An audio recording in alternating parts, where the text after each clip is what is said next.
Chapter 900. Hua Guanxin's face darkened when he saw how stubborn Hua Xiaoheng was. Hua Guanxin stood in front of Hua Xiaoheng with his hands behind his back, and his aura grew. He had been the director of the political department for many years, and he was the highest-ranking political department in the military. Hua Guanxin was not someone who did nothing. He looked up at Hua Xiaoheng, who had a serious expression on his face, and said in a low voice, "You really want to do business with me, don't you? Okay, let's do business." Hua Guanxin looked through the inspection order again as he spoke. He had been intimidated by Hua Xiaoheng just now and almost thought that he had really made a mistake. Now that he looked at the special inspection order again, Hua Guanxin came back to his senses and shook the order in front of Hua Xiaoheng. "It doesn't say that I have to be exempted from the pass, but it also says that I am authorized to act at my own discretion. Major General Hua, do you know what act at your own discretion means?" Simply put, the authorization of these words could be big or small. To put it in a big way, it meant that Hua Guanxin could do whatever he thought was appropriate. To put it in a small way, it could also mean that he would cooperate with Hua Xiaoheng's work. Therefore, these red-headed documents would never be written in stone. They would be ambiguous if they could and let the people below understand the meaning of the higher-ups. Just like the American Constitution, it only had a total of 7,500 words, but it was the foundation of American law. Its meaning lay in the court's interpretation of it during the trial. In other words, every judge could have their own interpretation, and as long as this interpretation was in line with the inherent logic of the Constitution, it was a legal interpretation and had the force of law. Hua Guanxin was now using this logic to speak to Hua Xiaoheng. His rank and position were higher than Hua Xiaoheng's. If he wanted to explain it this way, and Hua Xiaoheng couldn't think of a good way to respond, he had no choice but to give in. Hua Xiaoheng's dark eyes narrowed imperceptibly. Calmly taking the inspection order from Hua Guanxin, Hua Xiaoheng read it carefully. There was very little text on this inspection order, only a simple line. "We hereby send General Political Director Hua Guanxin to lead a surprise inspection of the headquarters of the Special Operations Forces. The relevant departments should actively cooperate and act at their own discretion." It was signed with the seal of the Standing Council of the Supreme Military Council. This was the military's highest authority. Hua Xiaoheng read it carefully twice and felt that something was wrong. After staring at the inscription for a while, a thought flashed through his mind, and he remembered. He smiled as he handed the spot inspection order back to Hua Guanxin. "General Hua, I'm sorry, but your spot inspection order is somewhat illegal. Can you go back and issue another one before coming back for a spot inspection?" "Illegal?" Hua Guanxin was shocked. "This is the seal of the Supreme Military Council. How dare you say it's illegal?" "General Hua, I think you may have forgotten that when the Special Operations Forces was established, it was authorized by both the Senate and the Supreme Military Council. At that time, it was stipulated that any actions taken by domestic agencies against the Special Operations Forces must be authorized by both the Senate and the Supreme Military Council. This spot check order of yours is only authorized by the Supreme Military Council, not the Senate. So, I'm sorry, but even you're not allowed to come in for a spot check." Hua Xiaoheng managed to block Hua Guanxin. He had just said that he could bring one person in with his Special A pass, but now he couldn't even come in himself. How ironic. Hua Guanxin's face turned purple with anger, and his brows gradually furrowed. His dissatisfaction with Hua Xiaoheng was clear on his face. At that moment, the 3 cars that Hua Guanxin had brought with him were parked in the plaza in front of the Special Operations Forces headquarters building. The people in the cars were all quiet, and no one dared to get out. Other than that, there were only the armed soldiers of the Special Operations Forces surrounding them. There was no one else to be seen. Gun Yinji and Chunlai leaned against the window on the 18th floor of the medical building and looked in the direction of the plaza. The sky was blue and cloudless. Although the sun was shining, it was still chilly. It was a typical winter climate in the imperial capital. Because they were far away, they couldn't see clearly what was happening. Chunlai took out 2 binoculars from his office and gave one to Gun Yinji. They looked in the direction of the plaza. "Brother Chun, Hua Xiao and his father don't seem to be on good terms. Gu Nianji communicated with Chun-Lai as she watched. Chun-Lai snickered and said, "Ever since I met Hua Xiao more than a decade ago, the father and son have never been on good terms. I'll be the one shocked when they're on good terms one day." Gu Nianji also found it funny. That seems to be the case. Hua Xiao's relationship with his father is pretty strained. Gu Nianji naturally sided with Hua Xiaoheng's mother, Song Jining. Therefore, she didn't have a good impression of Hua Xiaoheng's father and had no intention of persuading Hua Xiaoheng to build a good relationship with his father. She wasn't a saint, and she didn't want to interfere with other people's family matters. However, watching the father and son face off in the plaza, she felt strange. If only I could know what they're talking about, Gu Nianji muttered to herself regretfully. Chun-Lai snorted. What's so difficult about that? Just call Big Xiong and you'll know what they're talking about. Oh, that's right. Gu Nianji happily took out her phone and called Yin Xixiao. Yin Xixiao was wearing a Bluetooth headset and stood nervously behind Hua Xiaoheng. When he heard that Gu Nianji's call was connected, he couldn't help but take a step back and whisper, "Nianji, what's up?" Gu Nianji also lowered her voice. "Brother Xiong, Hua Xiao is arguing with his father? What happened?" Yin Xixiao knew that Gu Nianji was having a physical examination with Chun-Lai today. After thinking about it, he turned on the speaker function of the Bluetooth headset and whispered, "Listen to it yourself." This time, Gu Nianji could not only see the situation in the distant plaza through the binoculars, but she could also hear everything that was happening in the plaza through the phone. The Special Operations Forces had specially made multi-functional Bluetooth headsets for field missions. Of course, they weren't the same as the regular ones on the market. The voices were as clear as if they were standing next to Hua Xiaoheng. Chun-Lai said from the side, "Use the speaker and let me listen too." Gu Nianji followed his instructions and turned on the speaker so she didn't have to hold it to her ear. Gu Nianji and Chun-Lai held the binoculars and listened to the sounds coming from the phone. It was like they were watching a show.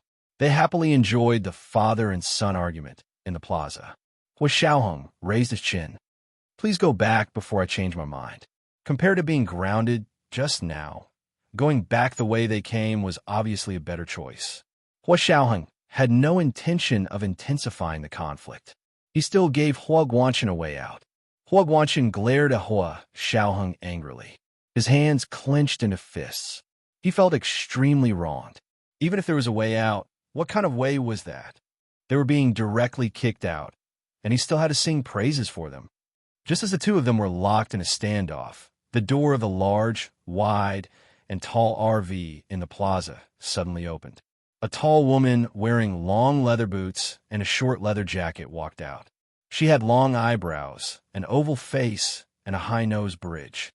Her full lips were smeared with bright red lipstick. It was so dazzling that people couldn't look at her directly, especially her eyes. When she stared at you, they were focused and captivating. It was as if you were her entire world. But when she looked away, it would make you feel like you had been abandoned by the whole world. She stood in front of the RV and turned around to reach her hand into the RV. "Cousin, come down." The person inside seemed to hesitate for a moment.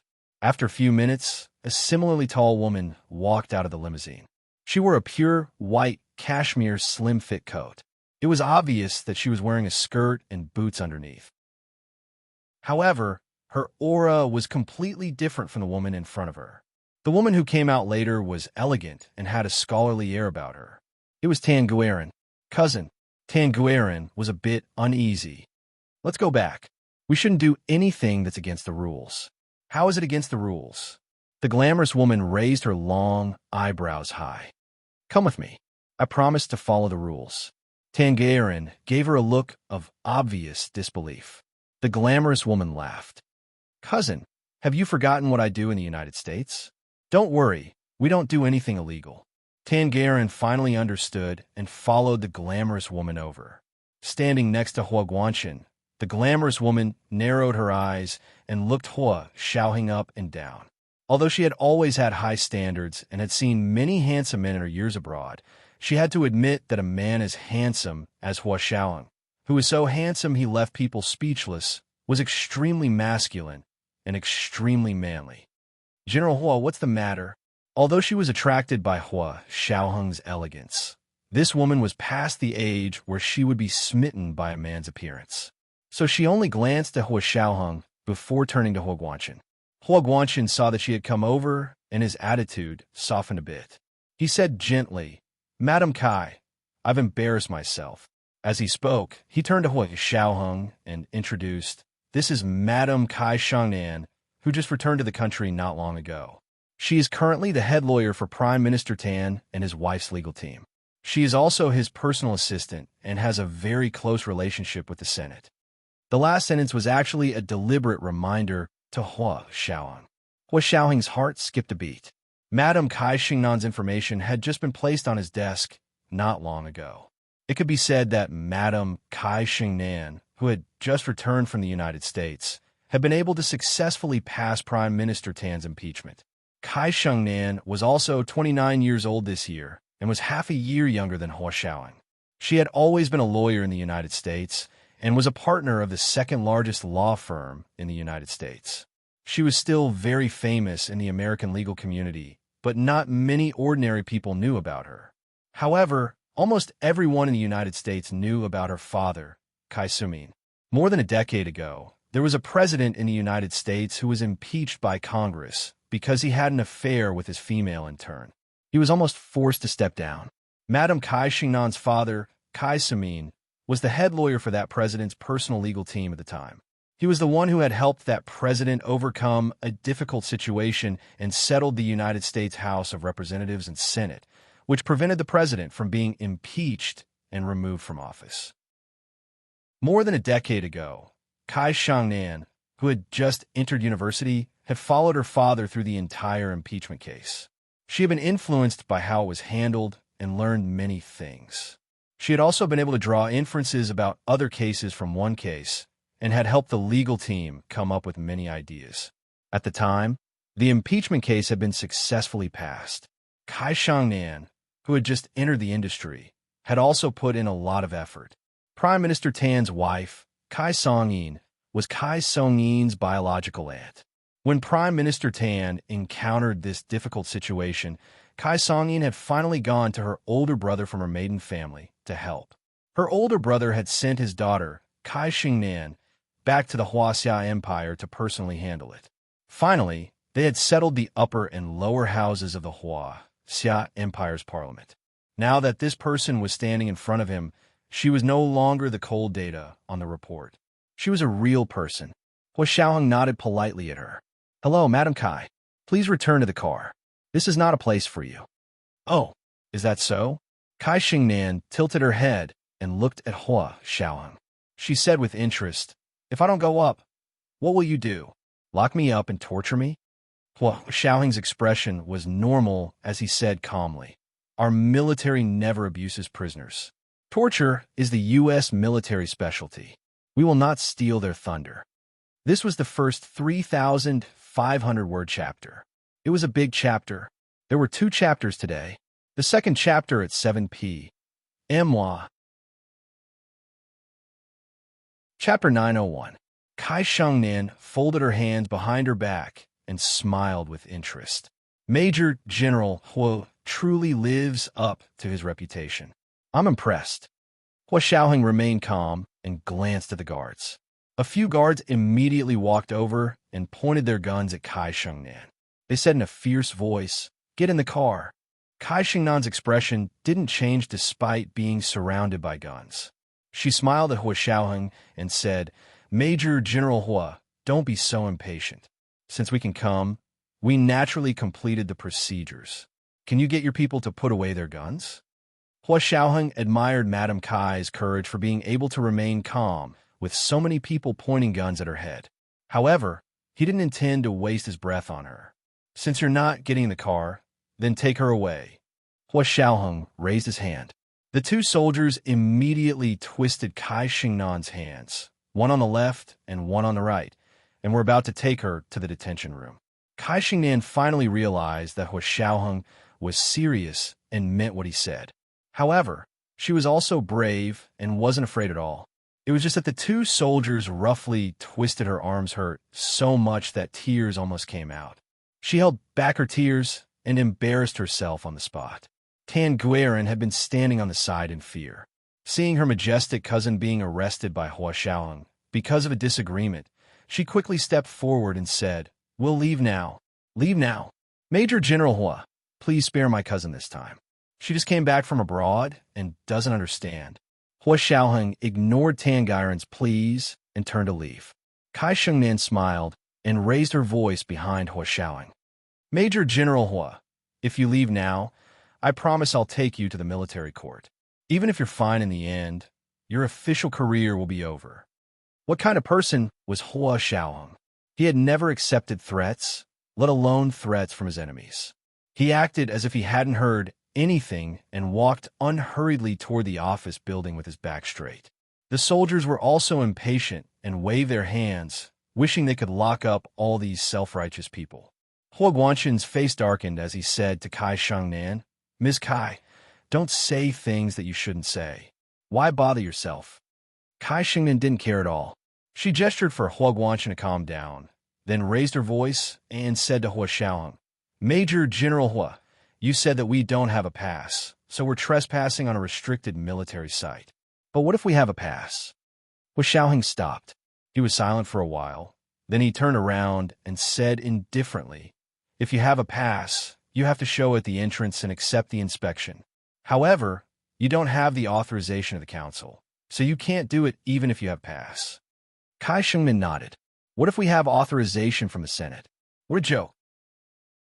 When had she, Kai Shengnan, ever made a mistake in her work? In order to come to the headquarters of the Special Operations Forces, she had already thoroughly studied all kinds of laws and regulations. She had prepared all the authorization, passes, and restrictions on the number of people needed. Hua Guanxin had been in the military for too long, so he might not have paid much attention to these details. To be honest, he didn't need to pay much attention to them. But Kai Shengnan was different. She had just returned to the country, and she worked in the legal field. She had always been very strict, and this was a restricted military site. Of course, she had to know herself and the enemy to win every battle. Hua Xiaoheng narrowed his eyes and thought for a moment. He slowly walked back. "You have authorization from the Senate, right? But why didn't General Hua know about this?" Hua Guanxin's expression became even more unpleasant. Kai Shengnan was using him as a tool to test Hua Xiaoheng's attitude, wasn't she? She didn't use the authorization from the Senate. Was she deliberately watching him make a fool of himself? "Madam Kai, if you had authorization, why didn't you tell me in advance? Besides, I didn't even apply for authorization from the Senate. What's the use of your application?"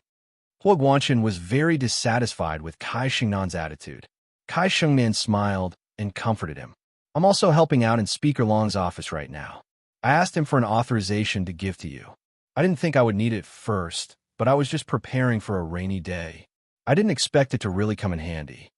She looked at Hua Xiaoheng, then at Hua Guanxin, then pursed her lips and smiled. Although her arms were twisted behind her back by the two soldiers, they were much less forceful now. Kai Shengnan didn't feel any pain at all. "Let her go," Hua Xiaoheng ordered calmly and walked towards them. Kai Shengnan's arms were free now.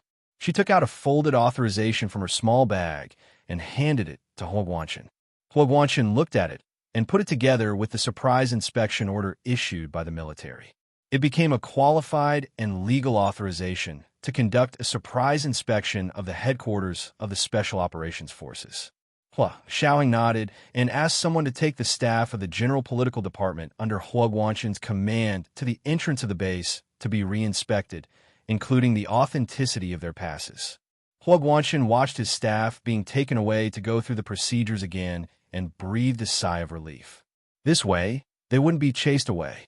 If they were chased away just like that, how could he carry out his work in the future? This was also thanks to Kai Shengnan's careful arrangements. The discomfort Hua Guanxin felt towards Kai Shengnan gradually disappeared. However, Hua Xiaoheng was still harsh towards Kai Shengnan and the others. "As for you guys, either leave now or go into detention." "Huh? Why are you so stubborn?" Kai Shengnan didn't believe it. "We have passes and the authorization from the Senate. Why can't you let us in? Besides, we are the military art troupe." "Madam Kai," Hua Xiaoheng interrupted her. First, the authorization from the Senate is to authorize the General Political Department to conduct a surprise inspection of us. It has nothing to do with the performance of the military art troupe. If you want the military art troupe to perform here, please apply for another authorization from the Senate and the military. Second, even if you have passes, we have the freedom to not let you in. Madam Kai, you must have done your homework this time. You must have studied the meaning of passes, right? Kai Xingnan narrowed her eyes and admired Hua Xiaoheng even more. This kind of improvisational wit and orderly logic, TSK, it was amazing. Third, you're not a member of the military art troupe. Don't use a chicken feather as a token of authority. After saying these 3 points, Hua Xiaoheng reached out and made a pleased gesture. Can we go now? The square was completely silent. The leader of the military art troupe shrank in the car and trembled. He almost scolded Kai Xingnan for causing trouble. You can have King Su, but what about us? Kai Xingnan stood in the square and looked at Hua Xiaoheng quietly. She didn't leave, but she didn't walk forward either. She had been abroad for more than 10 years and only had a permanent residence permit in the United States. She hadn't been naturalized. Therefore, in terms of nationality, she was still a citizen of the Huaxia Empire. If it weren't for this important reason, Hua Xiaoheng would have gotten someone to arrest her and put her in detention as soon as she stepped out of the limousine. However, she had just returned and obviously hadn't joined the military yet. The military art troupe really had nothing to do with her. However, she had been interacting with the Senate more recently and received Speaker Long's recognition.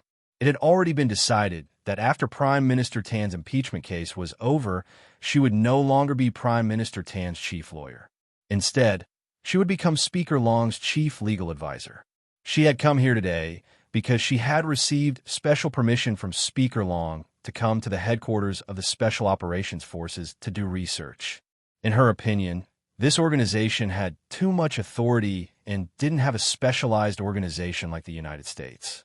For example, the United States Central Intelligence Agency, CIA, was under the supervision of the Federal Bureau of Investigation, FBI, in the United States, and the FBI was under the supervision of the Senate at all times. This was a management style that she approved of. Moreover, she had an A-level pass, authorization from the Senate, and approval from the military. The only thing she hadn't done was to not be inspected at the entrance of the military base. However, this wasn't her fault. The guards at the entrance of the military base had let them in after seeing Hua Guanqin's special A-level pass and the spot check order. They hadn't asked for their passes one by one. If Hua Xiaoheng really wanted to put her in detention, she would definitely sue him until he was disarmed. Kai Xingnan raised her head and looked at Hua Xiaoheng, unwilling to be outdone. She took out all of her documents and said, Major General Hua, although I'm not a member of the military art troupe, no one said that only members of the military art troupe can ride in their limousine. I'm here on behalf of the Senate. These are my documents. In terms of height, Kai Xingnan was about 1.72 meters tall. She was wearing high-heeled boots, so she was almost 1.8 meters tall. This kind of height was taller than most men. However, she was still half a head shorter than Hua Xiaoheng. However, she had a strong aura and had the demeanor of a queen. Hua Xiaoheng looked down at the stack of documents she had taken out. He didn't take it and only said, Everyone has their own specialties. Verify the documents and find the guards at the entrance. Kai Xingnan didn't say anything else. She turned around and pulled Tan Guiran into the car. Let's go to the entrance. You don't have to go through the trouble. I've already ordered the guards at the entrance to not receive the military art troops' warm welcome today. Please go back. Hua Xiaoheng had to deal with the spot check from the military political department today, so the military art troupe wouldn't be able to accompany them. Kai Xingnan saw that Hua Xiaoheng didn't pretend to be polite and had an idea. She wanted to see how strong this Major General Hua was to be so arrogant. She shook off Tan Guiran's hand and wanted to argue with Hua Xiaoheng. Tan Guiran grabbed her tightly and begged, Cousin, that's enough. Let's go. Don't give Major General Hua any more trouble. You're not even close to him. Why are you being so virtuous? Kai Xingnan poked Tan Guiran's forehead in exasperation. Won't he have you under his thumb in the future if you keep acting like this? How can I trust him to take care of you? Cousin, what are you talking about? Tangairen's face turned red. Don't talk nonsense. Kai Xingnan saw that her cousin was so embarrassed that her ears were red, so she could only keep quiet. However, it was impossible for her to leave just like that. She sent Tangairen to the RV, then turned around to get out and walk to Huashaoang. Major General Hua, according to our country's constitution, the Senate has the power to legislate and supervise. I'm representing the Senate to investigate your organization. You have no right to chase me away. Kai Xingnan spoke pleasantly and respectfully. She didn't mean to be rude at all. However, her words were the most rude to Huashaoang. As soon as she said that, not only was Gun Yinji, who was watching from the medical building with binoculars, unhappy, but even by Yueran, the director of the Special Forces Legal Department, who had just arrived, had a change of expression. These words were too insulting to the Special Forces' reputation. It was a second watch. There were 2 watches today. Chapter 902. Bai Yueran adjusted her expression and coughed. She walked to Hua Xiaoheng's side and smiled at Kai Shangnan, who was standing in front of them. Are you Madam Kai? I've been looking forward to meeting you for a long time, but we're a bit busy today and don't have time to entertain you. Please go back first. When we're free in a few days, let's arrange a time to talk. Kai Shangnan had been back in the country for less than a month, but she had already gotten to know most of the upper echelons of the Huaxia Empire. The situation in the Huaxia Empire and the United States were very different, but there were also similarities. In the United States, the Senate, the government, and the court system were separated. In the Huaxia Empire, the Senate, the government, and the military coexisted. Courts were divided into ordinary courts and military courts. The former was under the jurisdiction of the government's Ministry of Justice, while the latter was under the jurisdiction of the military. Like the United States, the Huaxia Empire's upper and lower houses of parliament were both elected by the people. The elected members of parliament represented the interests of all parties. There were many interest groups behind them, and there were even foreign forces mixed in. But this is normal in any country with democratic elections. Lobby groups that represent the interests of all parties are legitimate, and lobby groups can represent foreign powers. As long as everyone played according to the rules, it was allowed. Speaker Long was the Speaker of the Senate and had been a member of the Senate for more than 30 years.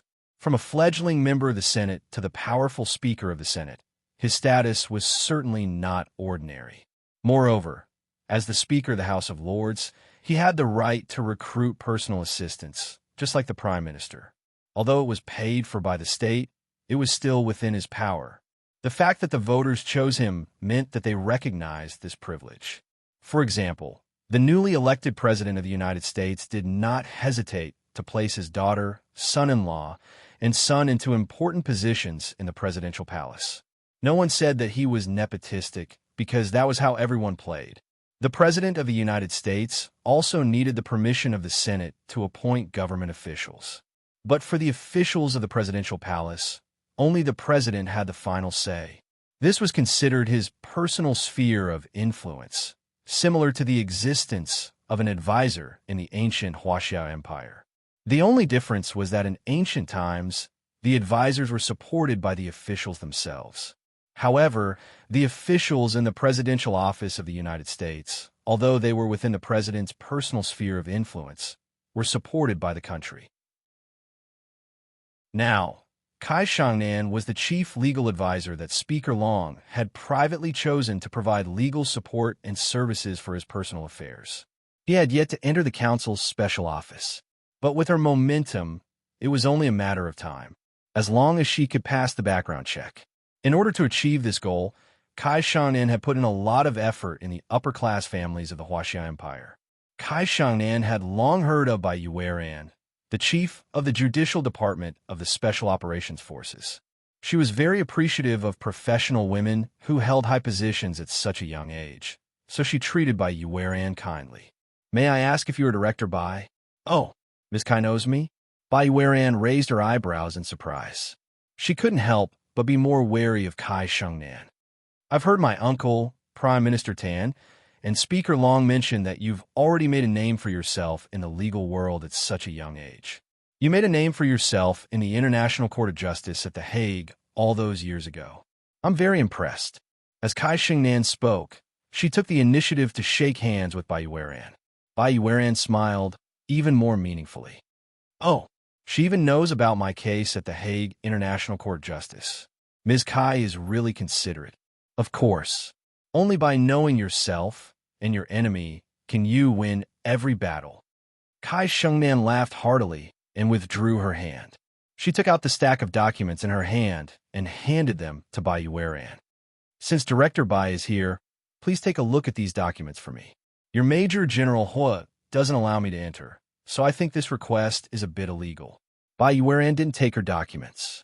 She put her hands behind her back and stood as straight as Hua Xiaoyang.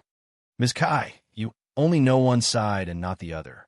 First of all, I'm not a professional at checking documents, so I can't tell if they're real or fake, so it's useless even if you give them to me.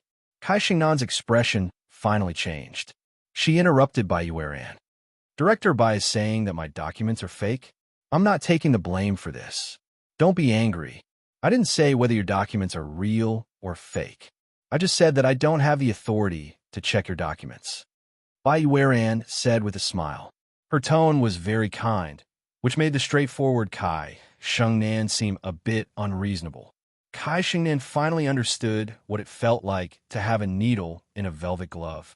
She took back her documents and said slowly, "Does it have to be so complicated? Are you really not deliberately making things difficult for me?" Ms. Kai, how can you say that? You came back from the United States and have been a practicing lawyer in the United States for many years. Don't you know the importance of procedures? Checking documents when you enter the door is proper procedure, so don't ask someone else to check after you enter the door. Wasn't it because of procedures that General Hua was stopped by our Major General Hua earlier? You even deliberately showed the procedures you went through. Have you forgotten about the pass and authorization letter you obtained? Bai Yueran began to show her expertise as the director of the Judicial Department of the Special Operations Forces. Hua Xiaoheng stood calmly to the side with his hands behind his back. He didn't interrupt the two women's verbal battle, but he didn't have any intention of leaving either. Kai Shengnan was stunned by Bai Yueran's words, but she quickly found an opening and sneered. Procedures? You ignored the authorization letter and pass generated by the procedures and left us outside the door without saying a word. Now you're actually talking to me about procedures? Haha, Ms. Kai, be reasonable. You can't be talking to us about procedures when we're talking to you about the law. When we're talking to you about procedures, you're telling us that you're wronged. In the end, you're the one in the right. So where are we supposed to go?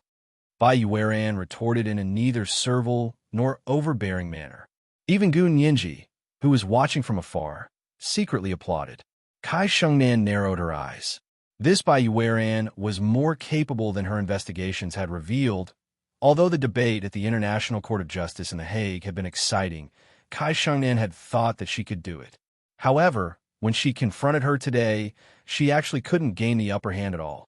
It seemed like she would have to reevaluate the quality of the Huaxia Empire's legal personnel. I'm not talking to you about being wronged. Kai Shengnan shook the pass and authorization letter in her hand. I'm just very surprised.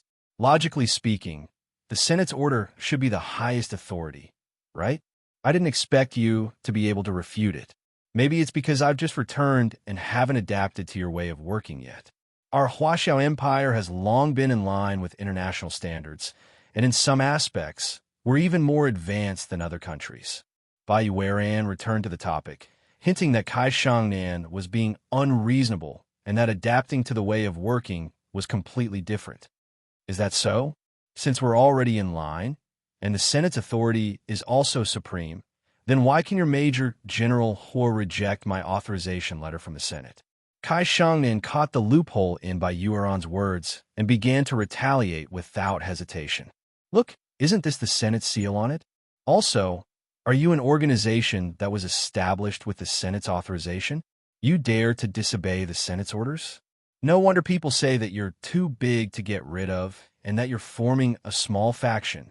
Kai Shengnan began to be aggressive. If the country is compared to a large company, then do you know what you're doing?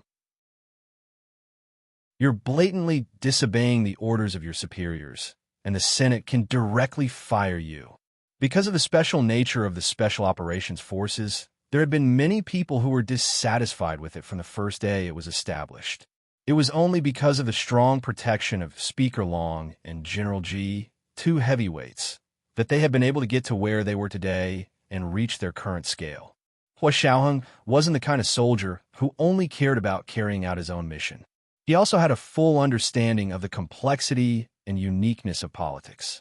From Kai Xingnan's words, Hua Xiaoheng acutely sensed that someone was beginning to covet the fat meat of the Special Operations Forces again and want a piece of it. At this time, if he offended Kai Xingnan too much, he didn't know what the consequences would be. However, if he gave in now, the consequences would probably be even more serious. Bai Weiran was also momentarily intimidated by Kai Xingnan. The power of the Senate was indeed supreme according to the Constitution, and the Senate was also the body that the Special Operations Forces had to report to. Back then, Hua Xiaoheng had given a speech in the Senate to obtain special permission to expand the scope of the Special Operations Forces authority. To put it bluntly, if the Senate decided to take back the authorization, what could the Special Operations Forces do? Bai Weiran and Hua Xiaoheng were silent for a moment. In the square in front of the office building of the Special Operations Forces headquarters, the cold wind blew. It was so empty that it made people panic. They only saw an RV parked there. Although there were quite a few people in the RV, no one dared to speak loudly. Seeing that she had finally shut their mouths, Kai Xingnan felt very happy. She planned to continue and take down Hua Xiaoheng and Bai Weiran in one fell swoop. If she could get involved in the Special Operations Forces, her future in the Huaxiao Empire would be limitless. She had been in the United States for many years. Although she had already become a partner of the second largest law firm, the feeling of being an outsider was still very obvious, and it often made her feel very uncomfortable. Therefore, she didn't want to become a naturalized citizen like her father. She still wanted to return to her own country, make a name for herself in her own territory, and enjoy the glory of being above everyone else. How is it, Major General Hua? Director Bai? Kai going now? Kai Xingnan puffed out her chest and took a step forward. Gun Yinji, who was watching from afar, was anxious. She couldn't let this woman go any further. Could she? If she really let her in today, where would Major General Hua put his face in the future? For a commander, the consequences of losing his prestige were very serious. However, Kai Xingnan's words did make sense. Didn't she see that even Bai Weiran didn't say anything? That's right.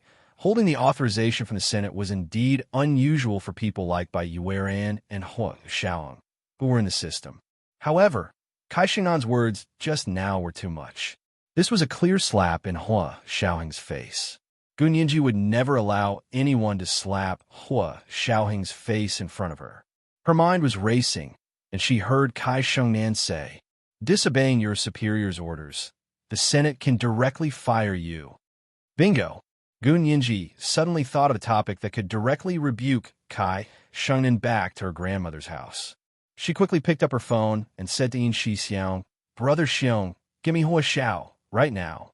Yin Shixiang stood behind Hua Xiaoheng and was also extremely sullen. When he heard Gun Yinji's words, he thought about how she specialized in attacking cheese in the law. His eyes lit up, and without hesitation, he connected her to Hua Xiaoheng's phone. Hua Xiaoheng wore a Bluetooth headset and had been in contact with Zhao Yangza. Yin Shixiang cut in and connected Gun Yinji's phone.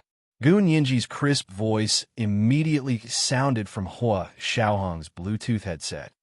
Hua Xiaoheng, tell her that the Senate can't even oust Prime Minister Tan, who was impeached by the grand jury, so she shouldn't talk nonsense and think that she can casually fire people.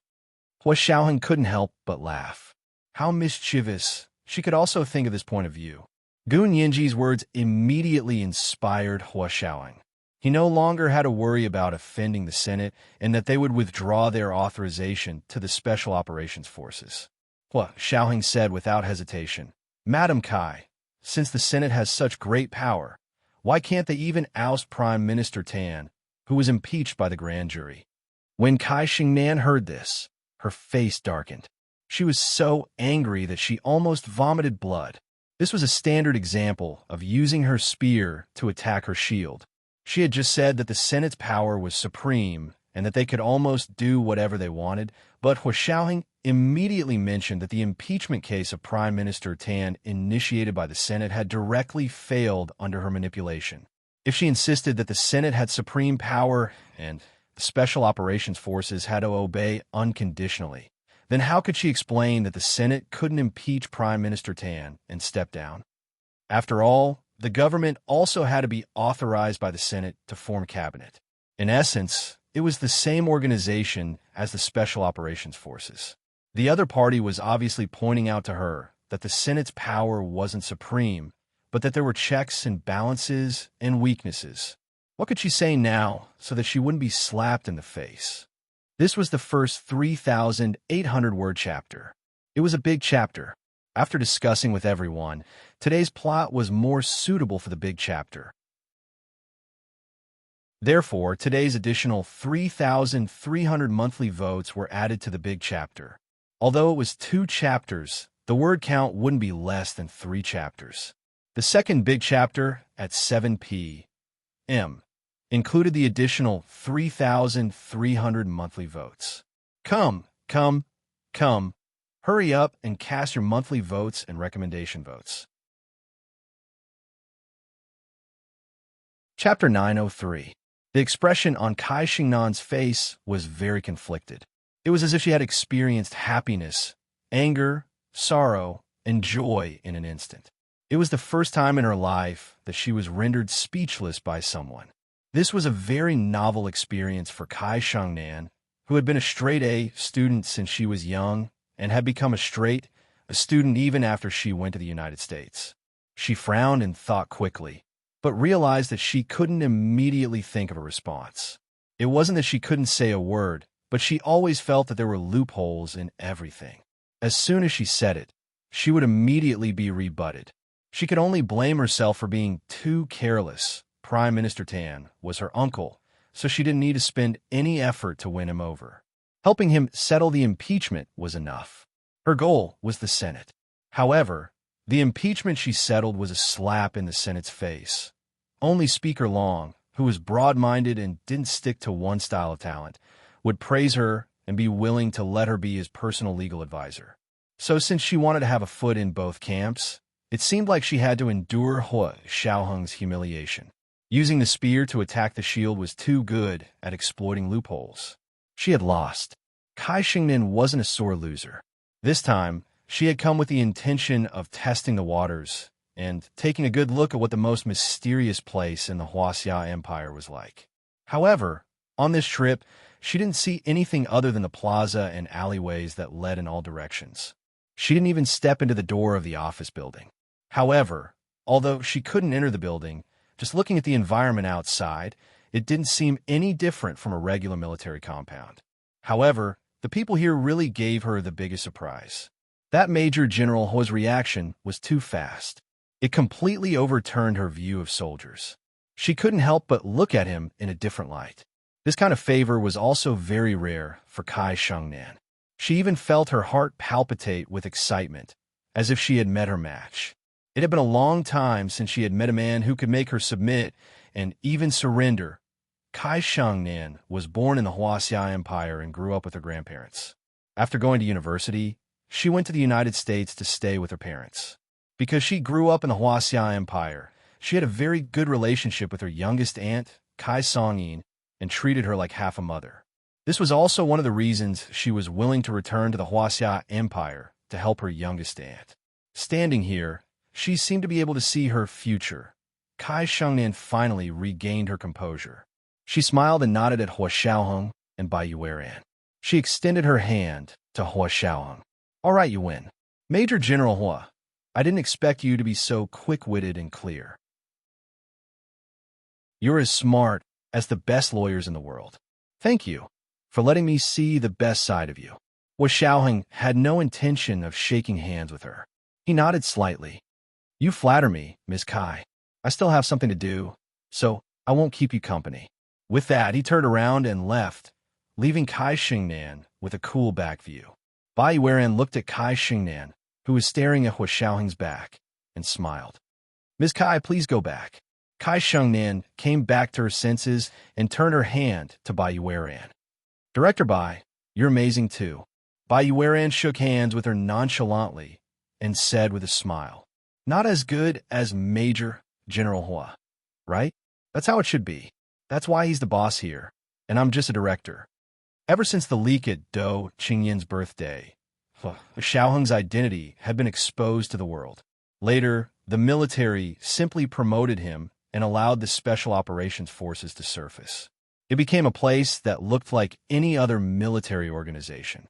That way, there would be fewer prying eyes. The people who really needed to be hidden were the field personnel of this organization. Someone with Hua Xiaoheng's status naturally wouldn't go on field duty anymore. Hua Xiaoheng had already disguised himself when he made the deal with the big shots to go to the United States to rescue Tangueran. Even acquaintances couldn't tell that he was Hua Xiaoheng. Therefore, these people were no longer strangers to him. Kai Xingnan stopped being arrogant and turned back to the military art troops RV. She said to the team leader dryly, "Let's go back." The team leader had been itching to leave this place for a long time, so he quickly asked the driver to drive away. Kai Xingnan sat next to Tangueran and narrowed her eyes at Tangueran. Tangueran asked quietly, "Cousin, what were you talking about with Major General Hua and Director Bai?" "Nothing much, just some work-related stuff." Kai Xingnan looked at Tangueran's innocent expression and felt a little stifled. She took out a lady's cigarette from her bag and wanted to smoke it, but then remembered that she couldn't smoke in the car. She twisted the cigarette with one hand until it almost turned into smoke. "Cousin, what's wrong? Is something bothering you?" Tangueran asked curiously. She couldn't understand why her omnipotent cousin would have such a melancholy expression. Kai Xingnan sighed deeply. Only a poem echoed in her mind. "When I first met you, it was like returning an old friend." She rolled the cigarette into a ball and held it in her hand. She smiled faintly. "It's nothing." As she spoke, she asked Hua Xiaoheng, "Cousin, are you very close to Major General Hua? Uncle and Auntie really think highly of him?" Tangueran blushed slightly as she recalled how Hua Xiaoheng had done his best to save her in America. Just thinking about it made her feel sweet. Although Hua Xiaoheng's mother was harsh with her, if Hua Xiaoheng had her in his heart, she would be with him no matter what. She would also try her best to please Hua Xiaoheng's mother and be filial to her. She would never make things difficult for her. Unfortunately, she couldn't read his mind. This man was a difficult question for her, but she still wanted to try her best to solve it. Well, she was right. Tangueran reminisced and once again talked about how she was rescued by Hua Xiaoheng in the United States. Kai Xingnan listened quietly and didn't comment. Kai Xingnan finally said to Tangueran, "I don't think Major General Hua is a good match for you. You're more suited for a simpler man and family. Major General Hua is too complicated for you. You won't be able to control a man like that." Tangueran actually agreed with Kai Xingnan's words, but it just felt awkward no matter how she heard it. She couldn't figure out why she felt awkward. It was clearly a very sincere suggestion. Perhaps good advice was unpleasant to the ear. Tangueran comforted herself. "Cousin, I already said that I'll listen to Mom and Dad on this." Tangueran rejected Kai Xingnan's suggestion tactfully. Kai Xingnan didn't know why, but her mood immediately sank. She forced a smile. "Okay, you've always been the most obedient." Kai Xingnan got her car and drove away in a daze. After the military performing team left, the people from Hua Guanshan's political department had already checked their passes at the entrance of the military base and let them in one by one. They were the official organization that came for the annual inspection. Hua Xiaoheng could refuse the military performing team and Kai Xingnan, but he couldn't refuse the surprise inspection this time. Of course, he didn't want to interact with Hua Guanshan personally, so he used the excuse of avoiding suspicion to have In Shixiang stay behind to handle the surprise inspection. Hua Xiaoheng drove out alone and called Gun Yinji. "Yinji, are you still at Chun Lai's?" Gun Yinji nodded. "I just had some snacks with Brother Chun." "What's up, Hua Xiao?" Her tone was calm, and didn't sound proud or happy at all. Hua Xiaoheng suddenly realized that he really missed the Gun Yinji who would laugh when she was happy, cry when she was unhappy, and want to tell the world when she was happy. But people always grow up. Now that Gun Yinji had really grown up and matured as he wished, he felt a bit sad. Fingers tapping on the steering wheel, he finally took out the keys and got out of the car to go upstairs to Chun Lai's office. When he walked into Chun Lai's office, Gun Yinji was helping him clean up the coffee cups and porcelain plates on the coffee table. Seeing Hua Xiaoheng walk in, Gun Yinji looked up with a smile. "Have you had lunch? Do you want something to eat?" Hua Xiaoheng wasn't hungry at all. Stretching his long legs, he sat down on the sofa and shook his head. "No need. How's her checkup?" "It's still the same." Gun Yinji sat across from him. Brother Chun said, "I might not have that illness." She sighed deeply and seemed to be in disbelief. "What's wrong? Why aren't you happy that you're not sick?" Hua Xiaoheng leaned over and rubbed her head. "Don't think too much. Trust Chun Lai." Gun Yinji avoided his hand. "Okay, I'll trust him for now." She then asked, "Who is that Madam Kai? How did she get everything all of a sudden?" She had a pass, a letter of authorization from the Senate, and she had connections with the military art troupe and Huoguanshan. Hua Xiaoheng told her about Kai Xingnan's identity and situation, then said, "She's been back in the country for more than a month. She's the lead lawyer for Prime Minister Tan's impeachment case, so it should be settled by now." They had already analyzed this problem last time, but this time they saw the person behind the other party. "So it's her? She's quite impressive. I didn't expect her to be so young." Gun Yinji evaluated objectively. "Actually, if it weren't for the fact that she wanted to help the Prime Minister and curry favor with Speaker Long, I wouldn't have said that to her." Hua Xiaoheng smiled.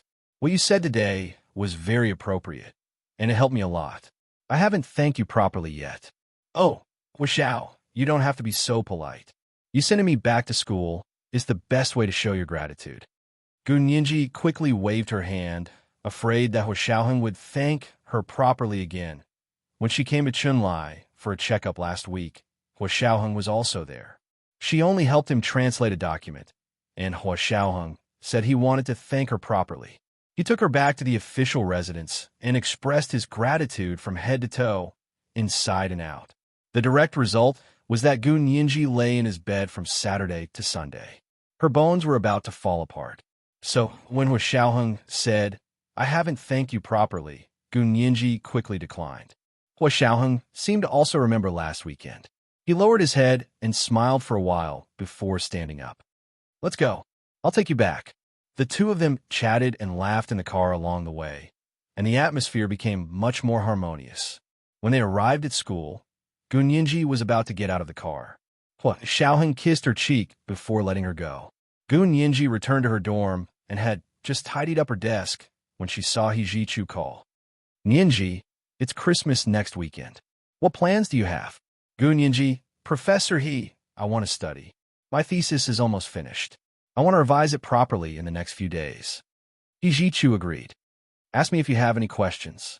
Gun Yinji originally wanted to say that there was no problem, but she suddenly remembered seeing Kai Xingnan today. She asked, "Professor He, do you know Kai Xingnan?" She's a Chinese-American female partner of the second-largest law firm in the United States. "Do you remember her?" He Jichu replied calmly. "I'm not very familiar with that law firm." He then asked, "Why are you asking about her? If you need me to, I can help you look into it." Gun Yinji bit the tip of her pen and thought about it for a while. In the end, she decided to put it aside for now. After all, she still didn't understand what this woman's intentions were. She didn't want to alert them, and she didn't want to give them face by paying attention to them. Putting down the phone, He Jichu looked at the calendar in front of him. On his desk was a large red gilded invitation. It was the invitation to the military performing troops' Christmas performance. This kind of high-class performance ticket couldn't be bought with money. The Special Operations Forces surprise inspection ended very quickly. Huoguanshan originally thought it would take 10 days to half a month, but the results were many times better than he had expected. When he left with the people from the General Political Department Secretariat, Hua Xiaoheng still personally came to see him off. When Huoguanshan got into the car, he looked at him a few times. He wanted to say something to him, but stopped himself. In the end, he didn't say anything. On Thursday night, Ma Chichi rushed back to the dormitory and said to Gunyinji, "Nyinji, today is the live broadcast of the impeachment in the Senate. Do you want to watch it together?" Gunyinji already knew the outcome, so of course she wasn't interested. However, seeing that Ma Chichi seemed to care, Gunyinji also watched the television with her. The television first showed the vote in the lower house of the Senate. According to the law, the impeachment would only take effect if more than 50% of the members of the upper house and the lower house of the Senate agreed. What Kai Shingnan was doing was making breakthroughs in both the upper and lower houses of the Senate to fight for as much power as possible. Today, it was time to see who was the real deal. Gunyinji picked up an apple and nibbled on it. She stared at the television intently and said, "Why don't we guess the percentage of the votes? I'll give you 2 points, okay?" Ma Chichi glared at her. "You said the same thing last week, and in the end, you took all my pocket money. That's because you were careless." Gunyinji leaned lazily on the sofa. "Come on, maybe you can beat me? If you can't, you won't lose anything." Ma Chichi was a bit tempted by her words, but she looked at the complicated numbers and calculation formulas. She was just a normal person, so she shouldn't use the standards of a top student to demand of herself. The television finally turned to the voting hall of the lower house of the Senate. A balding old man in his 50s sat in the voting hall of the lower house of the Senate. He smiled at everyone and raised his hand. Now is the time to vote on the impeachment of Prime Minister Tan Dongbang. Dear members of the Senate, I want to remind you that whether Prime Minister Tan Dongbang's crimes of perjury and obstruction of justice will all depend on your votes. This was the second installment of 4,000 words. It included the 3,300 monthly votes. Come, hurry up and cast your monthly and recommendation votes. Chapter 904. Tan Dongbang's impeachment started because of the video he and Gu Yanran had an affair in. However, to the Prime Minister, being unfaithful to his wife was at most a moral issue. His wife was the one who should be angry, and the Senate wouldn't go so far as to impeach him for having an affair with someone else. However, after the original video was recovered, more details were revealed. Everyone discovered that Tan Dongbang and Gu Yanran had an affair in the Prime Minister's office.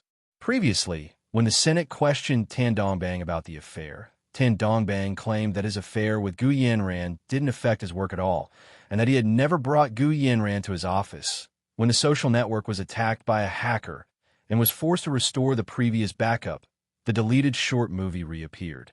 It was restored by the technical department and revealed all the details. Everyone was shocked to discover that the affair in the video happened in the Prime Minister's office. Therefore, lying to the Senate and perjury immediately became Tan Dongbang's first charge. What followed was all sorts of obstruction and misleading of the Senate's investigation team. Therefore, the second charge of obstructing justice was also brought by the grand jury. As for Tan Dongbang and Gu Yanran's affair, it still couldn't be brought to light, so it wasn't officially charged by the grand jury. After more than a month of investigation, evidence collection, and debate, the Senate would officially begin voting today. According to the Hwaseong Empire's constitution, impeaching a prime minister required 2/3 of both the Senate's votes to succeed. This was also the first prime minister to be impeached by the Senate since the Hwaseong Empire's constitution was established. The entire nation was paying attention to this impeachment case. All major television stations, news media, and online social media were all broadcasting the instant vote in both houses of the Senate. The entire world's eyes were also focused on the Hwaseong Imperial Senate's conference hall. At the same time, Tan Dongbang, Kai Song-in, Tan Gaeran, and Kai Shangnan were doing the final preparations in the small conference room next to the lower house of the Senate's conference hall. Kai Shingnan's father called from the United States to give Tan Dongbang one last live coaching session. He taught him how to speak without breaking the law and also exonerate himself. The two of them chatted noisily on the phone, and the conversation was in full swing. Kai Song-in didn't disturb them and quietly asked Kai Shangnan, "Shangnan, tell Annie the truth. Will it really be okay this time? Kai Shengnan waved her hand disapprovingly. What are you worried about? My dad can even handle the U.S. Senate and House of Representatives. What's this? You can't say that. Kai Song-yin's mind was in a mess, and there was a trace of unwillingness and unwillingness. This place is still different from the United States. But looking at her innocent daughter, Tan Guiran, and thinking about her future prospects in marriage, Kai Song-yin had no choice but to swallow this bitterness. If Tan Dongbang was really impeached, his daughter's life would be ruined. She could have been a little princess for the rest of her life. No one in the entire Huaxia Empire had a higher birth than her, and no one deserved a better husband and a better marriage than her. Even if it was for her daughter, she could only choose this path. Furthermore, was there anyone more suitable for her than Tan Dongbang in the entire country? No. Gold had no legs, and no one was perfect. She should be content. Anyway, she could play outside in the future, so she didn't have to worry about Tan Dongbang's feelings. Kai Song-yin laughed coldly in her heart as she gently held her daughter's hand. Kai Shengnan crossed her arms and paced back and forth in the small conference room. It wasn't that she wasn't nervous. After all, it was her first time doing something like this in the Huaxia Empire. Although everything had been arranged properly, no one knew what would happen until the final vote was announced. She raised her slender neck and took a deep breath. It was as if she was trying to convince herself, but it was also as if she was trying to explain to Kai Song-yin. There are 660 people in the lower house of the Senate. So far, we've already convinced 450 people to vote against. The other 20 people are undecided. That's more than 2/3 of them. There are 100 people in the upper house, and 70 people have already agreed to vote against. So as long as they understand the situation, there shouldn't be a problem. Will anyone betray us? Kai Song-yin asked worriedly. How did you convince them? You didn't break the law, did you? Ow! Kai Shengnan looked up at Kai Song-yin with her mesmerizing eyes. Of course I used the votes they care about the most. Why would I do anything illegal? Wouldn't I be waiting for them to send me to jail if I did something illegal to a senator? Am I that stupid? She had used open and above-board legal means. Senators cared about votes the most. Kai Shengnan used a strategy that could influence the senators' votes to convince them that Tan Dongbang's governing platform would be beneficial to the districts of the senators. If Tan Dongbang was impeached, the voters in the districts of the senators would lose the most direct benefit. Also, Tan Dongbang was representing the interests of the voters. The media controlled by Kai Song-yin had already turned the entire impeachment case into a battle between political factions. They even whitewashed the short film into saying that it was his opponent who uploaded it using the IP address of the office of the Prime Minister.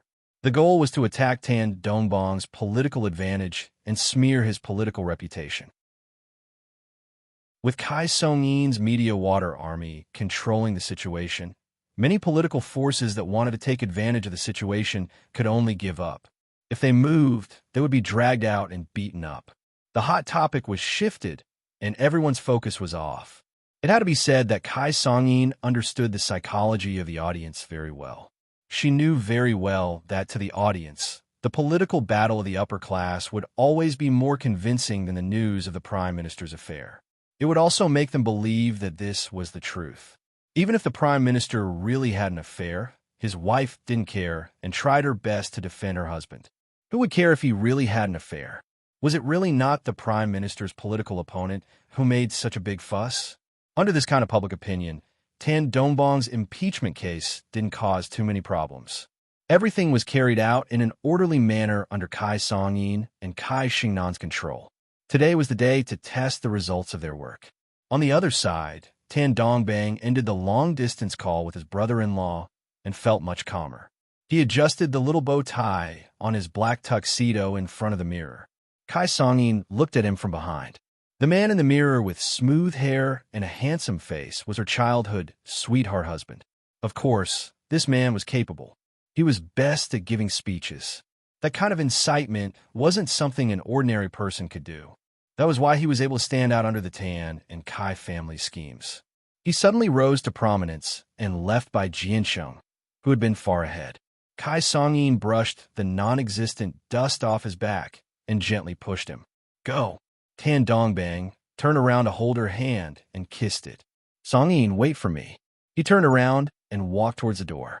Kai Shangnan said, Auntie, cousin, you should go together. You should always stand by uncle's side and show your most determined support. Oh, we have to go too. Kai Song-yin and Tan Guiran asked in surprise. Kai Song-yin felt uncomfortable, while Tan Guiran felt embarrassed. Yes, what uncle needs the most right now is your support. Auntie, you standing by uncle's side is the best way to guide the public opinion online. The netizens will only look at your attitude. And cousin, Kai Shingnan's gaze lingered on Tan Guiran's flawless face for a while. She noticed that Tan Guiran was also wearing a white Chloe dress suit today. It matched her temperament very well. She had a naive and innocent air about her that made people want to love her. It was very attractive to otakus. In fact, many otakus on the internet had already expressed that they would support Tan Dongbang to the end just by looking at his daughter, Tan Guiran, the goddess of otakus. They even shouted the slogan, "Beauty is justice." Of course, only Kai Song-yin herself knew how much of this was caused by her own water army and media. You have to know that netizens are voters. Their influence on the members of the Senate is decisive. Kai Shangnan persuaded Kai Song-yin and Tan Guiran for a long time before they were finally convinced. The voting had just begun in the Senate's conference hall. Tan Dongbang stood solemnly in the defendant's seat across from the grand jury. Beside him was his lead lawyer, Kai Shangnan. Behind him was his team of lawyers. Kai Shangnan was wearing a custom-made Louis Vuitton black women's suit today. It was both dignified and dignified, but it also highlighted her feminine features and magnified them. When Kai Shingnan's footage appeared on TV and was intentionally praised, Kai Shingnan's name also began to circulate online. Hashtag Kai Shingnan, the only Asian female partner of the second largest law firm in the United States. Hashtag Kai Shingnan's father, the lead lawyer of the former president of the United States. Hashtag Kai Shangnan, a graduate of a prestigious American school, giving a graduation speech on behalf of the entire grade. Topics flew up one by one on the top searches. Soon, 3 of the top 10 searches were related to Kai Shangnan. She was famous. She was really famous. Many media outlets noticed this talented and good-looking lawyer who had just returned from the United States from a prestigious family. Her work phone was almost exploding with calls, inviting her to do an exclusive interview. Kai Shangnan was observing the voting in the conference room of the Senate's lower house. Of course, she didn't have time to answer the phone. It was her assistant who was handling her work calls now. Her assistant happily reported to her about the situation on social media. Lawyer Kai, you can really make your debut now. Your trending is comparable to that of an A-list celebrity. Those B-list and C-list celebrities don't even deserve to carry your shoes. Kai Shingnan smiled slightly and was very calm. She put on her Bluetooth headset and said softly, "All right, keep it to yourself. I'm not in the entertainment industry. Are you using them to compare to me?" She had woken up early in the morning and only slept 4 to 5 hours a day to get where she was today. But even so, everyone had vanity. Kai Shangnan still took the time to take out her personal phone and quickly glanced at the top 10 of the hot searches. At that moment, a new trending search rose like a rocket. It quickly reached the 10th place and continued to move forward. This new trending search related to Kai Shangnan was like this. Hashtag Kai Shangnan, Beauty 100, Figure 150, IQ 250, Frozen Age Goddess. Hashtag Kai Shangnan. The corners of her mouth twitched twice, and she gradually became angry. Was little Annie's water army brainless? How did they buy this trending search? Was this a compliment? At that moment, in the dormitory of the female graduate students of the B University Faculty of Law, Gun Yinji put down her phone as if nothing had happened. There was a hint of smugness on her lips. She rested her chin on her hands and watched the solemn and magnificent conference hall of the lower house of parliament on the television with Ma Chi-chi.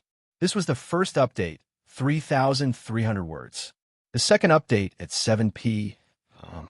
Come on. Hurry up and vote for the monthly and recommendation votes.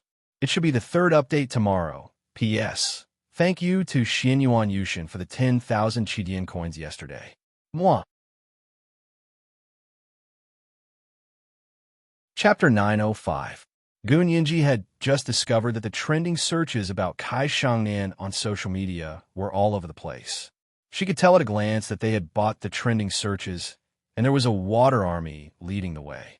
Gun Yinji couldn't stand the sight of Kai Shangnan being so arrogant at the Special Operations Forces headquarters that day and almost humiliating Hua Xiaoing.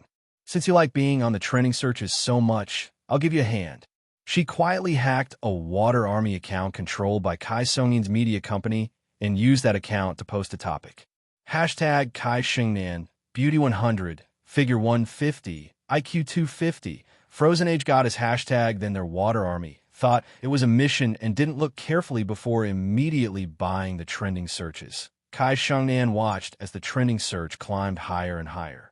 Soon, it went from 10th to 8th, then from 8th to 4th. It had already surpassed the previous 3 serious trending searches. She was really annoyed. What kind of topic was this? It was fine if it was 100 points for her looks, but she still had some confidence. Figure 150. Wasn't the extra 50 referring to her weight? Kai Shangnan had lived in the United States for many years and was used to the strong and beautiful Americans. She worked out very frequently and had slightly bulging muscles. She didn't feel it when she was in the United States, but when she returned to the country, she realized that she was about 1 or 2 sizes bigger than the beauties in the country. Okay, let's put weight aside for now. Maybe she was thinking too much, but that IQ of 250 was definitely an insult to her. The person with the highest IQ in the world was Einstein, with an IQ of 278. Generally, people with an IQ of 140 or above were geniuses. She had once tested her IQ. It was 180, which was usually rounded up to 200. So when she saw the IQ of 250, she immediately realized that it was definitely not a compliment, and that Frozen Age Goddess was usually used to describe women over 40 years old. That was a genuine compliment, but she was only 29 years old. Did she have to be praised as Frozen Age? The 2 most taboo things for women were weight and age. For Kai Shangnan, there was also IQ. These 3 taboos were perfectly violated by this trending search. She really didn't know which genius in her aunt's company came up with this trending search. Every sentence hit her sore spot. If she didn't get fired, was she supposed to keep it for Christmas? Kai Shangnan was angry, but she still remembered that she was on live television, so she didn't show it on her face at all. She still smiled generously and steadily, and her eyes looked around the council hall, waiting for the results of the vote. Kai Songyin and Tan Guiran walked in and stood on either side of Tan Dongbang. Tan Dongbang immediately looked relieved and touched. He hugged Tan Guiran first, then held Kai Songyin's hand and raised it up to the camera. It was also a greeting to the audience. As expected, seeing that Tan Dongbang's wife and daughter had come out to support him, the public opinion on the internet shifted even more towards his side. The trending topic about Kai Shangnan was also spreading rapidly on the internet. However, the most popular one right now was hashtag Kai Shangnan, the goddess of Frozen Age with looks 100, figure 150, and IQ 250. Netizens who liked to make fun of people found a lot of fun from it, and all kinds of emoji packages were developed. Kai Shangnan occasionally looked at her phone, and she was so angry at the spectacular teasing comments on the internet that she was about to vomit blood. Her image of being generous, steady, knowledgeable, and professional that she had painstakingly built up was completely destroyed by this superfluous trending topic. When people saw Kai Shingnan's name again, their first impression wasn't how outstanding she was, but how funny she was. Fortunately, the vote in the Senate could still help her regain some of her reputation. She comforted herself this way. 2 hours later, the voting finally ended and the votes were counted. Because it was an electronic vote, the votes were counted almost instantly. The results came out not long after the voting ended. I will now announce the results of the voting. The Speaker of the lower house of the Senate read out the results. There are a total of 660 members in the lower house of the Senate. 630 were present and 30 requested leave. There were 600 votes and 30 abstained. The actual votes were 600, and 350 of them supported the impeachment of Prime Minister Tan Dongbang. Kai Xingnan's heart sank. How could there be so much support? She had clearly calculated that 2/3 of the people would vote against the impeachment. However, although the number of people voting in favor exceeded her expectations and was more than half, according to the rules, 2/3 of the votes were needed to pass the impeachment. So she still won this round. The support for the impeachment did not exceed 2/3, and the impeachment was defeated in the lower house of the Senate. The votes in the upper house of the Senate were also counted. Speaker Long's figure appeared on the large screen in the lower house of the Senate's conference hall. He was reading the results of the upper house's voting. The results of the upper house of the Senate are as follows. 100 members of the upper house of the Senate were present, and 100 votes were cast. Among them, 60 supported the impeachment of Prime Minister Tan Dongbang, which is more than half, but less than 2/3. Therefore, the impeachment was not passed in the upper house. Speaker Long banged his gavel and officially announced that the impeachment of Prime Minister Tan Dongbang had not been passed in both houses of the Senate. Tan Dongbang would continue as Prime Minister until his term expired. That's great! We won! Tan Dongbang hugged Kai Songyin excitedly and said happily, Songyin, thank you, thank you. Kai Songyin hugged him back excitedly, playing the role of a perfect wife. Tan Guiran was the only one who was truly happy for her father. Her eyes were filled with tears, and her expression was sincere and focused.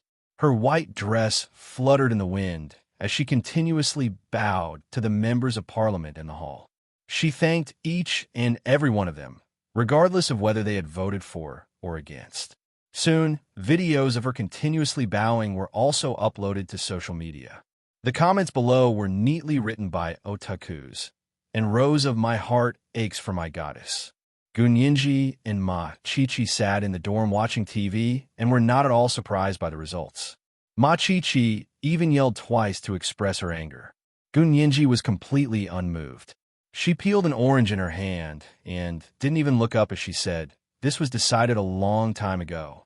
To be honest, I was quite surprised to see that more than half of the votes in favor of impeachment were cast today. Although it was not more than 2/3 of the required number, it was still much better than less than half.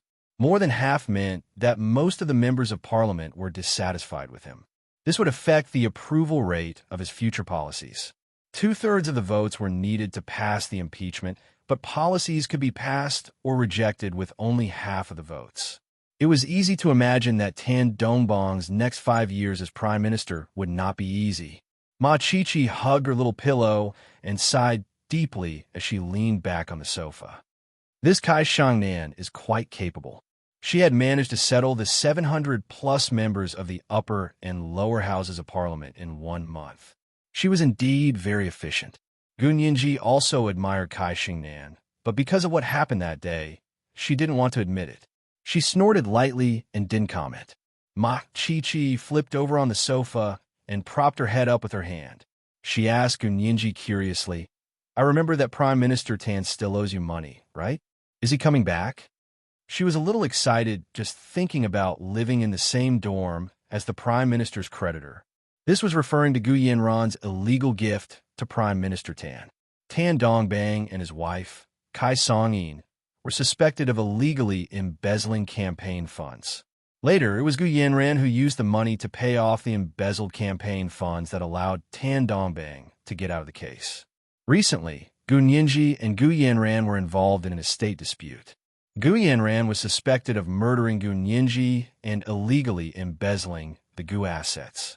The court had already stripped Gu Yanran of her inheritance rights to the Gu assets.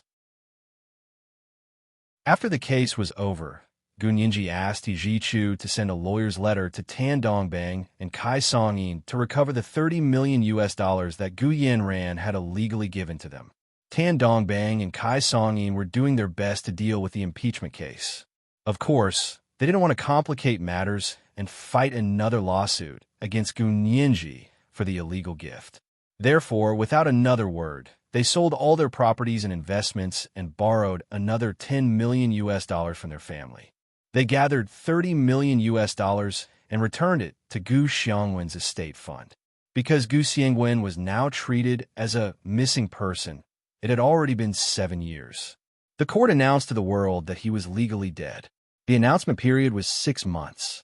Within 6 months, Gu Nianji could only receive all of Gu Xiangwen's estate if no one raised any objections. At the moment, she was still the same person. She didn't immediately become the new richest woman in Barbados. Although she won the lawsuit, not a single cent of the money went into her pocket. It was still in Gu Xiangwen's estate fund. Gu Nianji shrugged. The money was returned to my father's estate fund. Ma Qiqi nodded. That's good. Otherwise, we definitely won't let them off. Okay, if they don't return it, we'll close the door and let Qiqi go. Gu Nianji smiled as she gave the peeled orange to Ma Qiqi. Ma Qiqi only realized after taking a bite that Gu Nianji was indirectly calling her a dog. She couldn't help throwing away the orange in her hand and pouncing on Gu Nianji while barking. The two of them laughed and joked around in the dormitory. They were very happy. When a vote for Tan Dongbang's impeachment case was being held, the Military Supreme Council was also watching the live broadcast. Hua Xiaoheng sat next to General Ji. His expression was calm and composed. Of course, everyone in the meeting room was a sly old fox. Everyone had a normal expression on their faces. Those who were always smiling were still smiling, and those who were always serious were still serious. No one revealed any special emotions. When the results came out, everyone laughed and praised Tan Dongbang's top lawyer, Kai Xingnan, in unison.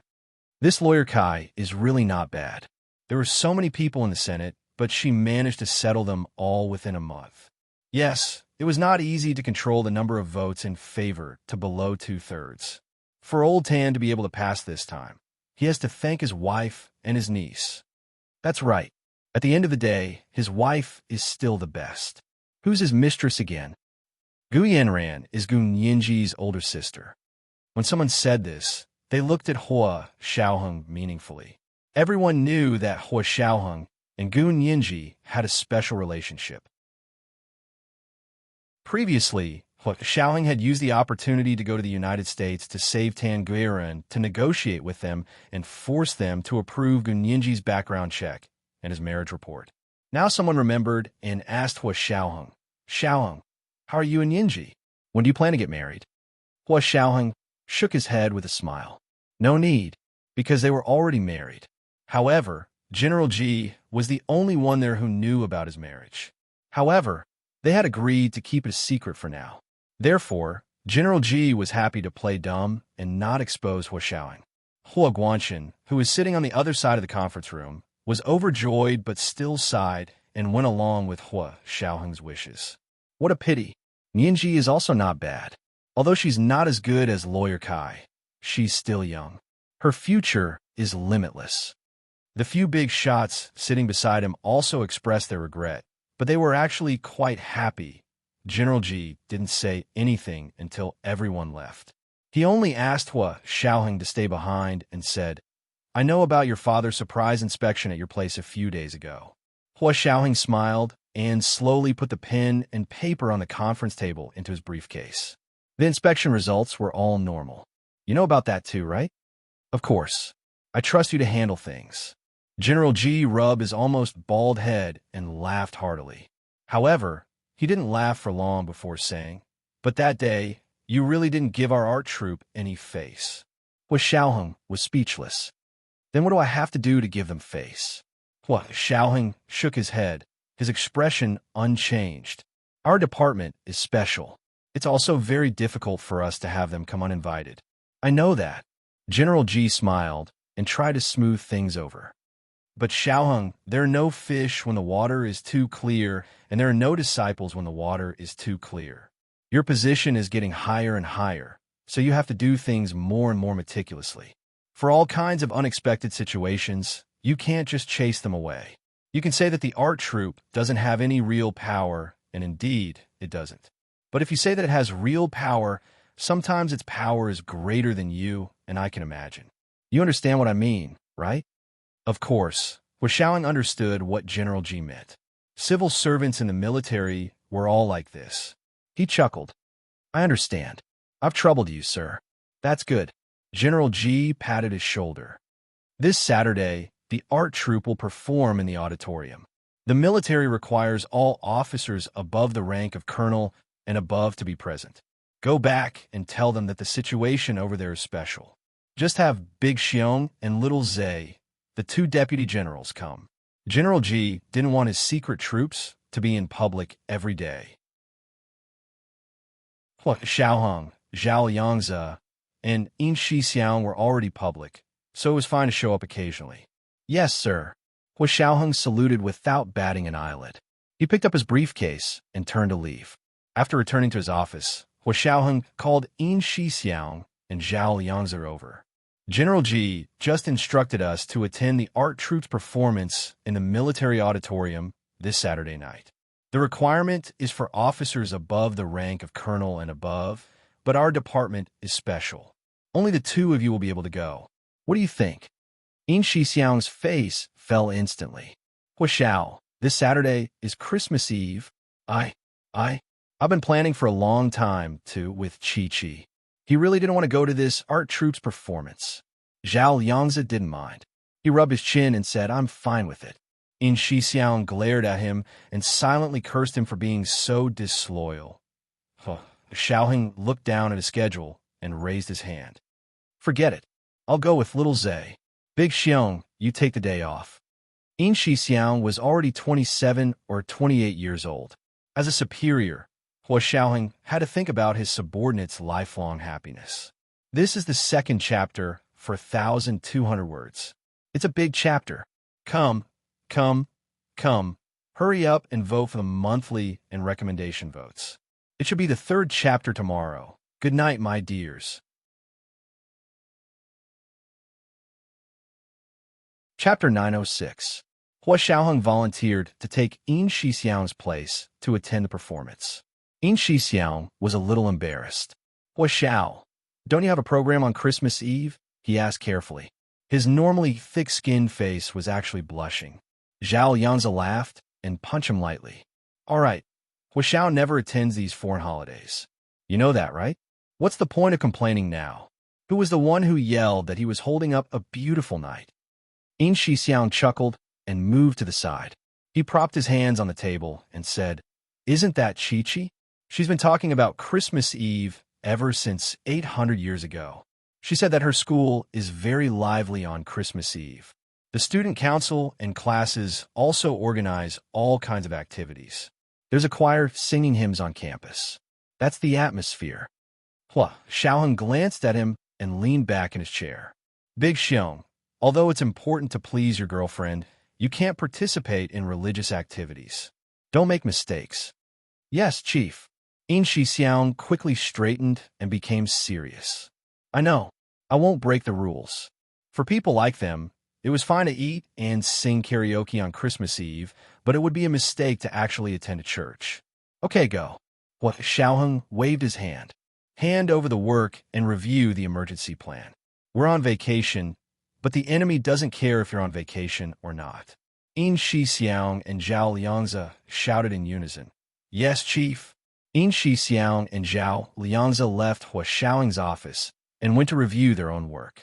The three of them wouldn't be at the headquarters during the weekend, so the people on duty and responsibilities were even more important. Of course, Hua Xiaohong's own matters were even more important. He didn't sleep the entire night and went through the work at hand again. He checked the missing parts and filled in the gaps. If there were problems, he sent them to rearrange them. If there were clues, he had to keep an eye on them. There was also the rotation of field personnel, the placement of family members, and the global layout of the Special Operations Forces. He had to be aware of all the big and small things. There were many things that he didn't need to do personally, but as the head of the Special Operations Forces, he had to be responsible for the thousands of field personnel in the Special Operations Forces. They were soldiers. Although they fought on a battlefield without gunpowder, they also used their lives to carry out missions and protect the interests of their country and people. The slightest oversight on his part could cause an avalanche of consequences. He didn't want to bear the consequences, and he didn't want to use other people's lives to pay for his tuition. His work only came to an end when it was almost 10 o'clock on Friday morning. Of course, he couldn't say that he had finished everything, but his current arrangements could last for 10 days to half a month. Standing up from his seat, Hua Xiaoheng returned to his official residence. First, he went to the gym to do an hour of extreme exercise. Sweating profusely, he instantly felt much more refreshed.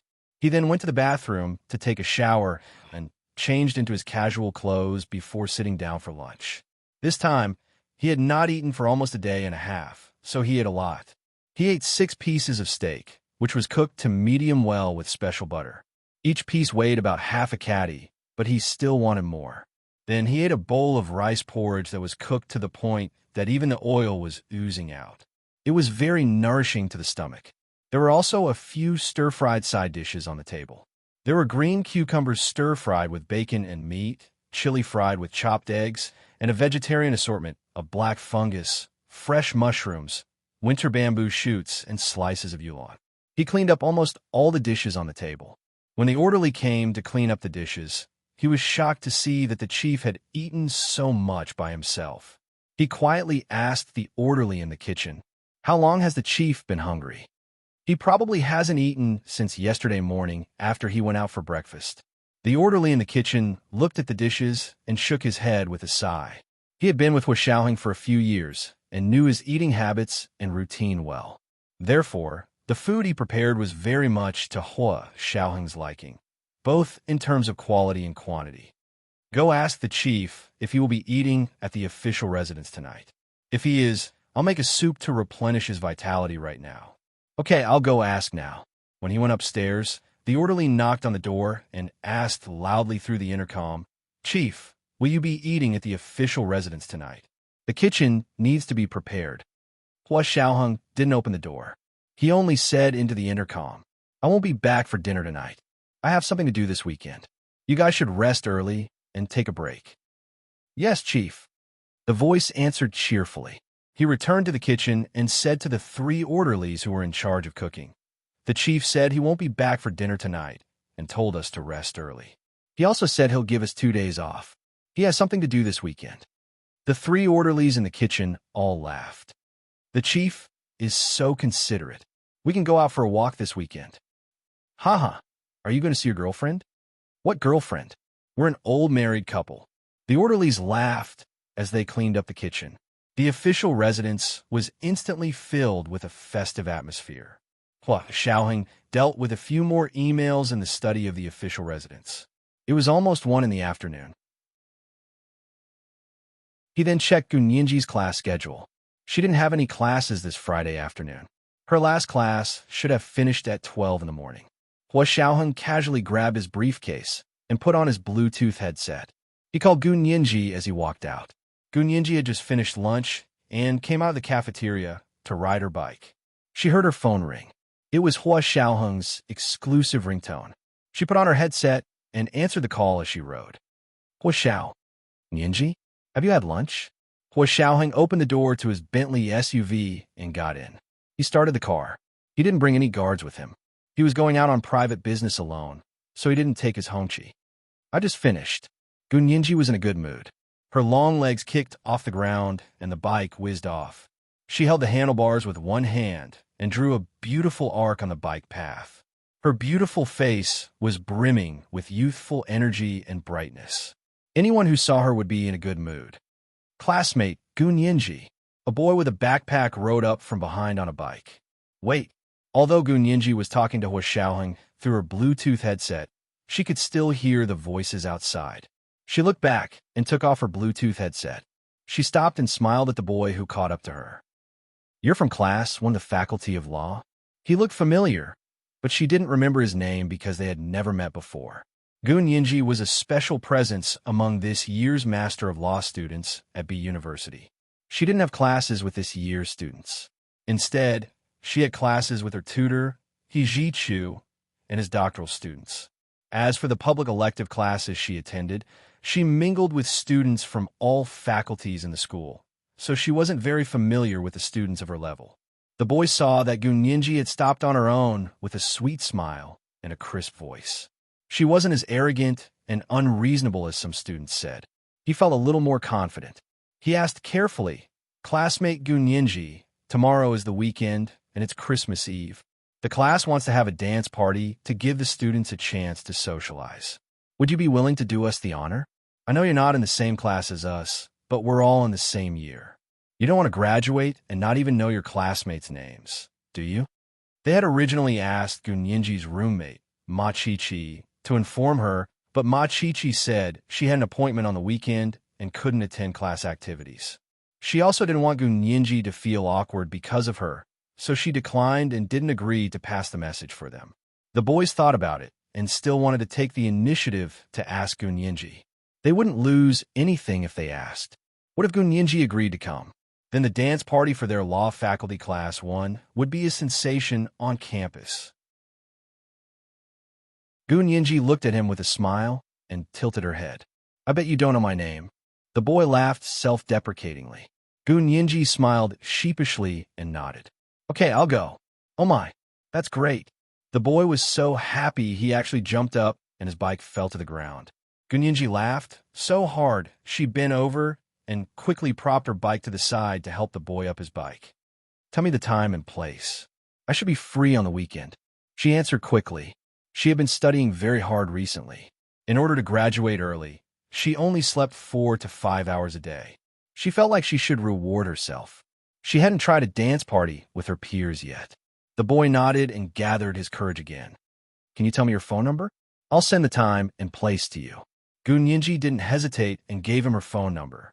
The boy immediately called. Gunyinji's phone rang. Okay, we'll send it to you when we confirm the place. The boy waved his phone and beamed. Gunyinji was confused. You haven't confirmed the place for the dance party today? The boy shrank back and smiled sheepishly. It's like this. We're planning on booking a bar outside of campus, but we haven't agreed on the terms yet. So, I see. Gunyinji understood. Then let me know when you're sure. The boy repeatedly agreed and happily rode away on his bike. Of course, he had to go back to report the good news. A few rich boys in their grade had announced that if they could invite Gunyinji to the Christmas dance party, they would pay for the booking. Gunyinji was so focused on her studies and lawsuits that she didn't know she had unknowingly become the top student goddess in the law faculty. She was smart, beautiful, and had top-notch professional skills. A girl like her would never lack admirers. There were indeed many boys interested in Gunyinji, but they couldn't find a chance to interact with her. Although Gunyinji was an orphan, she had an amazing tutor, Hijichu, who was famous for being protective of her. When Gunyinji was in school, she spent most of her time with him. Hijichu would glare coldly at anyone who approached her before Gunyinji noticed. She also heard from Ma Chi-Chi that her relatives also had connections with high-ranking military officials. Therefore, the people who had looked down on Gunyinji because she was an orphan didn't dare to do anything now. On the contrary, people with average backgrounds didn't even dare to think about her. It wasn't easy to get a chance to have a class activity. Those who thought they could give it a try were all rubbing their palms and getting ready to spend Christmas Eve with a beautiful girl. Because Gunyinji was talking to the boy, she took off her Bluetooth earpiece and didn't hang up on Hua Xiaoheng. Therefore, Hua Xiaoheng could hear her entire conversation with the boy. This was the first chapter with 3,300 words. It was the third chapter today. Monthly votes at 1 p.m. and 3,600 additional chapters. Third chapter at 7 p.m. Dear friends, the more monthly votes you give me, the more additional chapters I'll get. Isn't this a virtuous cycle?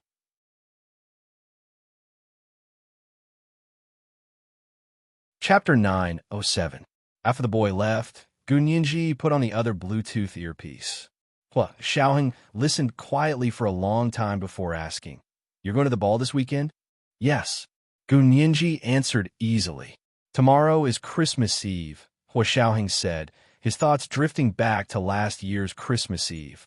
He thought of her sitting alone at the bus stop in the middle of the night. It had been snowing that day, and he had taken a military plane from Sea City to pick her up. It seemed like it had happened yesterday, but it had already been a year. Gunyinji's long legs kicked off, and she got on her bike again. She asked Hua Xiaoheng nonchalantly, Yes, what's wrong with Christmas Eve?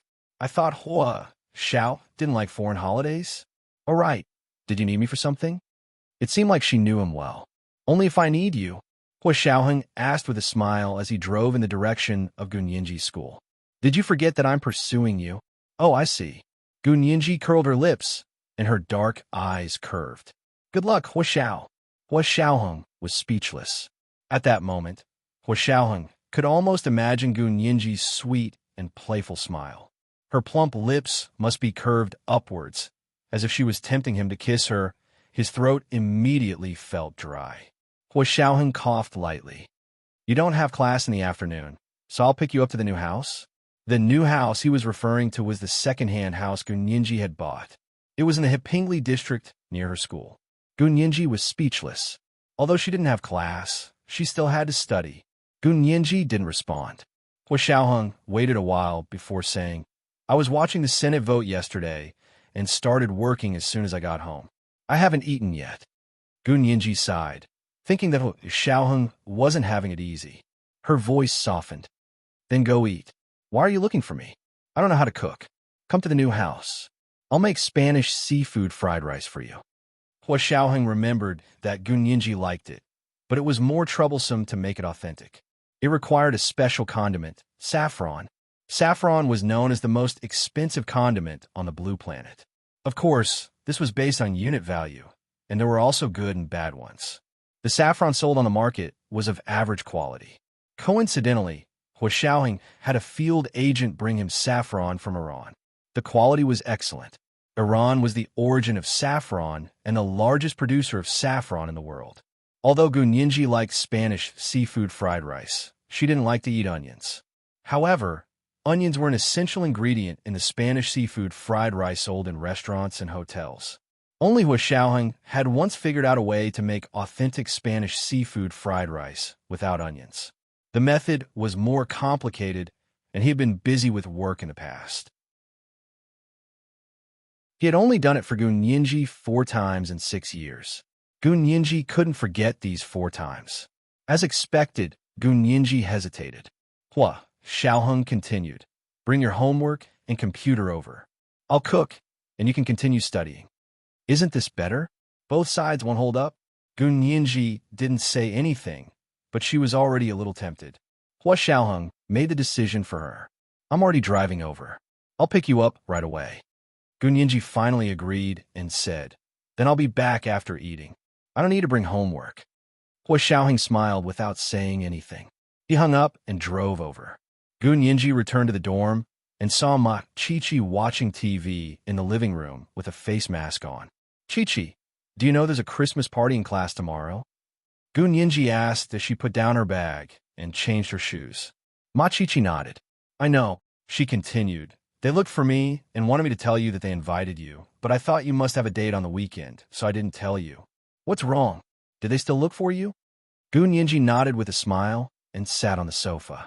She poked Ma Chi-Chi's arm. Yes, they looked for me. But how can I have a date on the weekend? You're the one who has a date, right? Ma Chi-Chi was happy as soon as she thought about it. She happily leaned over to Gun Yinji and whispered, Brother Xiong asked me to go out tomorrow. We're going to spend Christmas Eve together. We're going to spend the night together? Gun Yinji purposely misinterpreted Ma Chi-Chi's words. Do you want me to buy you 2 sets of sexy lingerie? Ma Chi-Chi was speechless. Yinji, how can you say something that's not appropriate for children? Ma Chi-Chi suddenly grabbed Gun Yinji's ear. Of course, she didn't use any strength. She only pretended to be angry and wanted to teach her a lesson. Gun Yinji pushed her hand away with a smile and escaped from the sofa. What's wrong? Are you blushing? All right. Are you and Brother Xiong committed? He said he wanted me to be his girlfriend. Ma Chi-Chi was a bit shy. But we haven't really spent time together yet. You know, they're all so busy. Yes, I know. Gun Yinji looked at Ma Chi-Chi and felt like she was seeing herself in the past. Chi-Chi, I've been through it. Let me give you a piece of advice from the bottom of my heart. If you really love Brother Xiong and Brother Xiong loves you back, you must cherish the time you spend together. Although they're very busy and can't spend much time with you, 1 hour with them is equivalent to a month or even a year with someone else. But if the other person didn't love enough, then every minute and second they spent together was torture. Ma Chi-Chi was stunned and only said after a while, Yinji, You're talking about yourself, right? Gun Yinji laughed and smoothed her hair before turning to walk back to her dorm. Of course not. I'm talking about you. You have to be mentally prepared to date Brother Xiong. Gun Yinji walked to her dorm room to wash her face and reapply cream. She opened the closet and saw the red Hermes Berlin bag Hua Xiaoheng had bought for her. She took it out and put her phone, wallet, and keys inside. Not long after, she heard her phone ring. It was Hua Xiaoheng come and pick her up. Gun Yinji opened the door and said to Ma Chi-Chi in the living room, I have something to do and need to go out. Don't wait for me for dinner tonight. Got it. Ma Chi-Chi waved at her. I'm going out with Brother Xiong early tomorrow morning. I won't say goodbye. Gun Yinji stayed up all night to study and revise her thesis.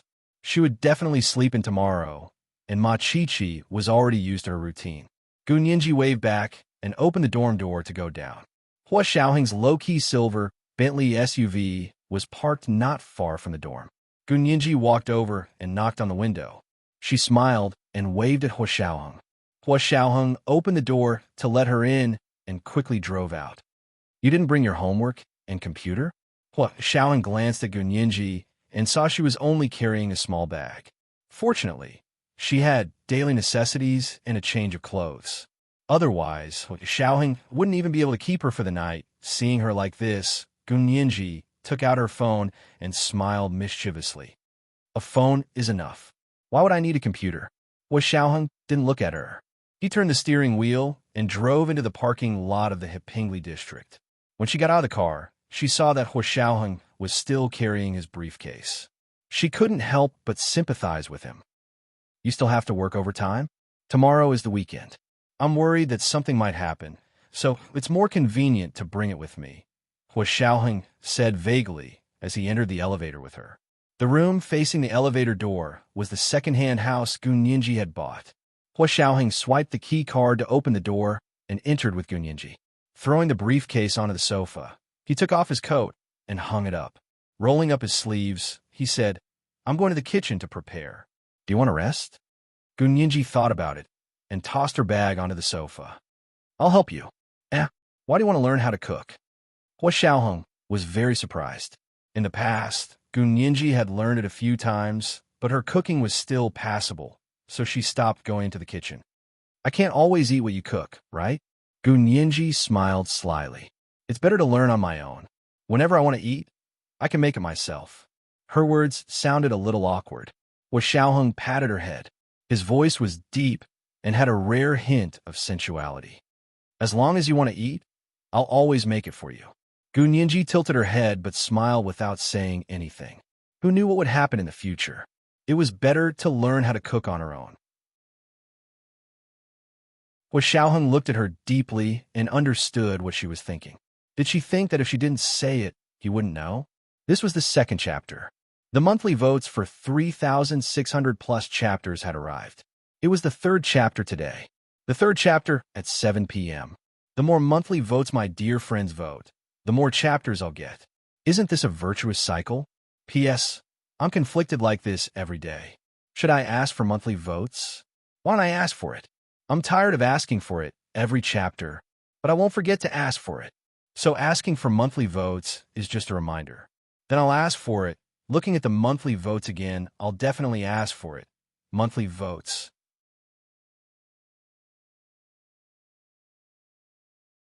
Chapter 908. The two of them went to the kitchen. Hua Xiaoheng opened the fridge and took out the bag of saffron. He picked out 2 saffrons, ground them into powder, and put them in a small plate with white orchids. Gun Yinji watched from the side and occasionally asked for technical advice. For example, what's the ratio of saffron to rice? If the prawns were replaced with lobsters, would the taste be the same? There were also whimsical ones. Can we put crab in the Spanish seafood fried rice? Can you change the lantern peppers to Spanish peppers? Would it taste better if it was spicy? Hua Xiaoheng was preparing the ingredients on the side, occasionally replying to her. He didn't say much, but every sentence was on point. Gun Yinji's camera-like memory recorded Hua Xiaoheng's every move in her mind. She remembered the weight and composition of the ingredients clearly.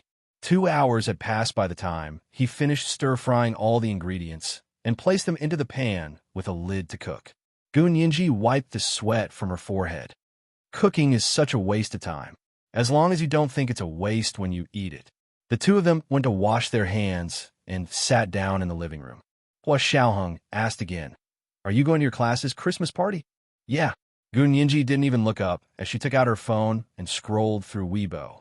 Hua Xiaoheng reached out and took the phone from her hand. He said sullenly, "I'm talking to you. It's rude to play with your phone." Gun Yinji knew that she was only using her phone as a cover because she didn't want to face Hua Xiaoheng alone. She had to admit that Hua Xiaoheng put a lot of pressure on her. "I don't want to play anymore. Give me back my phone." Gun Yinji smiled and spread her hands. "I promise." Hua Xiaoheng looked at her for a while before returning the phone to her hand. "I'll confiscate it if you play with it while talking to me again." Fine. Whatever you say." Gun Yinji turned to put her phone back into her purse and secretly made a face at him. She thought that Hua Xiaoheng didn't see it, but she didn't know that Hua Xiaoheng was sitting next to her and was leaning forward to look at her. He clearly saw her little movement. By the time Gun Yinji turned around with a smile, Hua Xiaoheng had already leaned in and gently kissed her lips. Sure enough, it was as beautiful as he remembered. Once they kissed, they couldn't separate. Their lips were glued to each other. Every time Gun Yinji wanted to retreat, Hua Xiaoheng would chase after her relentlessly. She didn't know when his big hand had climbed up her slender waist and wrapped around it. With a little force, he lifted her up and placed her on his lap. His muscular waist pushed her legs apart, and he kissed her face to face. Gun Yinji was practically kneeling on the sofa. His lower body was sore from that thing that had suddenly hardened. He had no choice but to raise his body slightly to avoid touching that heat. Hua Xiaoheng noticed and tightened his arms, almost pinning her to the ground. She was unable to move. She tried her best to lean back and struggled to break free from his shackles. Unfortunately, she was too weak and couldn't break free at all. She could only mumble, "Let me go. Be gentle. Don't bite me." How would she be able to go to the ball tomorrow if she got bitten? She didn't dare to struggle too much, afraid that Hua Xiaoheng's mouth would be even harsher. Hua Xiaoheng really wanted to bite her and leave his mark on her lips to declare his ownership. But there was still a sliver of reason that prevented him from doing so. Gun Yinji had her own life. Although he wasn't happy that she wanted to go to the class ball, he had no reason to stop her. Also, he was also busy. He had to attend the art performance on Christmas Eve. If he couldn't accompany her, wouldn't he let her find her own entertainment? His heart would ache to see her depressed all by herself. Hua Xiaoheng's movements softened, and he stopped sucking on her lips. But he still touched her lips from time to time. Feeling the softness of her lips, he felt dizzy and suffocated. Finally, he stopped and hugged her. Their heads touched as they sat on the sofa. The two of them were quiet and didn't speak. Gun Yinji felt his body calm down and then carefully sat down. She moved back a little and tried to stay away from the indescribable important part. Hua Xiaoheng chuckled quietly and touched her forehead. His voice was a little hoarse. "Sit however you're comfortable. Don't worry about me. I'm just looking for a comfortable place," Gun Yinji said angrily. She patted Hua Xiaoheng's leg. "It's hard everywhere. It's not comfortable no matter how I sit. Put me down." Hua Xiaoheng was quiet for a moment. He let go and let Gun Yinji sit on the sofa beside him. He stood up. "I'll go check the kitchen. Dinner should be almost ready." When he entered the kitchen, he heard the sizzling sound of the shallow pot. The soup was already cooked, but the rice was still fragrant. He turned off the fire and waited for a while before opening the lid and filling a bowl with rice for Gun Yinji. Then he took a small bowl for himself and scooped a little bit. He had actually already eaten. Not only had he eaten, but he was also very full. He could only eat for now and couldn't eat anymore. However, when Hua Xiaoheng brought the rice out, Gun Yinji saw that his bowl was so small.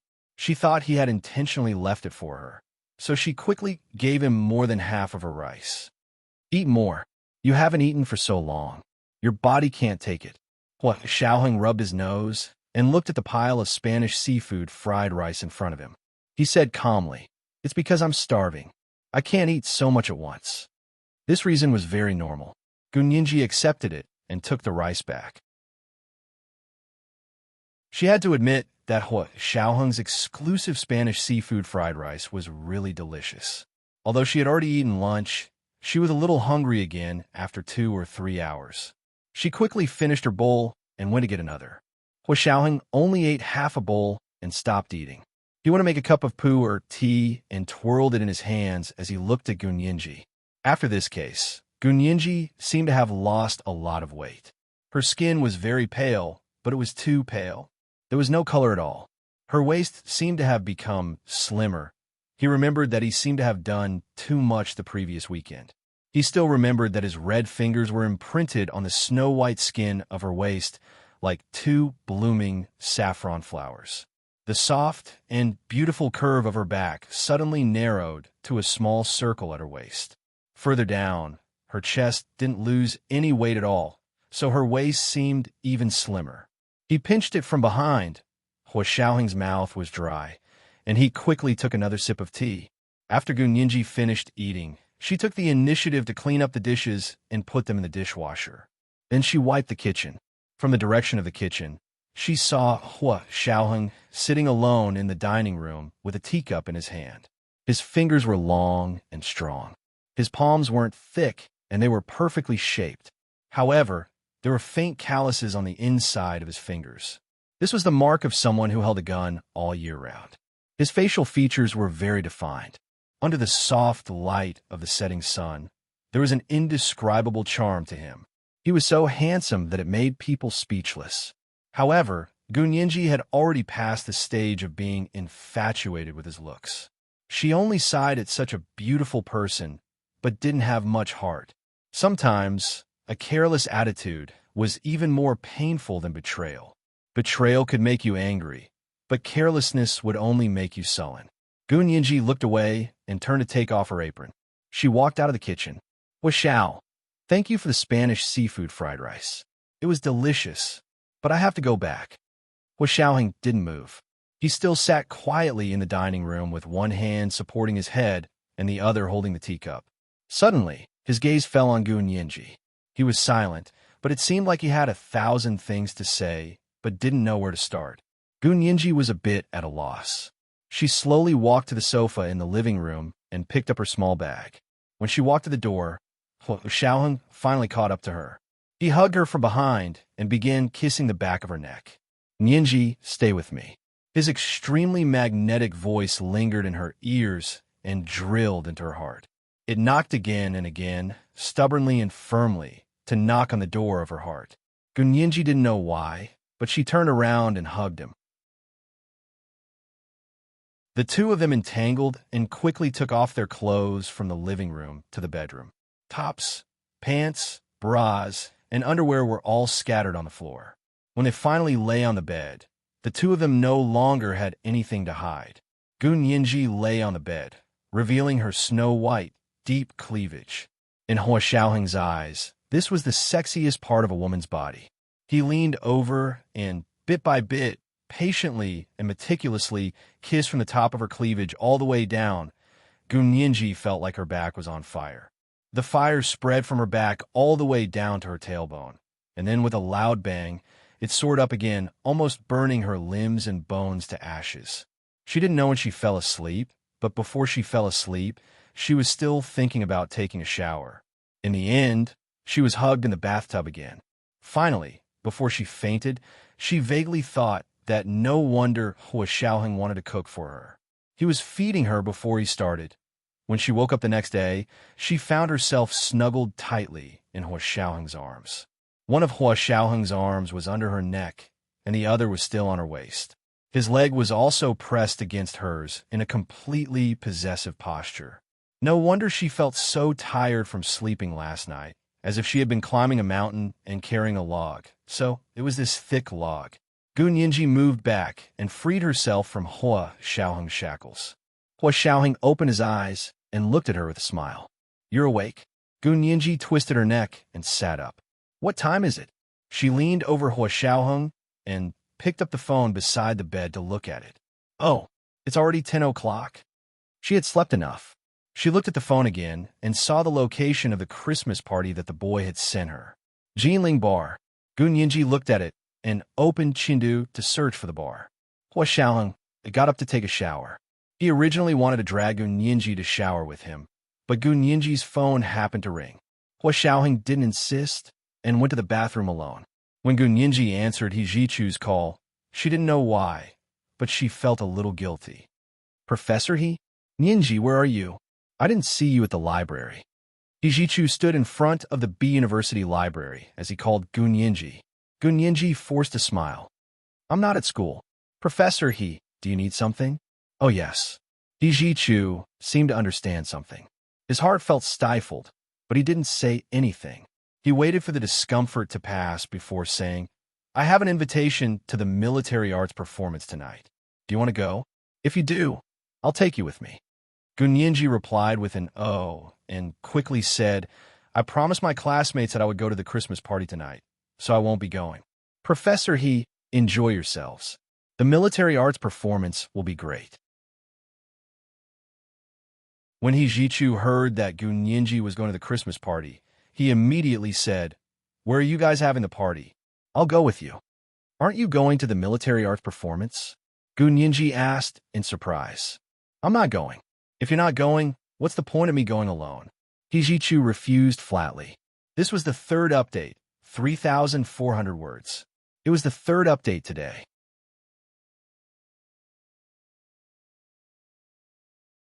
Chapter 909. Oh, Gun Yinji was taken aback. You going to our class's Christmas dance? But what? Don't tell me they don't welcome us? He Jichu said slowly, one hand in his coat pocket gradually clenching. Or, you don't want me to go? Of course not. Gun Yinji instinctively denied it. She sat up on the bed with her phone in her hand and pulled the blanket up to her neck. She said carefully, Professor He, this Christmas party is actually a place for classmates to get to know each other and bond. Gun Yinji didn't dare to imagine what the occasion would be like if the professor went. He Jichu snickered. Are you afraid of dragging you down? Don't worry, I'll go by myself. I won't affect you.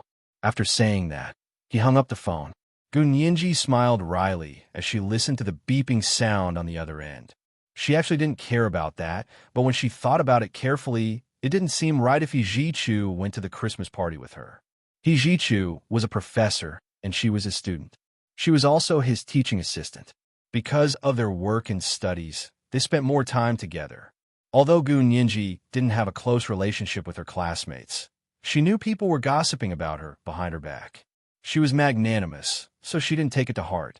But if he appeared at the Christmas party, the gossip behind his back would probably be even worse. Gun Yinji didn't care, but she knew it would hurt her teacher's reputation even more.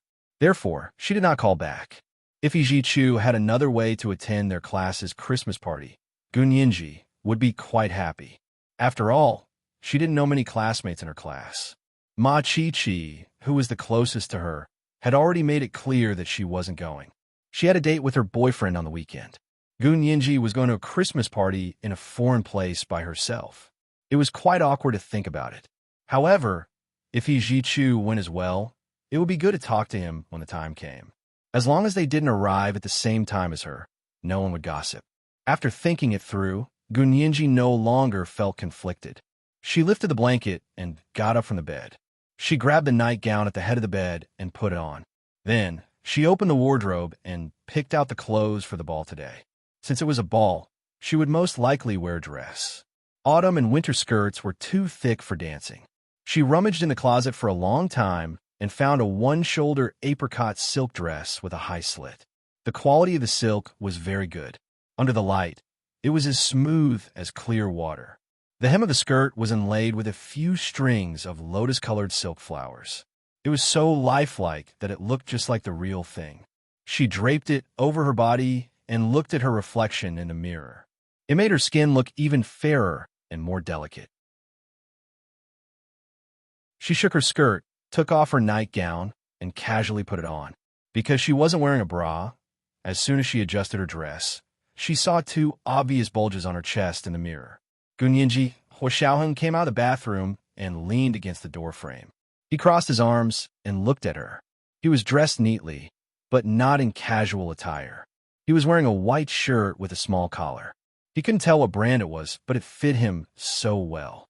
It was probably custom-made. His slender trousers were straight and wrapped around his long legs. Even the leather belt around his waist gave off a sense of abstinence. Tightly bound his wild nature. Gu Yinji blinked and met Hua Xiaoheng's gaze in the mirror. She said, "How about wearing this dress to the dance tonight?" Hua Xiaoheng walked over and put a hand on her shoulder. He bent down slightly and was eye level with her. He whispered in her ear briefly but firmly, "No, Gu Yinji, why not? This dress will definitely look good dancing." Gu Yinji argued with Hua Xiaoheng and tried to reason with him. "I can also do Latin dance. Look at this opening. When I reveal my legs and kick them out, I'll definitely shock everyone." She pointed to the slanted curve near her thigh under the dress for Hua Xiaoheng to see. Hua Xiaoheng looked down and reached out to touch her thigh. He said, "Wearing this dress will only make people want to tear it apart." As he spoke, he really grabbed it. Gu Yinji quickly grabbed his hand. "No, I like this dress very much. If you dare to tear it, you'll what?" Hua Xiaoheng leaned forward and held her slender waist with both hands. His palms were faintly burning. Gu Yinji opened her mouth and wanted to say something harsh, but Hua Xiaoheng didn't let her speak at all. He lowered his head and kissed her. Gu Yinji quickly pressed her lips together and turned her head away from him. She mumbled, "Don't. I haven't brushed my teeth yet. It's not like I despise you." Hua Xiaoheng held her head and kissed her in the end. As he kissed her, he took out his phone and glanced at it. He swiped it open to open an application control app. Not long after, the sound of distant and warm music began to play in the house. When the house was renovated, the bedroom and living room were all equipped with surround sound Bluetooth speakers. Gu Yinji could tell it was the carpenter's famous "Merry Christmas, darling. Merry Christmas, my darling baby." The carpenter's voice from half a century ago had been baptized by time and was like a crystal polished by time. It was even more pure and affectionate, without any impurities. Hua Xiaoheng took a step back and reached out his hand. He looked down at her and said quietly, "May I?" It was actually the prelude to a dance. His gaze was so focused that it was impossible to ignore it. His dark, jade-like eyes seemed to be able to absorb souls. Gu Yinji seemed to be bewitched. She placed her hand in his. Hua Xiaoheng held her soft little hand with one hand and placed the other on her waist. He slid a step forward and began spinning her in the small bedroom. Gu Yinji had never known that Hua Xiaoheng was also an expert at ballroom dancing. His sense of rhythm was very strong. His arms were strong, so he led her in a slow, and smooth dance. They spun and intertwined. You advance, I retreat. You front, I back. Her intertwined palms were sweaty and a bit wet. Her heart was pounding, and her footsteps were almost flustered. She almost stepped on Hua Xiaoheng's feet several times, but he was able to pick her up and spin her with a little force in his arms. He felt her nervousness and lowered his head to kiss her forehead. His warm lips gradually calmed Gu Yinji's heart. She composed herself and began to dance to Hua Xiaoheng's rhythm. She had also learned before. She had secretly practiced with little Temptress and the others when she was in college, but she had never had the chance to dance with anyone else. She had once had a small selfish wish that her first dance had to be with Hua Xiaoheng.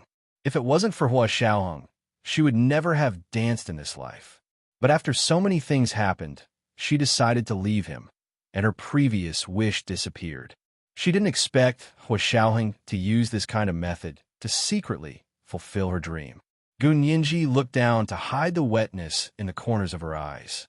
The music slowed down, and only 4 sentences kept repeating.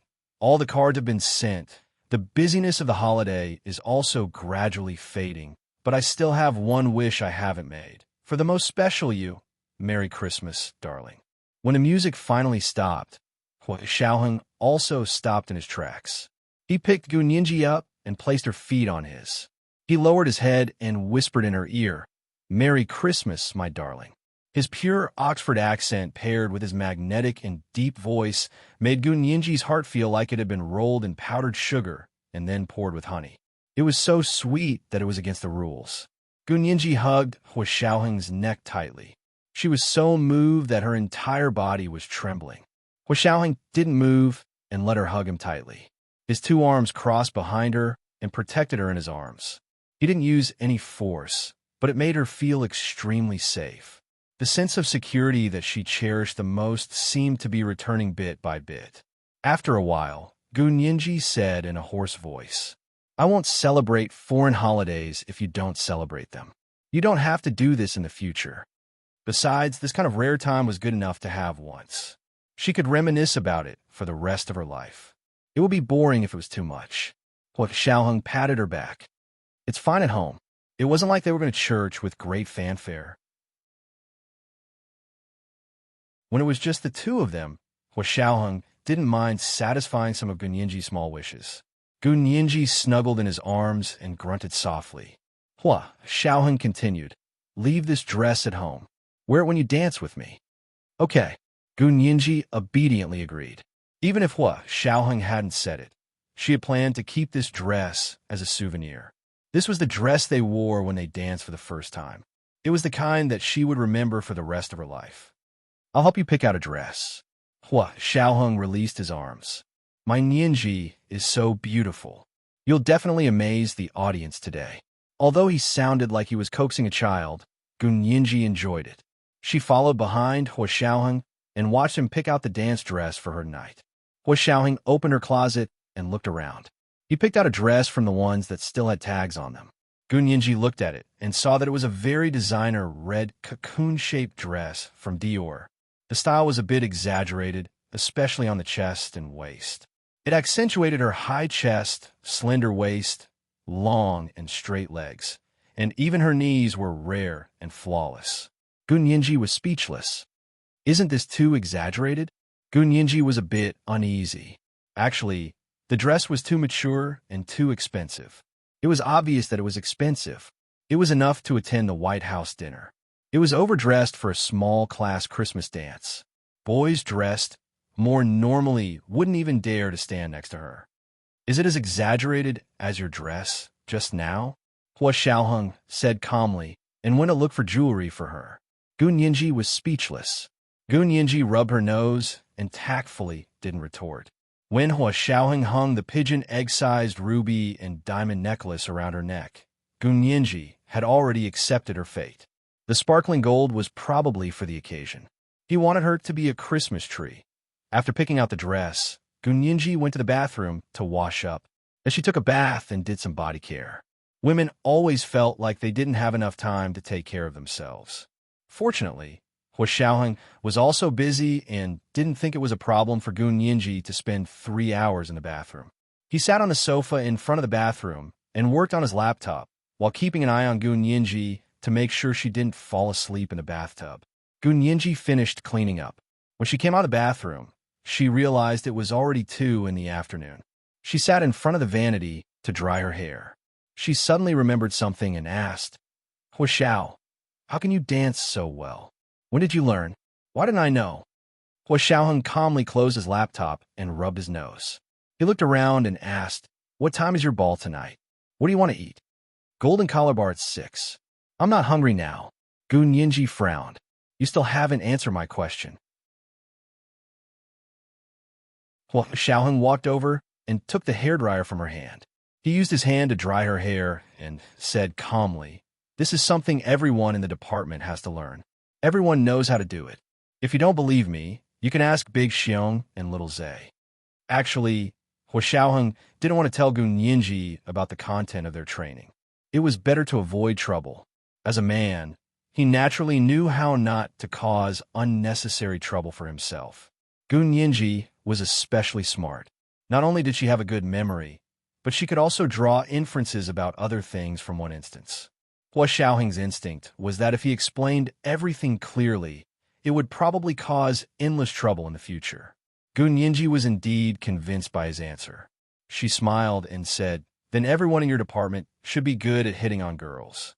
Why are Brother Xiong and Brother Zay still single?" Xiaoheng smiled. "We don't hit on girls. That's a mission." It was precisely because they knew too much that they didn't want to use it in their own lives. They were better than most people at distinguishing true feelings from false ones. Gunyinji smiled knowingly. Time passed especially quickly when the two of them were together. Soon, it was already 5:30. It was winter in the imperial capital, so the sky darkened especially early. Hua Xiaoheng called Fan Jian to drive over.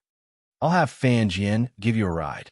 Hua Xiaoheng narrowed his eyes as he adjusted the necklace around Gun Yinji's neck.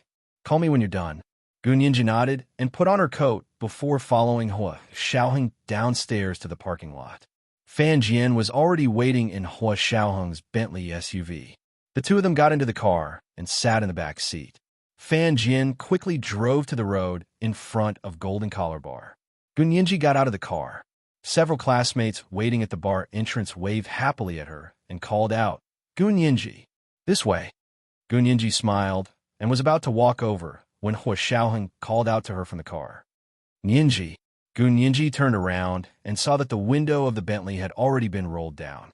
Hua Xiaoheng was wearing sunglasses, revealing half of his side profile. He was so handsome that it made her heart flutter. There were no lights in the car. Only the light from the street lamps shone down. It was half bright and half dark, making his aura even more mysterious and vast. "What's the matter?" Gun Yinji walked back to the window and bowed slightly. She looked at Hua Xiaoheng in surprise. Hua Xiaoheng suddenly reached out and grabbed Gun Yinji's neck. He gently pulled her down. In front of Gun Yinji's classmate, under the flickering Christmas lights and faintly discernible music, he kissed her in front of the bar. This was the first chapter of the 4,000-word chapter. The second chapter at 7 p.m. Come on. Hurry up and vote for the monthly and recommendation votes. It should be the third chapter tomorrow. P.S. Thank you to the leader of Enigma Yangxi for tipping 10,000 Chidian coins yesterday. Moi.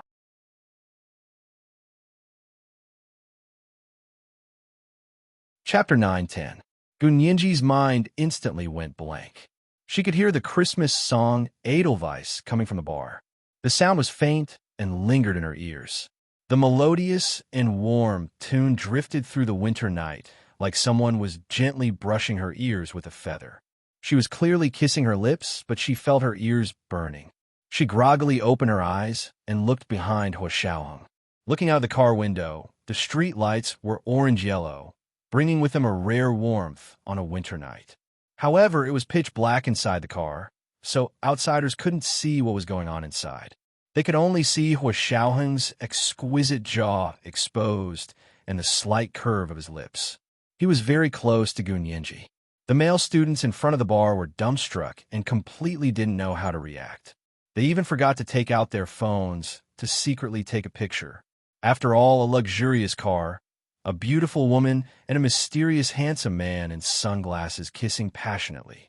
If this photo was posted on Weibo, it would easily get thousands of reposts. Unfortunately, the man's aura was too strong. Even though he was just sitting in the car and showing half his face, it was enough to make these self-proclaimed pillars of societies be university law students unable to move. After a moment of dizziness, Gun Yinji finally snapped out of it. She thought a long time had passed, but it had only been a few seconds before Hua Xiaoheng let go. "Go have fun." Hua Xiaoheng patted Gun Yinji's cheek and was satisfied to see her face blush. Gun Yinji straightened and instinctively wiped her lips with her hand. Hua Xiaoheng had probably eaten all the pink lip gloss she had put on when she left the house. Hua Xiaoheng calmly took out a tissue and wiped his mouth. Sure enough, he saw a bright red stain on the snow-white tissue. He smiled and waved at Gun Yinji before ordering Fan Jian, "Go to the military compound." Fan Jian started the car and drove off in the direction of the military hall. Gun Yinji stood by the side of the road and silently watched Hua Xiaoheng's car disappear into the night. She patted her face. It was so hot. She turned around and, as expected, saw a row of male students staring at her with their mouths open and eyes wide. Gun Yinji walked over and waved at them. "What's wrong? Don't you recognize me?" She acted as if nothing had happened, which made the students too embarrassed to ask her. "How could that be?" "Gun Yinji, this way. We've booked the whole place for today." The class president of Class 1 was a bespectacled man who wore a pair of gold-rimmed glasses all year round. He was quite good-looking and handsome, much better looking than Mei Xiaoan, the class president of Gun Yinji's undergraduate years. He was usually the one to notify Gun Yinji when something happened in class, so he was more familiar with her than the others. Gun Yinji nodded at him and followed him inside. The bar wasn't too big, but it was decorated warmly. Furthermore, it was specially decorated for Christmas. There was a huge Christmas tree as soon as they entered the door. It was rare that it wasn't a fake plastic tree, but a real fir tree from who knows where. As he walked closer, he could smell the fresh scent of pine leaves. The tree was covered with all kinds of sparkling trinkets. The top of the tree was decorated with a winged doll of a saintess. There was a halo above her head, and it was actually colorful. The lights in the bar matched the colors of the Christmas lights, illuminating everyone in a variety of colors. Gun Yinji followed her classmates inside. The middle of the bar had been cleared for a dance floor. Directly across from the dance floor was the bar counter, where the bartender was already mixing drinks. Gun Yinji looked at the bar counter and suddenly remembered when she was in Germany, she had also stayed in a bar for a few days. She pursed her lips and felt a bit strange as she slowly followed her classmates to where everyone was sitting. The dining area was separated from the dance floor by a screen, and there were several square tables in the small area. The food was on the square tables in a buffet style. Gun Yinji had already eaten her fill at home and came over. She took a quick look and only planned to eat some fruit later. She had no appetite for anything else. Gun Yinji, you came alone? Class 1's counselor, Gue Suyao, stood up with a smile. Where's Professor He? He didn't come with you? Gun Yinji's heart skipped a beat, and she secretly thought to herself that he had tricked her again. She immediately put on an even more surprised expression than Gue Suyao. Professor He? He's coming too? Gue Suyao was momentarily speechless. He Jichu had asked her about Class 1's Christmas party today and had said, intentionally or otherwise, that he was free today and wanted to see how the students celebrated Christmas. Gue Suyao was well aware at the time. Last Christmas was He Jichu's first Christmas as a lecturer at B University, and she had never seen him care about how the students celebrated Christmas. However, he was interested this year, and it was all because of Gun Yinji, of course. She didn't expose him and said enthusiastically, That's great. The students from Class 1 are going to Jinling Bar for a Christmas party today.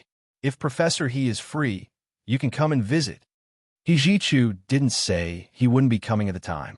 He only said he had things to do and would go see if he could finish them early. If not, he wouldn't go and told them not to wait for him. Gue Xiao only thought He Jichu was being polite, but now that Gun Yinji was here, she instinctively felt that He Jichu must be with her. However, after she said it, before Gun Yinji could deny it, one of the boys from Class 1 who had been outside earlier was already laughing mischievously. He winked and said, Guess what we just saw outside? Before anyone could ask, the boy already said eagerly, We saw Gun Yinji's boyfriend. TSK, and you're still talking about Professor He? What nonsense! Gun Yinji's boyfriend is not only rich, but he's also very handsome. He's not any worse than Professor He. Gun Yinji's face flushed and then paled. She wasn't very happy, but if she reacted too strongly to this kind of gossip, it would give others the opportunity to accuse her of hiding something. Pursing her lips, Gun Yinji sat down on the sofa and said to the boy who had just spoken, Oh, Professor He is my tutor. What nonsense are you guys talking about? Be careful, or I'll sue you. They were all law students, so they didn't overdo it. As expected, everyone fell silent and didn't mention it again. Someone changed the topic and began a drinking competition with someone else. A few girls sat next to the tutor, Gue Suyao, and looked curiously at Gun Yinji's clothing and jewelry. A girl who was very interested in fashion suddenly said, The dress Gun Yinji is wearing is from Dior's spring collection next year. Look. She took out her phone and searched for Dior's spring collection next year. The fashion industry was like this. During the winter, the next spring collection would already be held. By next summer, the winter collection would begin. It was always several months ahead of the actual season. The girl's phone indeed found a dress that was exactly the same as the one Gun Yinji was wearing. It was Dior's latest spring collection. TSK, this isn't normal. Even the A-list celebrities in the country can't get their hands on such a big brand like Dior. I heard it's only available to global VIP customers. It's not just the dress. Look at the ruby necklace around her neck. That's a standard pigeon blood ruby. My uncle is in the jewelry business, so it's considered a big business. But even my uncle's family doesn't have rubies of this purity. The girls sat together and studied Gunyinji from head to toe. They weren't familiar with Gunyinji, and Gunyinji was dressed so extravagantly today. They weren't idiots, so they didn't want to sit next to her and look like country bumpkins. Therefore, they intentionally stayed away from her. Occasionally, they would say sarcastically, "Although she's dressed extravagantly, she looks old. Don't look like she's a young married woman." TSK. The girl who was close to Ma Chi-Chi couldn't stand it anymore. She frowned at the sarcastic girl and said, "That's enough. Watch your tongue. Nyinji is only 19 and looks like a young married woman. You're already 26. What do you look like? An old woman? Why are you scolding me?"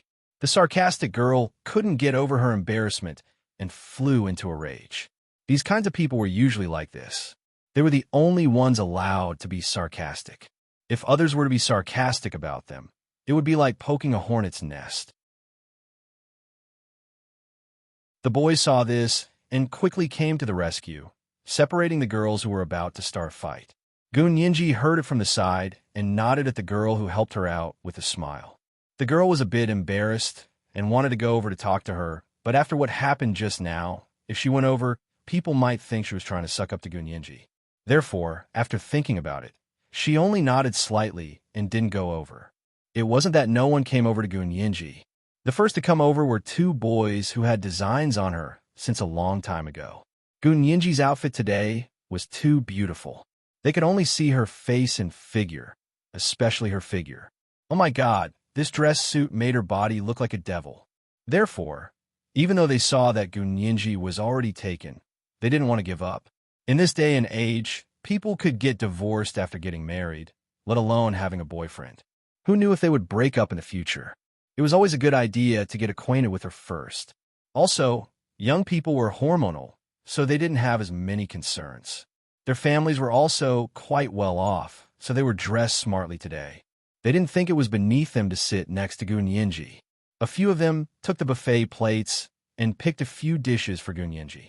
"Classmate Gu, why aren't you eating? We're going to dance later." "How can you dance if you're hungry?" "Classmate Gu, what drinks do you usually drink?" "Juice." "From the looks of it, you must only drink juice and milk, right?" "Classmate Gu, what kind of dance do you like?" "Latin dance." "Your legs are so long. You must be very beautiful when you dance Latin." When Ijichu came in, he saw Gunyinji sitting on the sofa, surrounded by a group of boys, like stars surrounding the moon. It was the second watch. Come, come, come.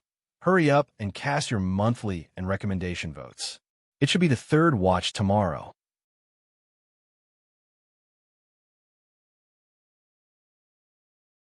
Chapter 9:11. Gunyinji was wearing a very elegant and mature red dress today. The front was slightly exposed, and a necklace with pigeon blood rubies and diamonds slid across her snow-white collarbone. If it weren't for the fact that her face and expression were still brimming with the elegance of a young girl, the dress alone would make her look 4 or 5 years older than her actual age. However, this was the benefit of being beautiful. No matter what she did, it would only make her look prettier and have a different kind of beauty. Sitting on the sofa, she happened to look about the same age as the male students who were 4 or 5 years older than her. It actually made her look more harmonious. Beside these students, she looked at ease, and her smile was relaxed and carefree. Unlike when she was with Hua Xiaoheng, her attitude was reverent but distant. Unlike when she was with Hijichu, her expression was always respectful but distant. Hijichu laughed self-deprecatingly and was in no hurry to walk over. He would let Gunyinji enjoy the happy time with her peers. He couldn't lock her up in a cage, could he? Although he really wanted to do that, it was only a thought. Hijichu walked to the bar next to the dance floor and sat down. He pointed to the bartender. "Give me a tequila sunrise." Tequila sunrise was a world-famous cocktail. It used tequila as the base and mixed with various freshly squeezed juices. It had the sweetness of fruit wine and the spiciness of tequila. It was very suitable for He Ji-chu's current mood. The bartender's hair was dyed red, and his forehead was dyed gold. The color of his hair would have been an eyesore under natural light, but it was surprisingly fitting in the glass with the Christmas lights shining on it. He looked at He Ji-chu and asked with a smile, "Are you also with those students?" The bar had been booked by the master's students from the B University Faculty of Law. He Ji-chu didn't look like a student, so the bartender wanted to confirm it. He Ji-chu nodded. "I'm their professor." "Oh." The bartender happily snapped his fingers to indicate that he understood. He turned to take out a bottle of Mexican imported tequila from the liquor cabinet and began mixing it. At the same time, Hua Xiaoheng had just gotten out of the car at the entrance of the military auditorium. In the car, he changed into the military uniform that Fan Jian had brought for him. It was a formal Major General's uniform. The golden pine leaves on the epaulets shone with a golden star. It was very imposing. The weapon belt around his waist tightened around his muscular waist, making his long legs even more eye-catching. "Major General Hua, this way please." The female soldier at the entrance of the auditorium was a member of the song and dance troupe. She had specially recognized all the VIPs present today. If she called them by the wrong name or title, it would be a mistake. Hua Xiaoheng nodded and handed over his invitation. The female soldier personally led Hua Xiaoheng into the hall and helped him find a seat. Surprisingly, it was the second row in the middle of the auditorium. Sitting in the first row were older generals like General Ji. The lowest rank was a lieutenant general. The second row was much freer. Hua Xiaoheng looked up and saw that his parents were both sitting in the same row. Hua Guanchen was sitting next to Song Jining and was talking to her with his head lowered. Song Jining sat up straight with an indifferent look on her face. No one knew if she was listening or not. Hua Xiaoheng looked at his seat and saw that it was on the other side of Song Jining.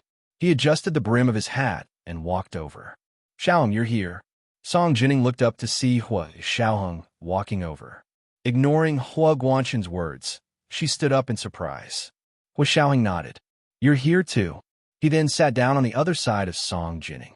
Song Jining had arrived a little earlier and ended up being dragged away by Hua Guanchen to talk. She was about to die of annoyance, but she didn't want to embarrass him in public. If she did that, not only would Hua Guanchen be embarrassed, but she would also be embarrassed. She didn't want to embarrass herself because of someone she had nothing to do with. Therefore, she only sat there patiently and thought about her experiment. She didn't hear a single word that Hua Guanchen said. Now that Hua Xiaoheng was here, Song Jining finally breathed a sigh of relief. Otherwise, it would be a really sad night. Hua Xiaoheng sat down and looked at the seating arrangement. He vaguely felt that it was arranged in advance. The news of him attending the performance had been reported the day before yesterday. The people in the seating arrangement had arranged the three of them together. Hua Xiaoheng's eyes flickered slightly. He leaned towards Song Jining to listen to her. Song Jining's first words were, "Why did you come alone? Where's Nianji? You didn't bring her?" Hua Xiaoheng choked. He quickly glanced at Song Jining and said dryly, "Nianji's class has an activity today. She went to participate." "Oh." Song Jining accepted Hua Xiaoheng's explanation. She had spent her entire life in a school and research environment, so she was very accepting of these kinds of situations. "That's right. It's Christmas Eve today. University students all like to take this opportunity to have fun. The new postdocs in our institute are all clamoring to celebrate Christmas Eve." Hua Xiaoheng clasped his hands in front of his chest and narrowed his eyes.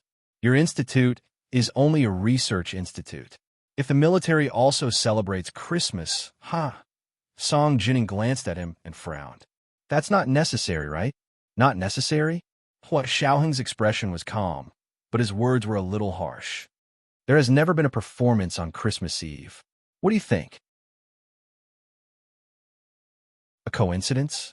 Song Jining sighed and didn't speak. At that moment, a surprised voice came from Hua Xiaoheng's side.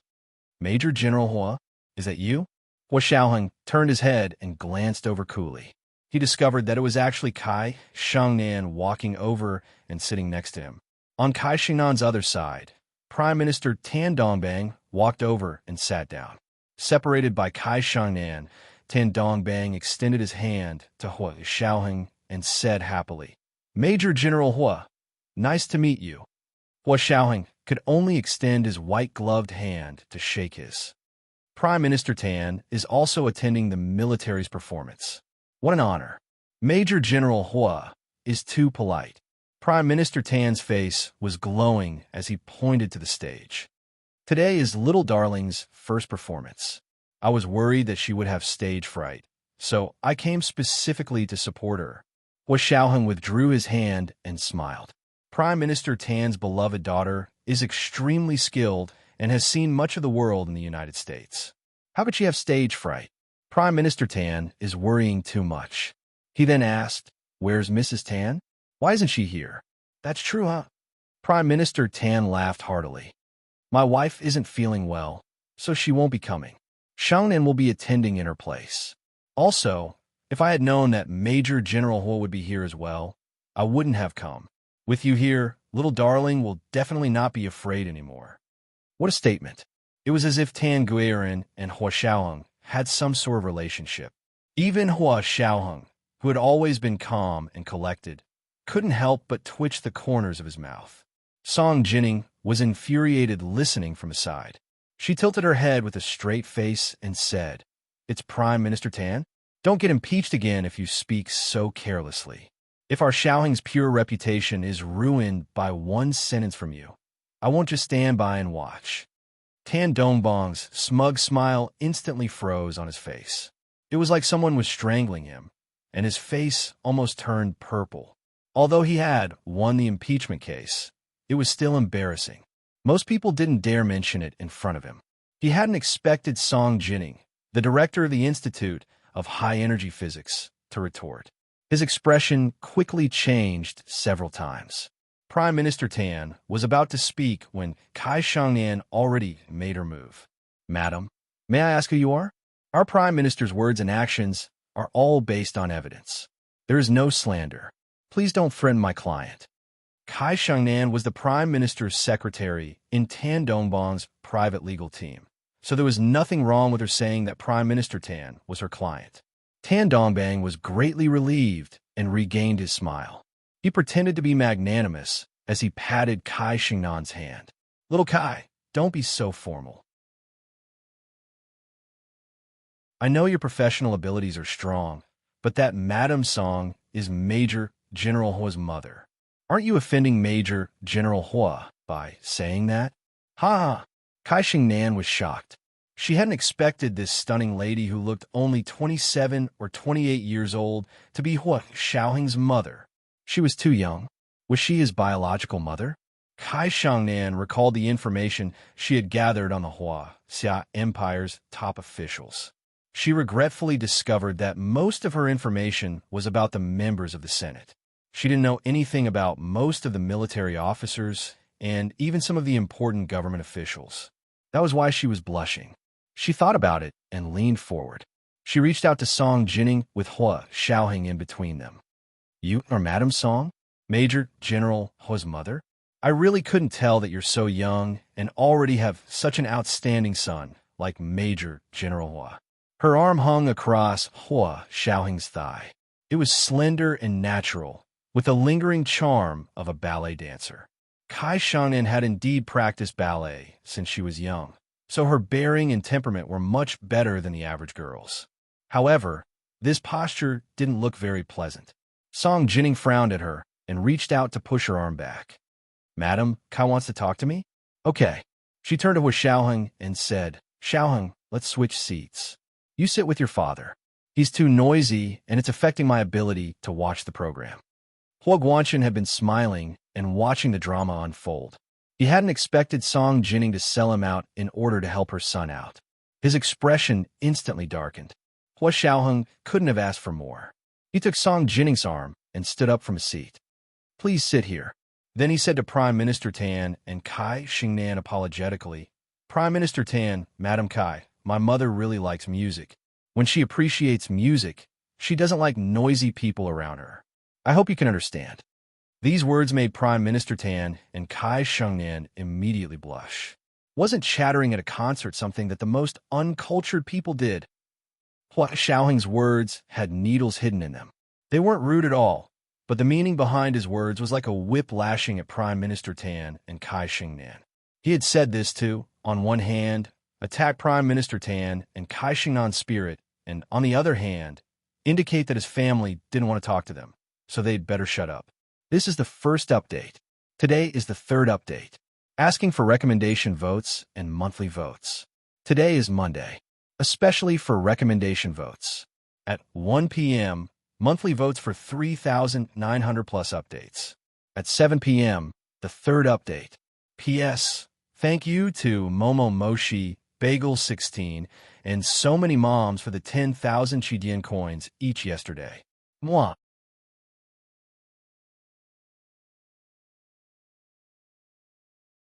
Chapter 912. Prime Minister Tan and Kai Shengnan were both from scholarly families, so it wasn't that they didn't know the etiquette of attending a concert. It was just that in their hearts, they didn't even consider a military arts performance as a concert to them. This was another social occasion. Since they were going to socialize, talking was unavoidable. Furthermore, it wasn't even time to start yet. Hua Xiaoheng saying this was completely disrespectful. Ever since the impeachment, Prime Minister Tan valued his reputation more and more. He couldn't tolerate the slightest bit of contempt or neglect from others. However, today he had been reprimanded by Song Jining, the director of the Institute of High Energy Physics, and then slapped in the face by Hua Xiaoheng, the Major General. It was really hard to swallow. His expression darkened and he was about to explode, but Kai Shengnan quickly gave him a look and said quietly, "Uncle, don't make things difficult for cousin." Thinking of his beloved daughter, Tanguran, Prime Minister Tan finally let out a long sigh and swallowed his anger. Not long after, General Ji and the others entered and sat down in the front row. Hua Xiaoheng and Hua Guanchen both stood up to greet them.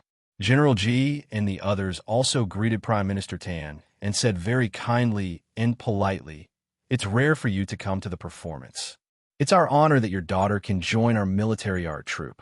I hope she can continue to shine and bring glory to our nation." "Thank you for your kind words, General Ji. Little darling is a hard-working child and has talent. She has been longing to join the military art troupe this time." As Prime Minister Tan said this, he couldn't help but glance at Hua Xiaoheng. The corners of Song Jining's eyes twitched. Just as she was about to beat Prime Minister Tan's thoughts back, she heard Hua Guanchen chuckle and say, "Prime Minister Tan, you're too kind. Actually, we've been longing for Miss Tan to join the military art troupe. Isn't that right, Xiaoheng?" Song Jining finally understood where Prime Minister Tan got his confidence from. It turned out that someone had given him a reassurance pill. It was really hard to guard against a thief in the family. In front of so many people, it was up to these two old men to be shameless. Song Jining snorted inwardly and was about to retort with a straight face when she saw the lights in the auditorium dim and the performance begin.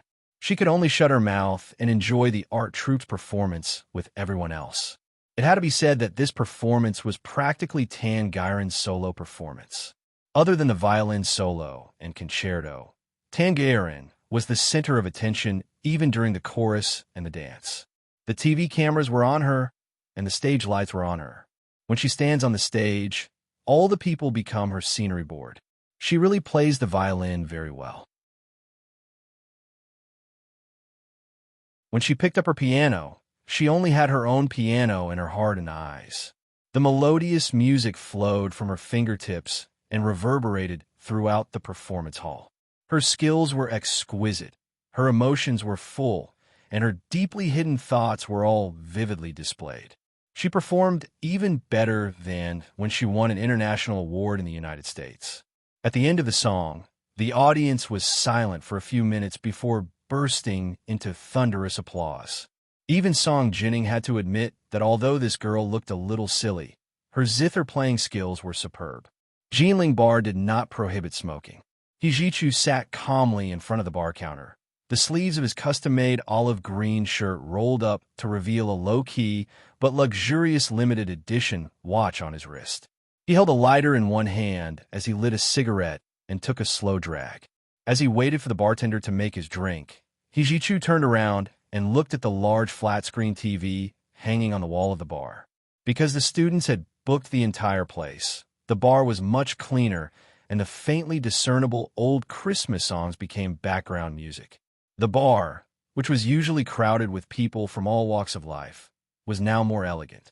The TV was originally playing a sports program, but when Hijichu saw the Huaxia Empire's national men's soccer team playing, he immediately felt that it was worse than the bartender's blonde hair dyed red. He immediately changed the channel. When he changed the channel, it was actually the news channel. Hijichu turned up the volume. Soon, the students on the other side of the bar saw Hijichu. Several students immediately came over to greet him. Professor He. I didn't think Professor He would actually come. What would you like to drink, Professor He? My treat. First, a few boys who wanted to get close to Hijichu ran around to get him food and red wine. Then a few courageous girls also came over. Professor He, you're only here now? Yes, Professor He. If you had come earlier, you would have been able to watch an idol drama. The girl who had just been jealous of Gunyinji was angry. She couldn't stand the sight of the boys circling around Gunyinji like bees to honey. Hijichu didn't say anything and smiled as he took a sip of his cocktail. The girl saw that Hijichu wasn't as cold and distant as usual, so she boldly asked, "Don't you want to know who's the lead in the idol drama?" Hijichu was in a good mood today. He smiled and blew out a smoke ring. He shook his head. "I don't know." Hijichu actually answered. The girl's heart skipped a beat. She immediately said, "It's Gunyinji." She was kissing a man in a luxury car at the entrance of the bar. Everyone saw it, right? She nudged the girl next to her. The girl was a bit afraid of Hijichu. She muttered, "I didn't see it with my own eyes. I heard it from the boys over there." They were at the entrance to pick her up. I heard they saw it with their own eyes. That's right, I didn't start a rumor. Gunyinji didn't deny it when they were making a fuss. If she didn't deny it, then it was true. Although Hijichu was mentally prepared, he had to admit that he was still panicking. But what could he do? No matter how much he wanted to, he could only endure it until Gunyinji graduated. Hijichu's expression didn't change at all. He coughed and said coldly, "What do you mean by telling me all this? You're telling the teacher about classmates dating? May I ask how old you are?" Hijichu said sarcastically. He turned around and took another sip of his tequila cocktail. The girl who passed the message froze and looked at Hijichu suspiciously. Wasn't there a rumor at school that Hijichu and Gunyinji were in a student-teacher relationship? Was it not? He didn't seem angry at all. The veins on Hijichu's forehead were about to explode. Fortunately, the other girls were quick-witted and quickly said, "That's right, what's wrong with Gunyinji being intimate with her boyfriend? You're such a busybody." As they spoke, they pushed the girl who had been jealous of Gunyinji to the side and began to flatter Professor He. They didn't have to chase after Hijichu, but with Hijichu's status, they wanted to familiarize themselves with him. When they graduated, it would be very useful for finding a job or writing recommendation letters. Everyone wanted to suck up to him, so who would be stupid enough to make him angry? Hijichu's behavior was also very obvious. Other than the girl who had been jealous, Hijichu didn't say a word to anyone else. However, when it came to other students, be it boys or girls, he would talk to them in a pleasant manner. Whether it was about studies, work, or American universities, he would tell them everything he knew without holding anything back. His status in the hearts of his students rose by a few levels. In the past, Hijichu always had an air of superiority about him. He was the famous flower of the Faculty of Law. Now he was gentle and kind. He really had the air of a gentleman, so more students surrounded him. Gunyinji saw Hijichu from afar. She wanted to go over, but seeing that he was quickly surrounded by her classmates, she didn't go over to join in the fun. "Your tequila sunrise." The bartender finished mixing the drink and passed it to Hijichu. When Hijichu turned to accept his cocktail, the news channel he had already tuned to was broadcasting a piece of news. The military art performance is just around the corner, and the military art troupe has delivered a satisfactory performance tonight. The world-renowned violin virtuoso, Miss Tanguyen, is also the only daughter of Prime Minister Tan. She joined the military art troupe and gave a stunning performance to the military leaders, cabinet leaders, and parliament. Immediately after, a melodious violin concerto played from the high-quality surround sound speakers. The sports channel only had images of the soccer match earlier, so the volume was off. He wanted to watch the news, so he turned up the volume. He didn't expect it to be at its loudest. He instinctively looked in Gun Yinji's direction. As expected, everyone was attracted by the sound of the television and looked over one by one. On the large television screen, Tan Guiren was wearing a long, sequined purple dress. The neckline was wide open, revealing her snow-white breasts. Her long hair was curled into large curls and swayed passionately as she played the violin. It was a different kind of temptation. Immediately after, the television camera switched to the audience below. Traditionally, the most important people were seated in the first 2 rows of the stage for this kind of performance. Although Hua Xiaoheng's figure only appeared briefly on the television, Gun Yinji still recognized him at first glance. This was the second update. Monthly tickets for 3,900-plus updates had arrived. Today was the third update, asking for recommendation votes and monthly tickets. Today was Monday, especially recommendation votes. Third update at 7 p.m.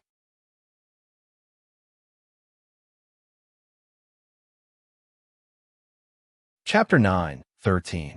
The beautifully decorated military hall was no longer as solemn as it was in the past. Instead, it was filled with an exotic charm.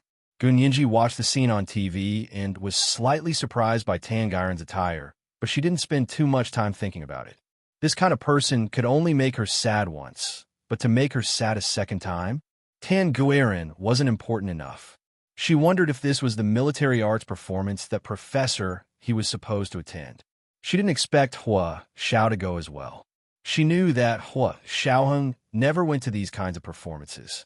In the past, when she was still with him in Sea City, he was either out on a mission or accompanying her at the base on Christmas Eve. Of course, things are different now. Now that she was of age and out of his protection, he would have more time to do his own things. Gun Yinji's heart was a mess. She wasn't jealous, nor was she upset. She was just a little lost, really, just a little.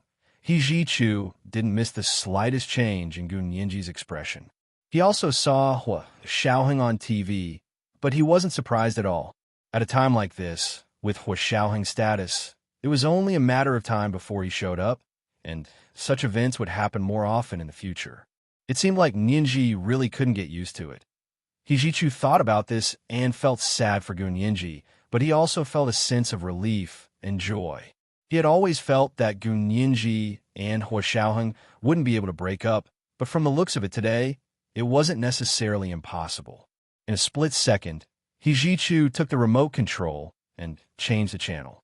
He said to the bartender, "Play dance music." The bartender informed the bar's DJ to follow He instructions and pick some melodious Christmas music. Soon, the middle 3 songs of Edelweiss were played in the bar, and the lights dimmed, leaving only colorful lights lingering around. He parted the crowd surrounding him and walked over to the sofa where Gun Yinji was sitting. He extended his hand to her. "May I?" Gun Yinji looked up at He in shock. She was so stunned that she couldn't speak. He smiled. His shimmering almond-shaped eyes were very alluring under the colorful lights. He bent down and whispered in Gun Yinji's ear, "You won't be so rude, will you?" Gun Yinji quickly grabbed his hand. "Of course not. Professor you're exaggerating. It's just a dance with everyone." At this time, there were already 2s and 3s of students on the dance floor. Everyone was already a master's student, so there was no one who didn't know how to ballroom dance. He held Gun Yinji's hand and put his other hand around her waist to slow dance with her. The movements of the two were surprisingly harmonious. Whether it was the rotation or the staggered steps, it was as if they had coordinated for thousands of times. Gun Yinji was also puzzled. Why was she so compatible with He dance moves? When she was dancing with Hua Xiaoheng, it took a lot of effort to coordinate. He Jichu wrapped his arm around Gun Yinji's waist and looked down at her confused expression. He suddenly said, "Actually, I taught you ballroom dancing. Gun Yinji, when you were young, when you saw my family holding a ball, you wanted to learn. I taught you personally." The corners of Jichu's lips curled up bit by bit. Otherwise, how could we work so well together? At that time, Gun Yinji was short, chubby, and mischievous. She was also restless when dancing and almost stepped on his feet until they were swollen. However, he enjoyed it and didn't care at all. He taught her very carefully until he could teach her. Unfortunately, she left him not long after. Gun Yinji frowned and thought about it. "Really? But I don't remember anything at all." The corners of Jichu's mouth twitched. If she could recover her memory, would there still be a Hua Xiaoheng? Of course, he only thought about it in his heart and couldn't say it out loud. This was related to a man's pride. "I'm not in your memory, but you still remember me from your dance moves," Jichu said coolly as he led her around again. On the dance floor, the scene of the two embracing and dancing was captured by someone. Soon, Hua Xiaoheng's phone vibrated with a notification. He took out his phone and quickly glanced at it. In the end, he saw a photo of Jichu and Gun Yinji dancing together. Not to mention, Gun Yinji was dressed up in a mature and elegant manner today. It was a perfect match for Jichu, who was equally elegant and aloof. If one only looked at the photo, they would be a perfect couple of similar ages. No one would be able to tell that they were actually 10 years apart. This photo was taken by the Special Operations Forces personnel protecting Gun Yinji. Otherwise, it wouldn't have reached Hua Xiaoheng's phone. Hua Xiaoheng quietly turned off his phone. However, he clenched his fist tightly and only relaxed it after a long time. He also didn't expect Jichu to actually go to Gun Yinji's class's Christmas party. Therefore, the clothes and jewelry he picked for Gun Yinji today really helped Jichu. The performance by the military art troupe was very successful this time. For 2 whole hours, Tan Guiran came out again and again to bow during the final curtain call. Everyone stood up and applauded enthusiastically. The audience even specially arranged for 2 children to hold large bouquets of lilies to present to her. Tan Guiran, who was hugging the lilies, was as beautiful as the lilies in her hands and naturally fragrant. Even Kai Shengnan, who somewhat looked down on her, had to admit that at that moment, Tan Guiran's beauty was truly incomparable. She couldn't help but quickly glance at Hua Xiaoheng.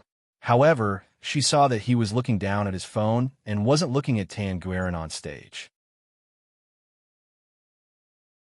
Kai Shengnan's depressed heart slowly rose with an indescribable joy. Fortunately, his flirtatious and talented cousin didn't attract Major General Hua's attention tonight. After the performance ended, Kai Shengnan calmly walked backstage to congratulate Tan Guiran. "Cousin, you played so well today.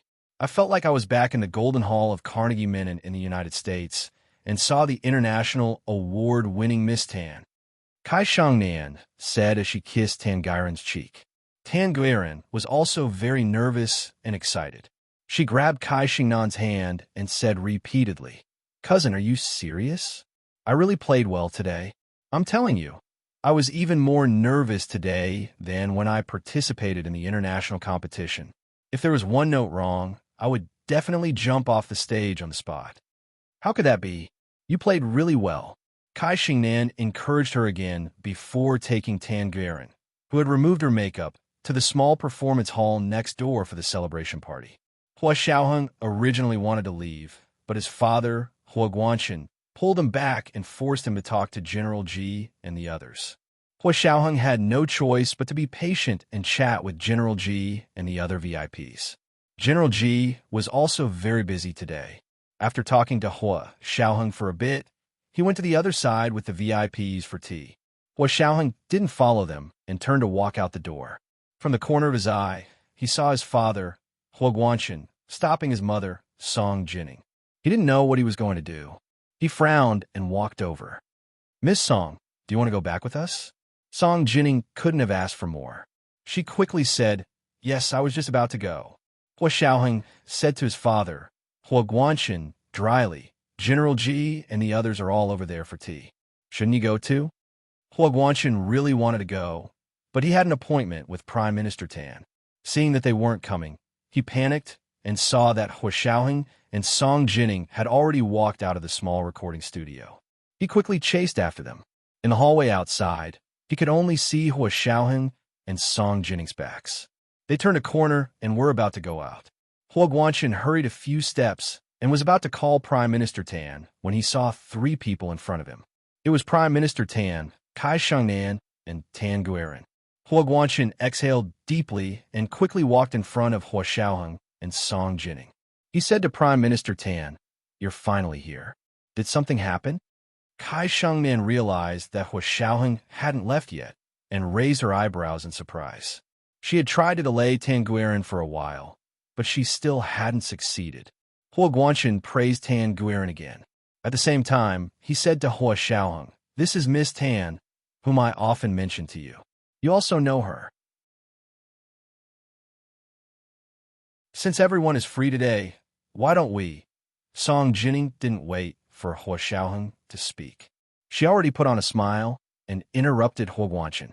She said to Prime Minister Tan, "Prime Minister Tan, I can testify that General Hua Guanchen has always been full of praise for Miss Tan and can't forget her.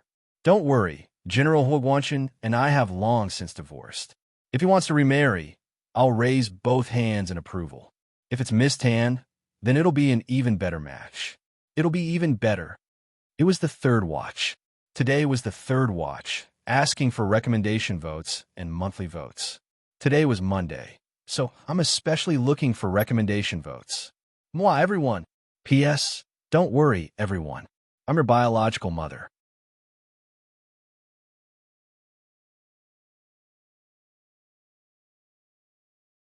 Chapter 9:14. After Song Jining finished speaking, everyone except for Hua Xiaoheng, who remained calm and collected, looked as if they had been struck by lightning. Hua Guanchen could already feel a sweet, fishy taste in his throat. He almost vomited blood on the spot. He glared at Song Jining angrily and clenched his fists. He didn't know how much he had to pay to not act rashly. Prime Minister Tan and Kai Shangnan were dumbstruck. The 2 people who had always been eloquent and quick-witted in front of others couldn't find a single thing to retort. Tan Guiran was the only one who seemed to be scared out of her wits and couldn't think straight. She couldn't care less about being reserved and avoiding suspicion. Trembling with fear, she asked Hua Xiaoheng, "Major General Hua, you think so too?" "But I don't." Her eyes were brimming with tears, and her frail body was trembling. She looked like a frightened rabbit. Hua Xiaoheng still looked calm and collected. He stared straight ahead and didn't speak. Song Jining snorted and looked at Tan Guiran sympathetically. "Miss, why don't you grow up? Why are you asking the son about the father's business?" She then said to Prime Minister Tan, "You and your husband are really too much. I told your wife last time that there was something wrong with your upbringing, but she didn't believe me. Look at what you've raised such a good daughter. I'll leave it here. That's all for today.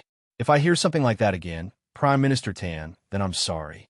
Song Jining raised her chin slightly and looked disdainful. Never underestimate the extent to which a mother can go for her children. If you don't understand, go back and ask your wife. I'm sure she understands what I mean. Goodbye. After Song Jining finished speaking, she walked away. Hua Xiaoheng didn't say anything and quickly followed her out of the military auditorium with Song Jining. Looking at the backs of the mother and son, Tan Guiran finally knew that her beautiful dream had been shattered into pieces. She would never be happy in this lifetime. Covering her face, tears dripped from between her fingers and wet the front of her shirt. Kai Shangnan was happy and sad at the same time.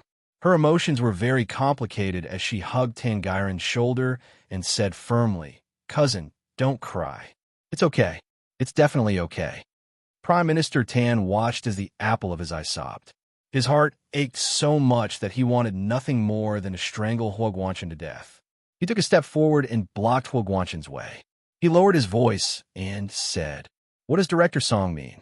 I didn't offend her, did I? This is what you meant by no problem. Shouldn't General Hua give us an explanation?" Hua Guanchen was so angry at Song Jining that he gritted his teeth. He couldn't be bothered to play along with the Tans now. He didn't expect Song Jining to have such a bad impression of Tan Guiran and react so strongly. Naturally, he didn't dare to play matchmaker anymore. Straightening his uniform, Hua Guanchen said coldly, "Nothing forcibly done won't be sweet. Since we can't come to an agreement, then forget it. Goodbye." With that, he hurriedly left the military hall. All three members of the Hua family had left, leaving only Prime Minister Tan Guiran, and Kai Shengnan in the hallway. "Uncle, are you giving up just like that?" Kai Shengnan asked tentatively. "Why don't we just forget it? The Hua family isn't an ordinary family. It's best if we don't offend them." Prime Minister Tan really couldn't take this lying down. He grinned, and his smile was almost ferocious. "That's fine too. Unless he never gets married for the rest of his life, then I'll respect him." Kai Shengnan's heart trembled, and she didn't reply. It was a winter night in the imperial capital, and the wind was biting cold. The night sky was illuminated by the streetlights with a dim yellow glow. Thick layers of clouds overlapped and pressed heavily on top of their heads. Hua Xiaoheng asked Fan Jian to drive the car over as he said to Song Jining, "I'll take you back." Song Jining had driven her own car over. She originally wanted to drive back herself, but then she thought it would be good to talk to her son. She nodded. "My car is still in the parking lot. Find someone to drive it back for me." As she spoke, she tossed the car keys to Hua Xiaoheng. Hua Xiaoheng caught it. After getting into the car, he casually handed it to Fan Jian. "Drive Director Song's car back to the Institute of High Energy Technology when you have time." "Yes, Chief." Fan Jian took the car keys and placed them in the small hidden compartment in front of the car. Hua Xiaoheng and Song Jining sat on the left and right of the car. The car drove steadily and left the military auditorium, heading in the direction of the Institute of High Energy Physics. Song Jining had just bought a house, and it was still being renovated. It couldn't be lived in, so she was still living in the dormitory of the Institute of High Energy Physics. The two of them sat in the back seat and didn't speak at first. After the car drove for a while, Song Jining crossed her arms and glanced at Hua Xiaoheng. "Xiaoheng, you're not young anymore. No wonder your father is planning for your marriage." She could tell that this son of hers was in high demand. Everyone was eyeing him covetously and fighting for him. "Hua Xiaoheng, why aren't you saying anything?" Song Jining sighed softly, and her voice softened. "How should I put it? I understand your father's intentions. He just wants to find a girl who matches your family background to be your wife." Hua Xiaoheng finally scoffed and didn't comment. "Don't disagree." Song Jining turned to the side. "I'm telling you, I also have a request. Don't think that only your father has a request." "What request do you have?" Hua Xiaoheng's voice was very calm. "That's new." Song Jining had never discussed this issue with Hua Xiaoheng openly. Today, she was probably stimulated by Hua Guanchen and Prime Minister Tan's plan, so she was in the mood to share her thoughts. "Of course I have a request," Song Jining said enthusiastically. "To be honest, it's important to match your family background, and I don't oppose it. But I've always thought that matching your family background is a way to make up for the lack of quality in the person. To borrow a saying from the internet, I call this situation a lack of quality and family background to make up for it. If the person's quality is strong enough, why would there be a need for a matching family background? She can hold up the family background on her own." After a pause, Song Jining further comforted Hua Xiaoheng's heart. "The person you're going to spend the rest of your life with is that person, not her family. Never put the cart before the horse." Hua Xiaoheng thought this was a little interesting. He turned around and looked at Song Jining for a while. He smiled and said, "Then your requirements are even higher than General Hua's." "Of course." Song Jining didn't hide her bias at all. "Your mother doesn't have any other requirements. Family background and appearance aren't important. What's important is IQ and character. To say the least, bad character can be remedied with nurturing, but innate factors like IQ are useless no matter what. You have to think clearly. If the mother's IQ is low, the child can't be saved." Hua Xiaoheng, he curled his lips and said half-jokingly, "Then I'll have to ask Ms. Song to help me check. Anyone who wants to be your daughter-in-law must pass your IQ test?" "Sure." Song Jining decided. "I'll come up with a set of questions when I get back. 100 is the full score. Anyone below 90 is out." Hua Xiaoheng, he shifted his position uncomfortably. He thought that with his mother's obsession with scientific research, she might really be able to do such a thing. He hesitated for a while, then lowered his voice and said, "The test is pretty good. Which aspect do you want to focus on?" Hua Xiaoheng was worried that a certain someone would punch him in the chest with her small fists if they were all questions related to high-energy physics and biochemical medicine. Song Jining held back her laughter and said seriously, "I haven't decided which aspect yet. However, I've been quite busy recently. I'm worried that I won't be able to find time to come up with the test questions and delay your marriage. How about this? I'll ask Nianji to help me come up with the questions. You have so many girls around you, but I think she's the only one with an IQ that's off the charts." The corners of Hua Xiaoheng's lips couldn't help but curl up. He smiled and said leisurely, "That's not good, is it? Are you going to openly cheat?" "Cheat?" Song Jining deliberately widened her eyes. "Huh? I didn't say that Nianji would take the test." "How is that cheating?" Hua Xiaoheng. He had been tricked by Ms. Song. Seeing Hua Xiaoheng reveal a rare expression of grievance and awkwardness, Song Jining laughed happily. Fan Jian, who was sitting in the front row, heard everything clearly. He couldn't help but sigh. This was a real mother, a proper real mother who made fun of her son. After laughing enough, Song Jining finally held Hua Xiaoheng's hand and said gently, "Xiaoheng, Mom didn't participate in your childhood and also miss your adolescence. Mom doesn't want to make the same mistake again." Hua Xiaoheng wasn't used to such tender moments. He coughed lightly and discreetly removed his hand from Song Jinning's grasp. He changed the topic. "Since you said that today, Prime Minister Tan probably won't try anything funny.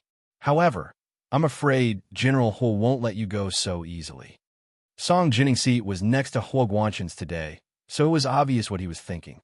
Hua Xiaoheng didn't want his parents to get back together at all, but this was ultimately a matter between his parents. He wouldn't voice his opinion and add to his parents' troubles. Song Jining was least afraid of Hua Guanchen.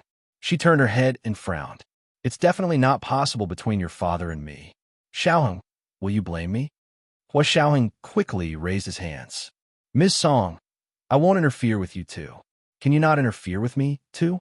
This meant that he was going to wash his hands of the matter. Because Song Jining was worried about her son, she still treated Hua Guanchen well on the surface. At least, she had never publicly disrespected him like she did today. Today, Song Jining discovered that Hua Guanchen didn't care about her son and her wishes as a mother. He insisted on sending her son and that silly girl, Tan Guiren, together. Her father, Song Haichuan, had been a child prodigy since he was young. She herself had been a genius all her life. Although her son wasn't a genius, he was precocious and even more brilliant than a genius. He knew to hide his abilities and bide his time. She didn't want to think about her son's next generation and have his IQ drop. The best thing that parents can leave their children is not wealth or status, but intelligence. Song Jining pointed at her own head. "Think carefully. Don't be led astray by your father's twisted logic." In Jinling Bar, the Christmas dance party for the first-year Master of Law Class 1 had already reached its climax. The ballroom music had already been switched out, and the DJ was now playing a powerful and rhythmic Christmas song. Men and women danced on the dance floor as if they were crazy. He Jichu had come down a long time ago. He had no interest in the energetic dance of these young people. Gun Yinji didn't dance either. It wasn't that she wasn't interested, but that she didn't know how to dance. She knew a bit of Latin ballroom, but she didn't really know how to dance. Of course, the main thing was that she couldn't dance in the clothes she was wearing today. How embarrassing. She only danced a few times with Hijichu. After that, Hijichu sat on the side and talked to her.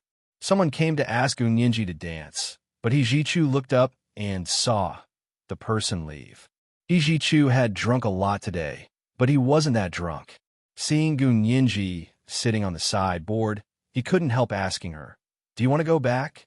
Gunyinji nodded and looked down to take out her phone to send Hua Xiaoheng a message. Hijichu had already stood up. "Let's go. I'll take you back to the dormitory." As soon as he reached out, Gunyinji smelled the strong smell of alcohol. She couldn't help but stay silent. Putting away her phone, she said, "Professor He, let me drive."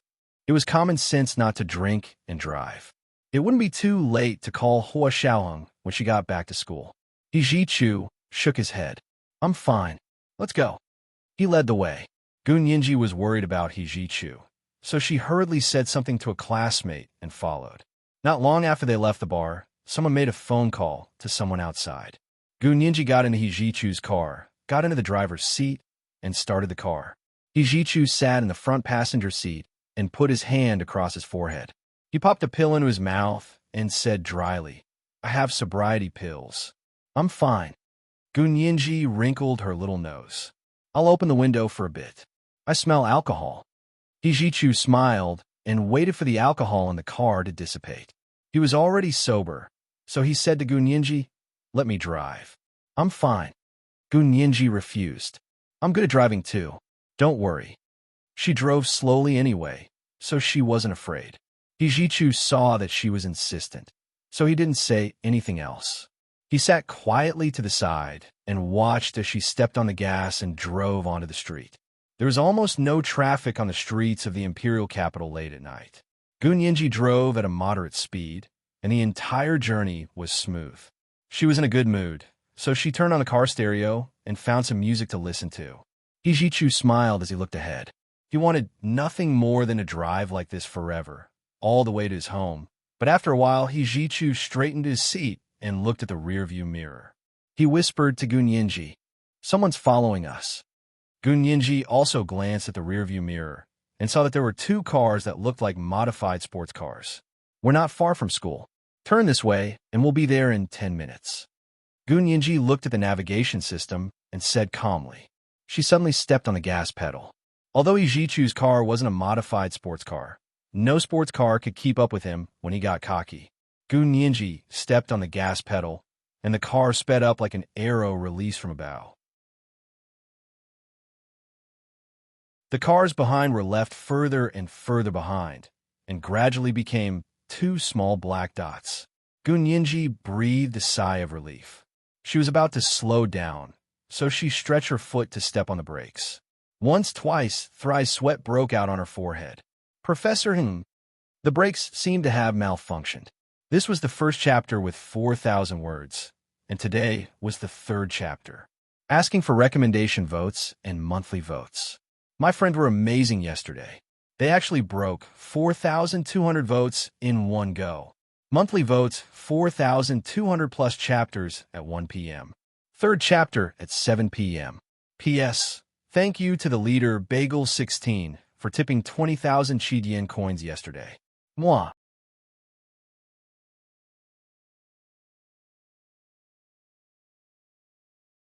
Chapter 9:15.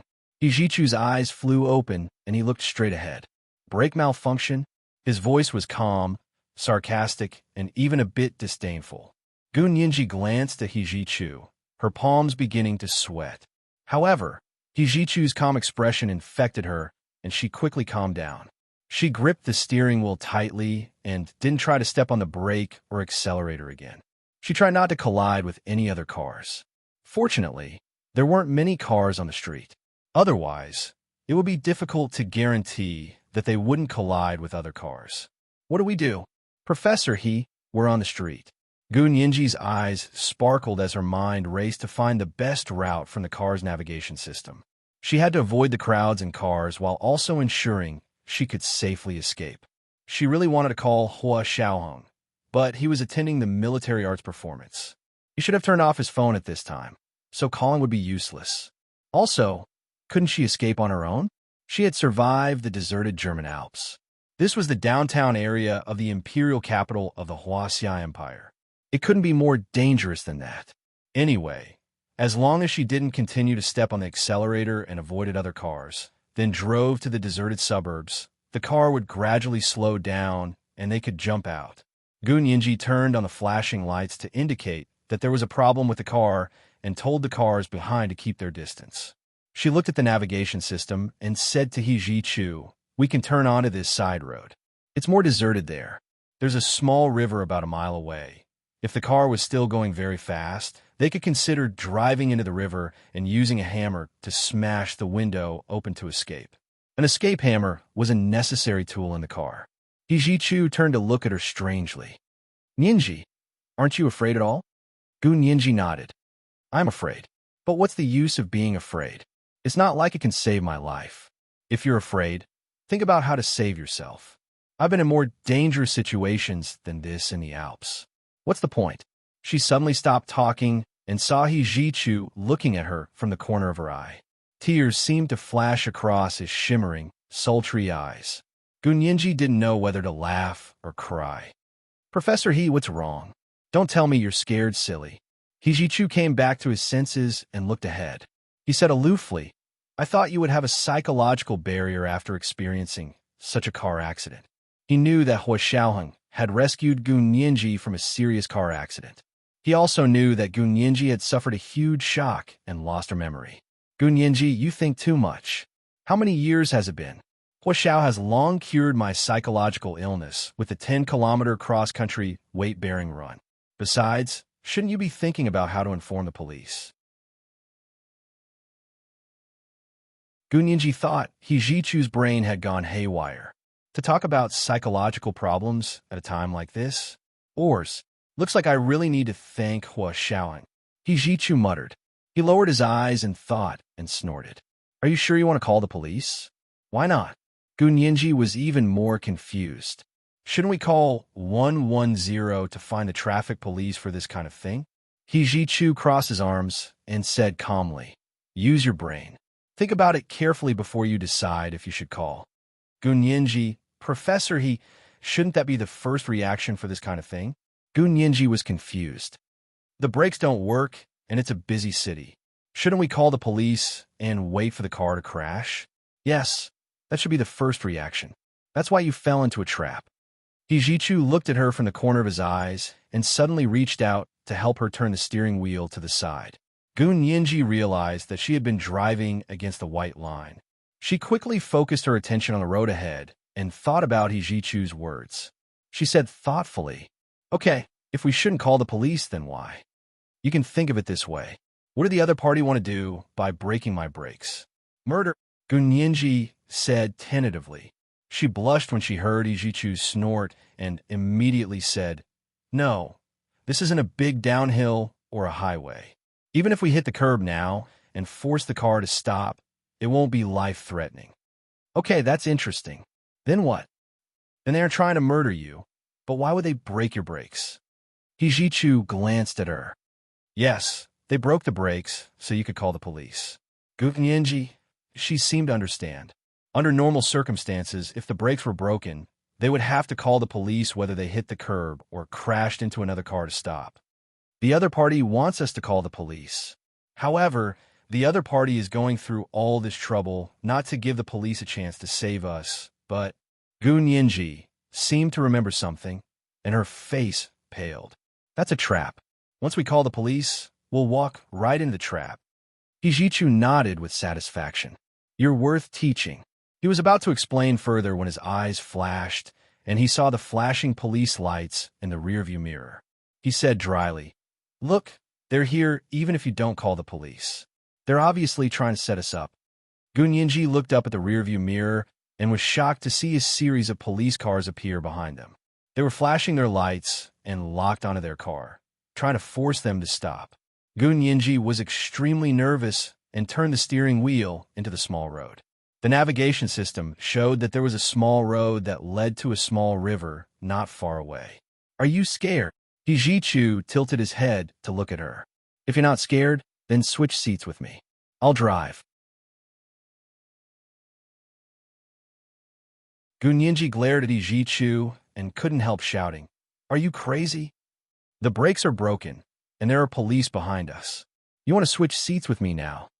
Hijichu held the steering wheel and smiled. Look, the brakes are broken, and we can't continue to step on the accelerator. When the police catch up, we'll be in trouble. What trouble? Gunyenji refused. Professor He, you drank alcohol. It's trouble for you to drive. I'm fine. I took some sobriety pills, and am fine now. Hijichu didn't want to reason with Gunyenji anymore. He held the steering wheel with one hand and unbuckled Gunyenji's seatbelt with the other. He nodded at her. I'll count to 3. Make room for me. I'll sit over there. Gunyenji suddenly realized that Hijichu who looked thin and tall, had shockingly strong hands. She was completely immobilized by him. She could only nod and murmur, "I'm also crazy." As she spoke, she heard Hijichu count to 3. She bent over and stood up. Hijichu sat sideways behind her and held the steering wheel with both hands before moving his legs over. Gunyinji quickly climbed into the passenger seat and put on her seatbelt with trembling hands. Hijichu turned to look at Gunyinji and said, "Nyinji, promise me that you won't tell anyone about anything you see or any equipment, including Huashaoing. Can you promise?" Gunyinji pursed her lips. "Professor He, do you have a reason?" Hijichu looked down. "My car, and I don't want to be lab rats." Gunyinji understood and blinked in surprise. Hijichu smiled at her and said softly, "Thank you." He reached out and fumbled under the steering wheel. He found a button and pressed it. A small LED screen rose up from under the steering wheel. It looked like a control screen. Hijichu said dryly, "The person who broke my brakes definitely doesn't know that my car has 2 systems." As he spoke, he placed his finger into the groove of the LED control screen and used his fingerprint to unlock the second system. The car let out a low roar, and the engine even stopped for a moment before it suddenly started again. Even Gunyinji could clearly feel that the entire performance of the car was different. It was quieter and more comfortable. She couldn't even feel the little bit of turbulence from before. Hijichu stepped on the brakes, and it was ready to be used. He slammed his foot on the accelerator and drove forward at high speed. From the rearview mirror, Gunyinji could vaguely see that the police car they had just shaken off had caught up. Hijichu pursed his thin lips and quickly pressed a few times on the LED control panel to switch to video mode. Gunyinji looked over and was shocked to find that it was like a car recorder. The difference was that this recorder recorded the entire car at all times, including under the car. On the LED control screen, she could clearly see 2 perverted men crawling under the car and destroying the brake system. Then they took out 2 bags of white powder and stuck it tightly to the car's chassis with black tape. Gunyinji's mind was instantly filled with thousands of mythical beasts galloping. This move was truly vicious.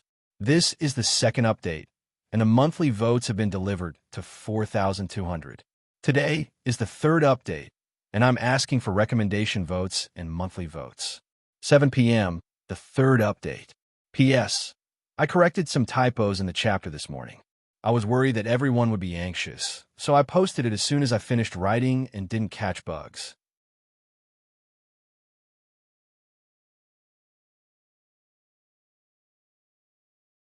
Chapter 9:16.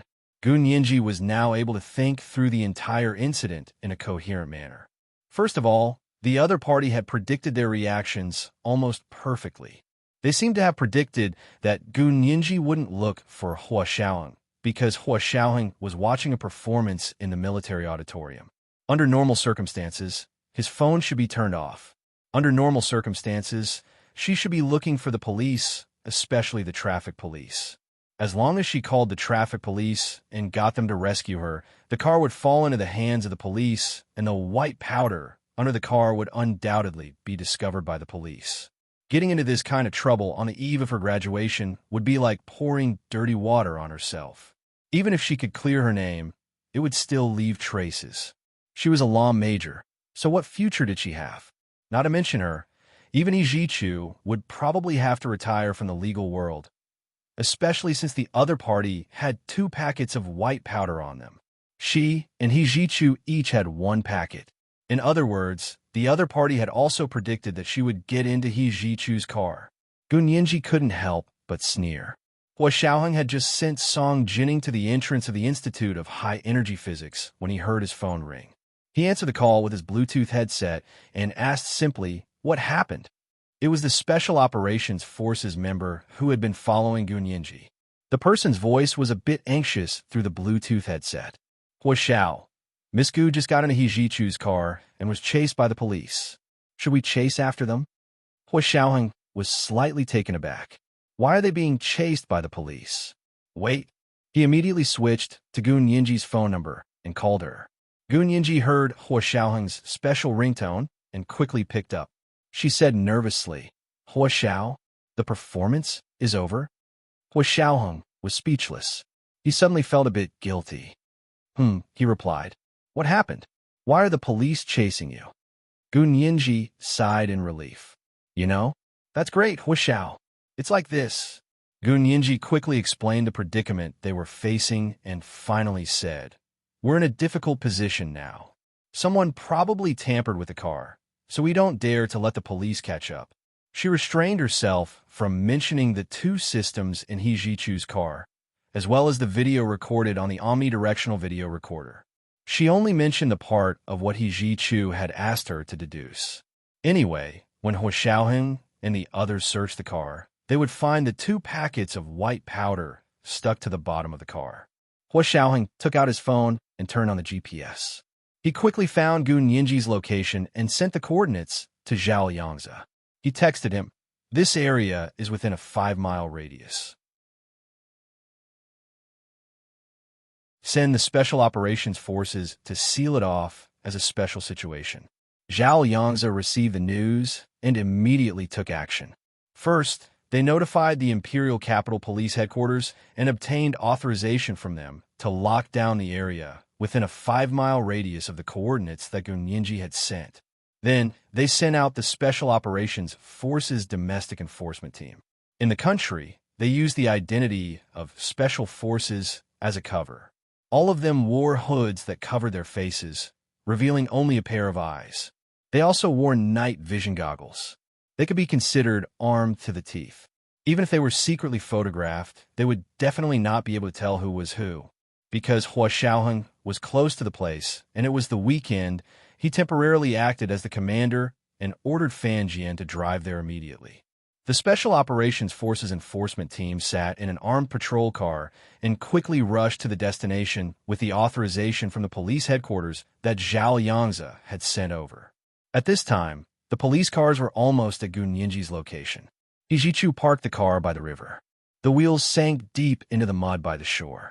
This explained how a car with broken brakes could stop. He had already put away the second system. The system in the car returned to normal. Other than Gun Yinji, no one knew the true condition of the car.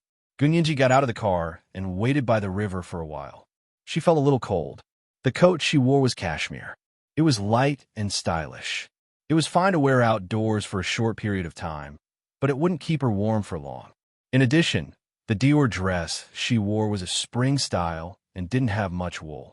She began to shiver after a while. Her feet were numb from the cold, and her lungs ached from the cold air when she breathed.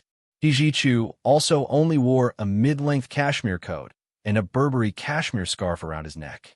With the light from the car lights, he caught a glimpse of Gun Yinji's snow-white face and bloodless lips. He Jichu untied his scarf and wrapped it around Gun Yinji. Gun Yinji quickly refused. Professor I'm not cold. You can put on yourself. He Jichu grabbed her hand and held it in his. Your hand is already cold. How can you say it's not cold? As he spoke, he untied his coat and wrapped it around Gun Yinji. Gun Yinji wanted to refuse, but his embrace was really warm. Inside the coat that he had just unbuttoned, there was steam rising, and there was a very pleasant smell. It was not the fragrance of flowers, nor was it a man's perfume. It could be the shower gel he used, or it could be his own clean and refreshing smell. This scent was unexpectedly familiar. Gun Yinji closed her eyes and didn't refuse anymore. She was really cold. Why wasn't Hua Xiaoheng here yet? At this time, the Special Operations Forces Enforcement Team was outflanking them. The police didn't have the specific coordinates. When they arrived, they discovered they couldn't get in. A soldier wearing night vision goggles and a hood walked out of the darkness with a semi-automatic rifle. He gestured for them to turn back. This place has been locked down. You can't go in. Why? A police officer jumped out of the police car. We received a tip-off that there was a big crocodile here. We chased it for a long time to get here. This is the authorization letter from your police headquarters. The man shook his hand and showed them a printed authorization letter. Step back. If you come any closer, you'll be violating military orders. The man's voice wasn't loud, but his unhurried tone was oppressive. The police officer looked at the authorization a few times and was unwilling to give up. He took out his phone and called headquarters. When he confirmed that it was indeed an order from headquarters, he glared at the man and pointed. "I'll remember you. When are you guys leaving? Don't interfere with our official duties." The man ignored him and only aimed his gun at him. The police also had guns, but how could a small pistol compare to a semi-automatic rifle? These people were tall and burly. One look, and you could tell they weren't easy to deal with. There was no other way. The police officer looked curiously in the direction that had been locked down and waved his hand. "Go back and check the tip-off number." The police cars roared and left. Only the police lights seemed to remain on his retinas. When Hua Xiaoheng arrived in Fan Jian's car, he saw that the Special Operations Forces enforcement team had already locked down the area. The police hadn't been able to enter in time. He nodded slightly and put on his night vision goggles. He got out of the car and walked in. He didn't walk far on the dirt road. After turning a corner, the view in front of him suddenly widened. At this time, the thick clouds in the sky had already dispersed. The sky was filled with twinkling stars. It was a vast plain with no end in sight. Not far away, a small river flowed quietly. The bright moonlight shone on the water, causing it to sparkle. A car plunged into the mud by the river. A man and a woman stood next to the car, hugging each other. It was as beautiful as a silhouette in an oil painting. This is the third chapter. Today is still the third chapter. Please recommend and vote. P.S. The previous chapters have also been revised. Some have corrected typos, and some have changed some details. If you have time, you should notice some differences when you read it from the beginning.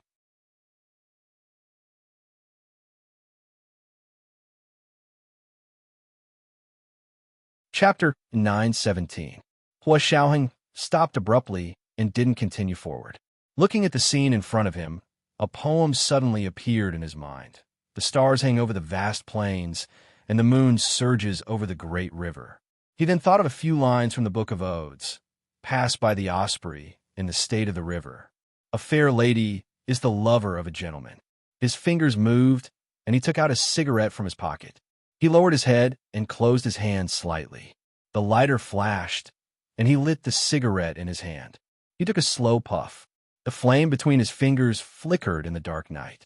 Hijichu saw a flash of light from the corner of his eye. He quietly looked up and saw a tall figure standing not far away. He held a cigarette in his hand and silently looked over. He didn't expect Hua Xiaoheng to come in person. Hijichu immediately pressed the self-destruct button on the car key in his hand and calmly destroyed the second system in the car. The engine of the car that was stuck in the mud had long since died, and the self-destruct mechanism had silently twisted the two systems into a ball. Even if the most powerful mechanic dismantled the car, they would not be able to tell that there used to be two systems here. Hijichu nodded at Hua Xiaoheng and let go of Gun Yinji. He took a step back, took off his coat, and draped it over Gun Yinji. Gun Yinji sensed something was wrong and followed Hijichu's gaze. The tall, unmoving figure not far away was Hua Xiaoheng. Gun Yinji restrained herself. Her eyes flashed quietly, but she didn't walk over.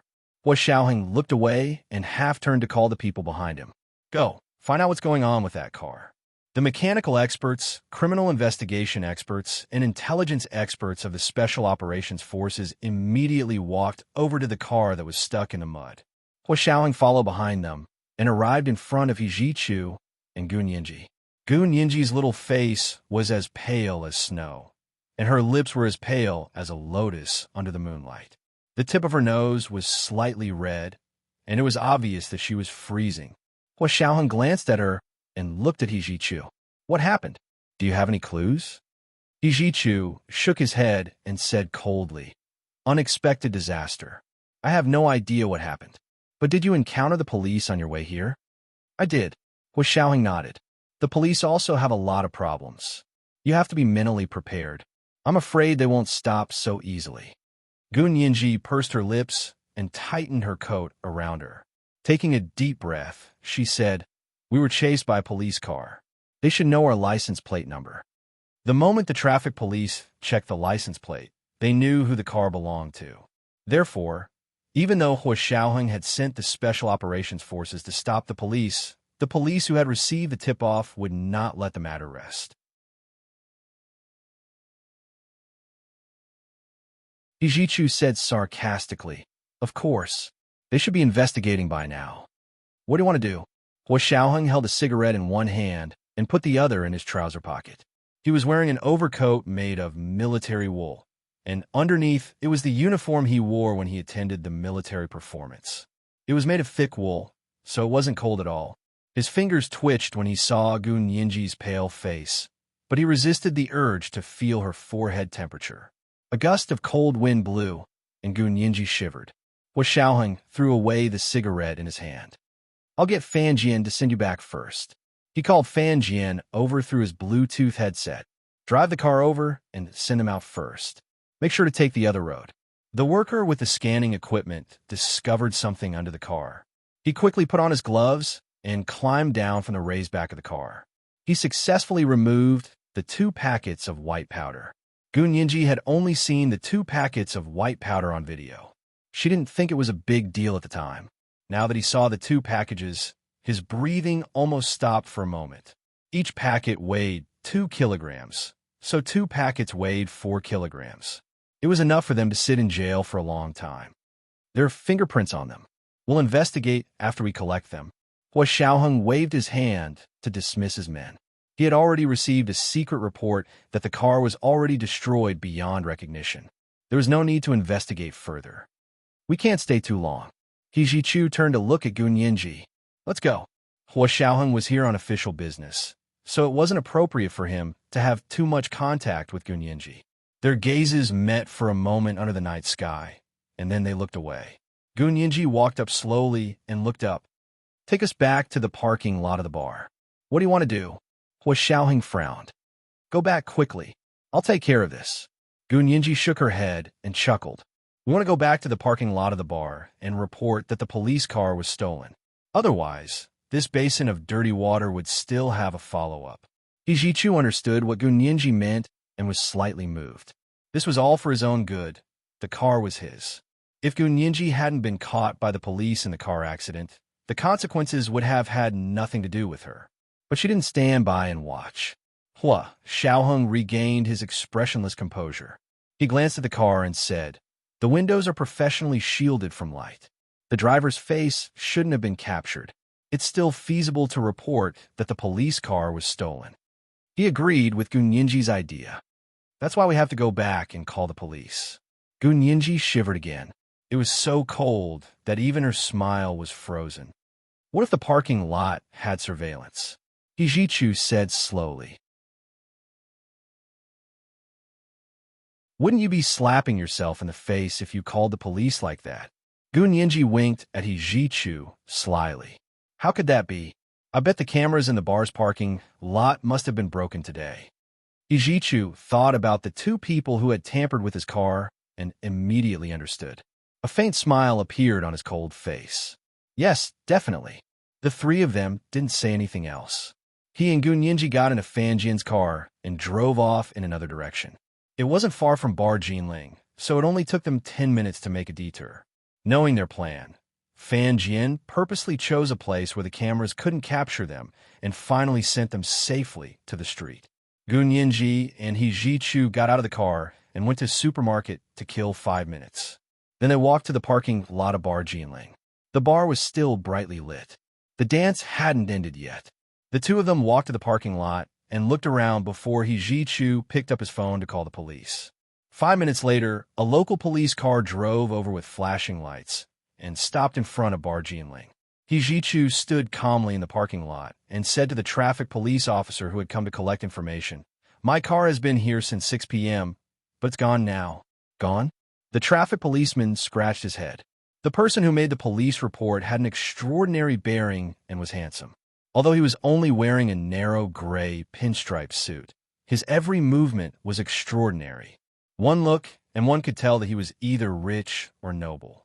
The car he said had been stolen was a famous luxury Bentley. "How about this? There are usually cameras in the parking lot of bars. We'll know once we get them." The traffic police officer searched the license plate number Hijichu had mentioned in his system. It matched their records. The owner was indeed Hijichu. The owner of bar Jinling panicked when he heard that a luxury car had been lost in his parking lot. He quickly asked someone to bring the parking lot camera records for the police to see. However, the person on duty said with a sad face, "Boss, the parking lot camera was broken a few days ago. We requested to replace it, but you haven't approved it yet." The owner was extremely embarrassed and yelled, "How could you not remind me of such an important matter? Dereliction of duty. Don't even think about getting a cent of this year's year-end bonus." Hijichu looked at the owner coldly as he pushed all the blame to the person on duty. He shook his head slightly and said to the traffic police, "Then what should we do? Without the camera records, our car was lost for nothing?" "Not necessarily. Your car is too expensive. It shouldn't be hard to find," the traffic police said as he reported Hijichu's report. Not long after, his walkie-talkie rang. Someone wanted him to take the call.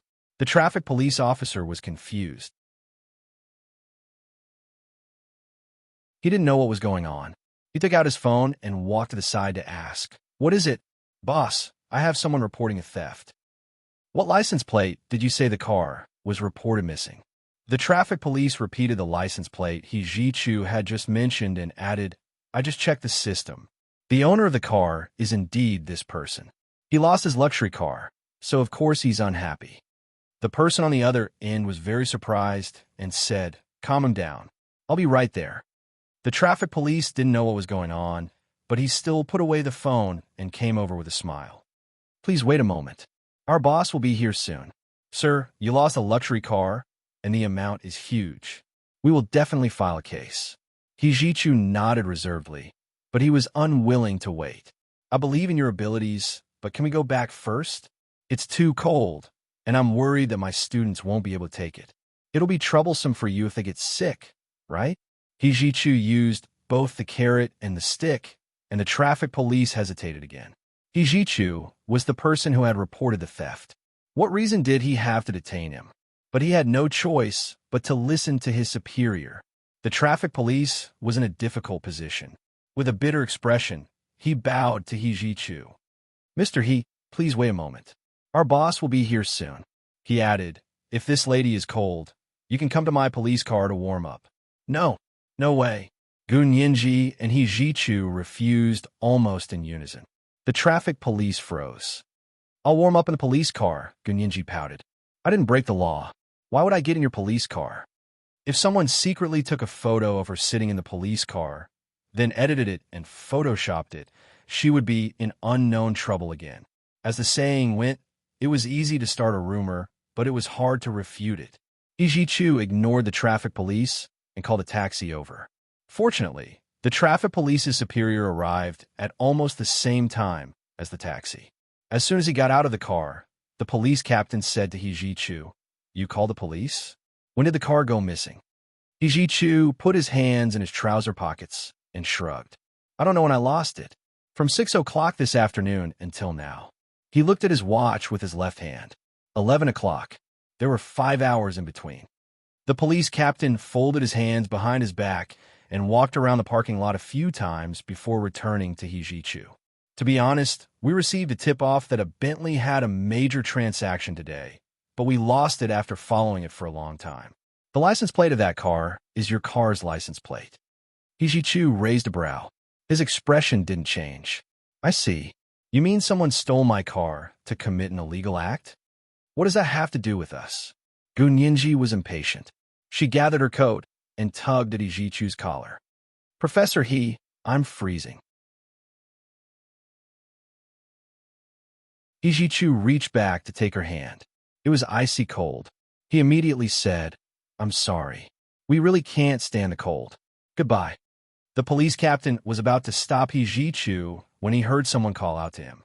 "Boss, we found a car. It's at Little Chong River. Hurry over." The police captain was overjoyed. He immediately said to Hijichu, "Sorry for the interruption." He then got into his police car and drove towards the Little Chonga River.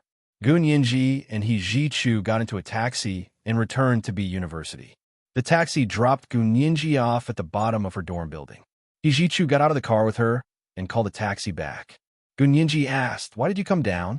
Isn't it better to take the taxi all the way back to the professor's building? Hijichu urged her upstairs. I'm fine. You go up first. I'm going to smoke. Gun Yinji was freezing. She felt like her nose was about to run. In order to not be rude in front of Hijichu, she turned around and went upstairs. Hijichu quietly smoked a cigarette under the big tree in front of the dorm building. He only returned to the professor's building when he saw Gun Yinji's dorm lights go out. On the other hand, the police only found a nearly totaled Bentley stuck in the mud by the river. Boss, there's nothing in the car. Someone tampered with the brakes. It doesn't look that simple. A police officer reported their findings to the police captain. Xiaoheng and his team of law enforcement officers were, of course, efficient. They searched the area first and didn't leave behind any clues. The police who came to search the area a second time didn't notice anything at all. However, someone was also suspicious. Boss, this area seems to have been sealed off tonight. The police captain knew what was going on. Tow the car away. Have Mr. He come and pick it up tomorrow. Gun Yinji took a hot shower after returning to her dorm before going to bed. However, she still caught a cold. When she woke up the next day, her head was heavy and her feet were light. She had a fever and didn't want to get up. Her temples were swollen with pain. She didn't rest for long before she was shocked by Machichi's knocking on the door. Yinji, Yinji, look at Weibo. Look at Weibo. Someone is making a big scoop. Gun Yinji's heart skipped a beat. She quickly took out her phone and opened Weibo. She saw that her homepage was filled with photos of a luxury car late at night. Someone posted on the official blog of Peace in the Capital and claimed that they had captured a large police operation on Christmas Eve. They were chasing a luxury Bentley, and the owner of the luxury car happened to be acquainted with Hijichu, the famous professor of law at B University. They asked Peace in the Capital what had happened. Very quickly, another verified account came out and said that they had received a tip from a police insider. They had sufficient evidence to prove that the Bentley was suspected of transporting drugs. The amount was very large, and the nature was extremely serious. Hijichu was also a famous person on Weibo. Not only did he have his own official blog, but he also had his own fan club. Therefore, when this news came out, Hijichu's fan club was the first to explode. This group of Mrs. He's fans all came out and fought with the verified account and the secondary account that leaked the news. It was a bloodbath, and their fighting power was off the charts. Gun Yinji quickly glanced at the marketing accounts and fake accounts that were stirring up trouble. She immediately called Hijichu. Professor He, there's indeed someone on Weibo who's stirring things up. Please use your official Weibo account to make a statement. Hijichu had also just woken up. He took out his phone and looked at it when he heard Gun Yinji. He immediately went to the official police blog that he had reported to the police yesterday and said, "Looks like there are clues about my lost car. Please investigate them and see where they got the information. Someone stole my car to commit illegal acts. Not only did they commit theft, drug trafficking, but they also planted evidence and slandered others. I reserve all rights to pursue civil compensation." At the same time, he attacked the verified account and the secondary account that leaked the news. Wait for my lawyer's letter. This was the first chapter of 4,400 words. Today, there were 2 chapters asking for recommendation votes and monthly votes. The monthly votes should reach 4,500 tomorrow. It will be the 3rd chapter then. The 2nd chapter at 7 p.m.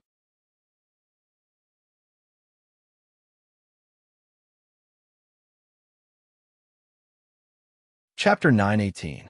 As soon as Hijichu posted on his official Weibo account, his fan club instantly went wild. Hubby, kiss me. As expected of my husband. Madam will cook delicious food for you tonight. Those irresponsible influencers are too much. How dare they frame my husband? You must be tired of living. Hubby is so handsome. The lawyer's letter is awesome. I want it too. Tens of thousands of reposts and likes flooded Weibo. In addition, the big verified accounts who knew Hijichu's strength also liked and expressed their support. These VIPs were no ordinary VIPs. Among them were the founders of the largest law firms in the Huaxiao Empire, directors of foreign law firms' branches in the Huaxiao Empire, big shots in the financial world, and the richest men in the real estate industry. As soon as these people made their move, the fake reviewers on Weibo immediately disappeared. Mrs. Yi's fans had won a resounding victory. The official police blog that He Chu had criticized also came out to clarify that someone had indeed leaked the news, but Mystery's car had also been reported missing and had been found. They attached the photo of the luxury car stuck in the mud by the river as evidence, stating that the car had been severely damaged and did not have anything that the informant had claimed. Therefore, the police were investigating the truth behind it and would severely punish the person who had started the rumor. It could be said that the police's response on Weibo, as well as the accompanying pictures, had truly turned the situation around. Even passers-by began to side with He Chu and condemn the marketing accounts that liked to spout nonsense. At this time, the marketing V small office was in chaos. He held the phone and roared, "You King set me up. Didn't you say it was definitely poison? The police are investigating. How did the car get stolen? How would I know? He told me about it. Besides, you also received money. It's a few million." The person on the other side of the phone was a little guilty. A few million yen, my brother. Do you think it's worth that much? It's not even enough for my lawyer's fees. The verified user slammed the table and roared, "If I'm sued, just wait for me to drag you out." The other party panicked and hurriedly comforted him. "Don't worry. Wait a minute. I'll help you ask." Actually, a lawsuit was not a big deal. Could it be that people were not allowed to speak? You're also revealing information, aren't you? Don't worry. I won't let you suffer for nothing. The president said that if the other party really wants to sue, we'll play with them to the end. You know how powerful the Ishihara Corporation is. Although He Chu is powerful, that is only in the United States. In the Huaxia Empire, he is not as powerful as the Ishihara Corporation.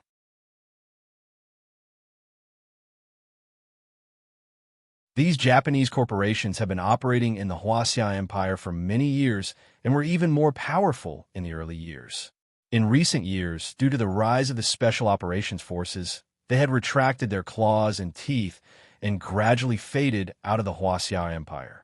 But the foundation and connections they left behind were still there, and they could be used to serve the interests of Japan at any time. Only then did the verified account's anger dissipate. He did not want to be in a deadlock with the other party. Peace was the most important thing when doing business. In any case, he would scam whoever paid for it. He would clearly mark the price and not cheat anyone. Besides, he was only spreading the news. It wasn't like he was making something up. The police had indeed taken action last night. This was confirmed news, and he even took a screenshot of the police's Weibo account.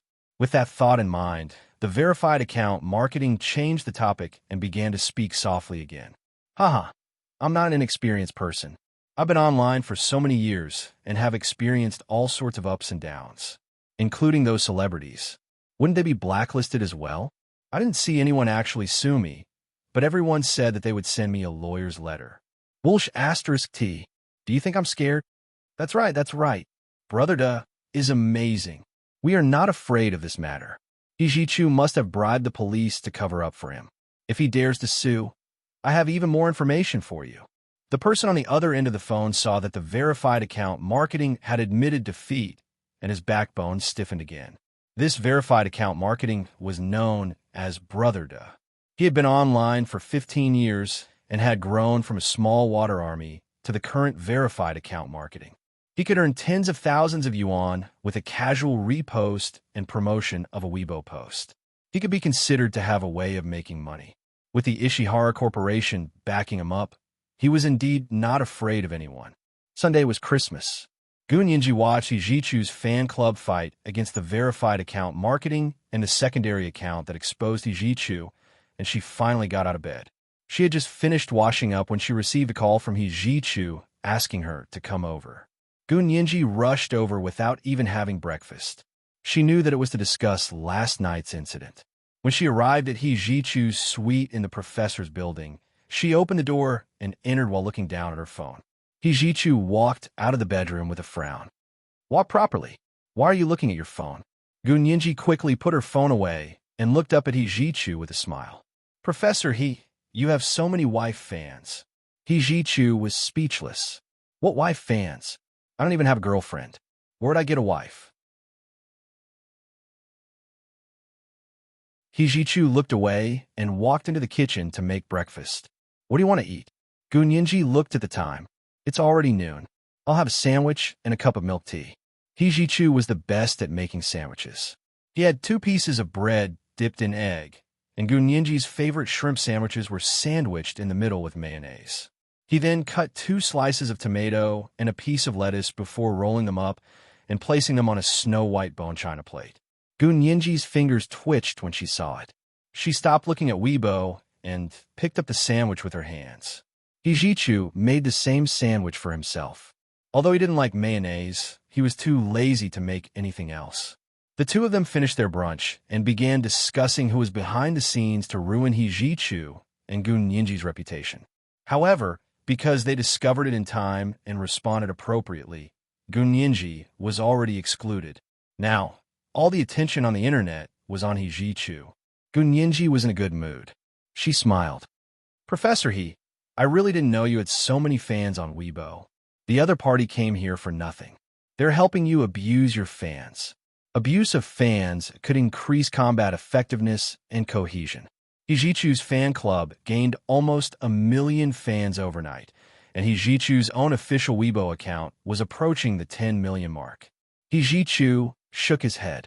This Weibo account was created to find you. I wanted to close it a long time ago. I don't usually use it.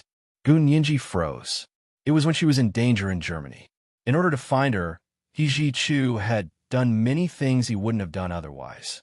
Gu Yinji knew that He Ji-chu was actually a very low-key person. He wouldn't reveal himself unless it was absolutely necessary. In the past, he didn't have any social media accounts at all. He only contacted her through phone calls and text messages. Gu Yinji's heart softened. It was like eating a freshly baked lava cake. It melted in her mouth, and the heat warmed her from head to toe. When she woke up in the morning, she had a slight fever. She struggled to take an antipyretic and lay in bed all morning. Now, her fever was completely gone. However, when she heard He Ji-chu's words, she felt her head heat up again. It was like she had a fever again. Professor He, Gu Yinji called him softly. The warmth and gratitude in her eyes were very obvious. Thank you. He Ji-chu looked up at her. His shimmering, sultry eyes flickered slightly. He reached out to hold Gu Yinji's hand. There's no need for thanks between us. No matter what it is, I'll do it for you willingly. Gu Yinji looked at He Ji-chu and nodded firmly. Professor He, I'll help you too. He Ji-chu was speechless. She didn't understand what he meant at all. He Ji-chu looked down indifferently and finished the sandwich in his hand in a few bites. He then drank his coffee and wiped his mouth with a napkin. He said coldly, I called you over today to tell you about the case in Japan. The case against the Angel in the World Foundation for Illegal Donations is progressing well. The Japanese court can't hold on much longer. Really? That's great. Gu Yinji's eyes lit up. Her big, black eyes were like glass. It was extremely moving. I knew the #1 law firm in America must be amazing. She gave He Ji-chu a thumbs up. He Ji-chu curled his lips slightly. All right, don't be in such a hurry to flatter me. But even if we win the case, we won't be able to get that much money back in a short time. I don't care. As long as we win the case, I'll get the money back even if I have to rush 3 meals a day. Why should I donate to this kind of foundation? Do I look like an idiot? Gu Yinji didn't think much of it. She raised her cup of milk tea. Well, I didn't know Gu Yanran was Japanese. The thing she did made me think she was either stupid or vicious. I only realized later that she was both stupid and vicious. She's really hopeless. He Ji-chu wasn't interested in Gu Yanran and had no intention of expressing his opinion at all. After finishing brunch, Gu Yinji accepted the task of helping He Ji-chu draft a lawyer's letter. She happily walked out of He Ji-chu's professor's building.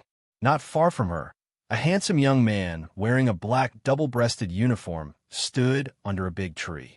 He kept flipping a coin in his hand, and Beethoven's Symphony of Fate was playing in his headphones. The rumbling piano music really sounded like fate was knocking on the door. In his eyes, Everything in the world was probability. Flowers bloomed and wilted, the seasons changed, and people passed each other. All of this could be calculated. He stared at Gunyinji's footsteps and silently calculated in his mind how many more steps she had before she would bump into an oncoming bicycle on the small road. The boy riding the bicycle turned around and waved to his companions.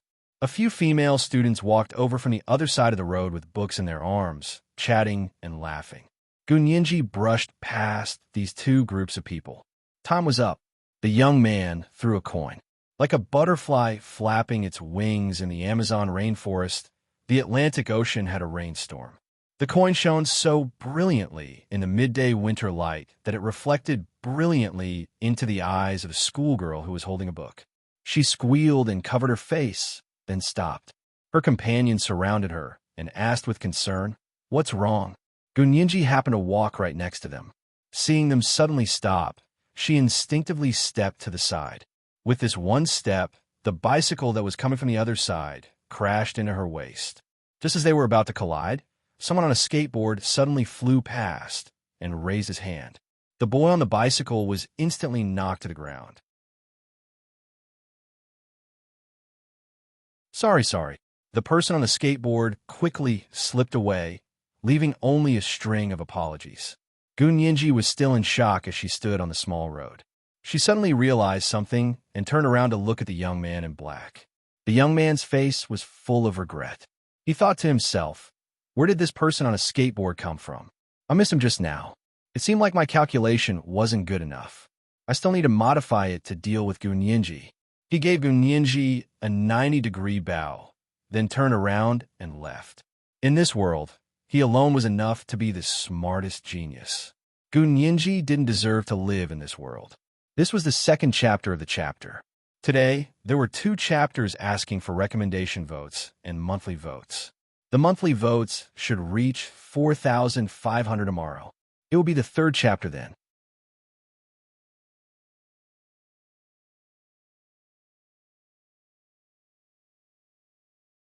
Chapter 919.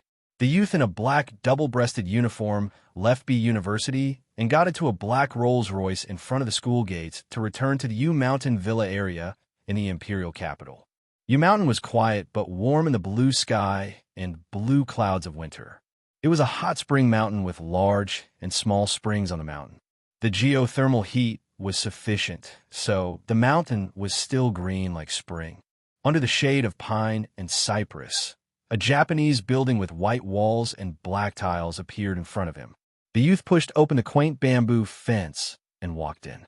There was a small pond on the left of the courtyard. The water was clear and not frozen, so the geothermal heat was sufficient. On the right was the startled deer stone bowl, and the entire courtyard was designed in the standard Quishan court style. The youth walked to the bottom of the doorstep and changed into brown and black wooden clogs. A middle-aged woman in a lotus-colored koi kimono opened the mahogany door and bowed deeply to him. "Young Master Taro, you're back." "Yes." The youth's voice was clear and had gone through puberty, but it didn't sound rough like an adult man at all. He walked into the house and sat on the floor in the living room. He called out to an old man with white hair and beard who was kneeling behind a small coffee table. "Grandfather."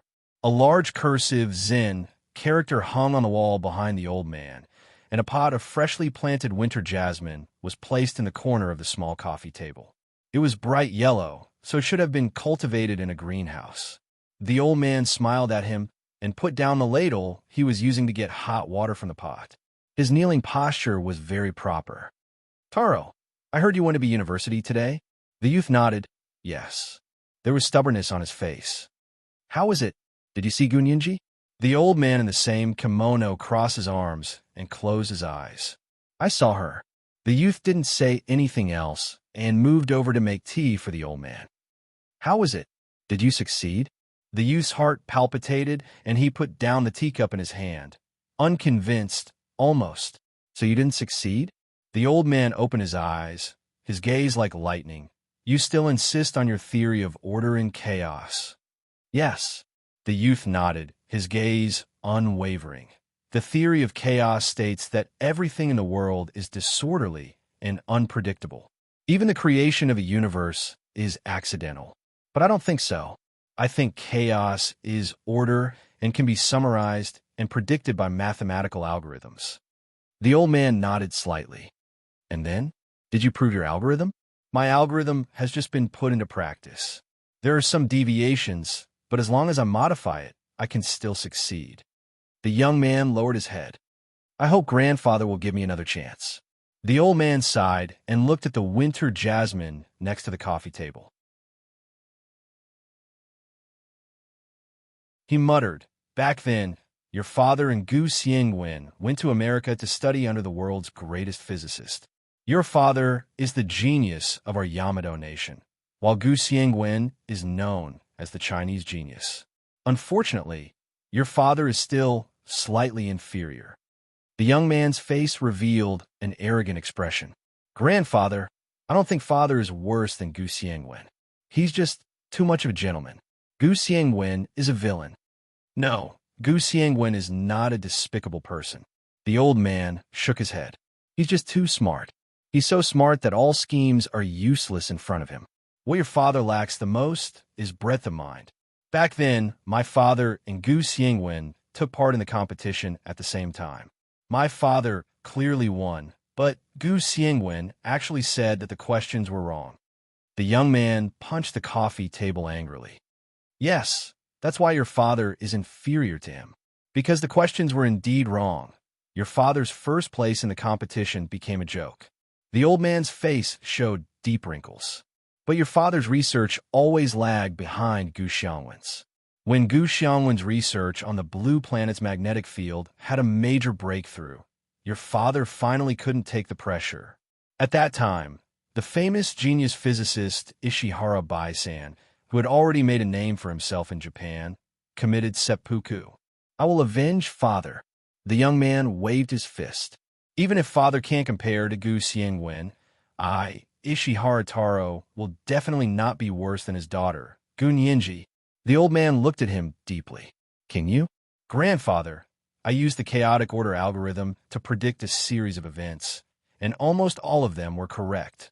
Ishihara Taro was excited, and his handsome face flushed red. The old man looked at Ishihara Taro's follower. Tufei, speak. Tufei Higashihara was a plump middle-aged man who was less than 5 meters tall. He also knelt on the ground and began to explain to the old man what Ishihara Taro had done. President, young master is indeed very impressive. He analyzed our information and came to the conclusion that Gu Nianji would not go to the military to participate in the cultural performance.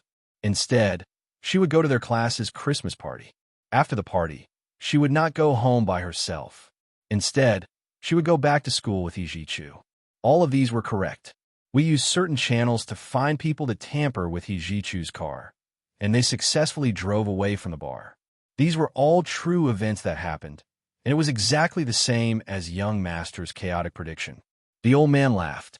What else?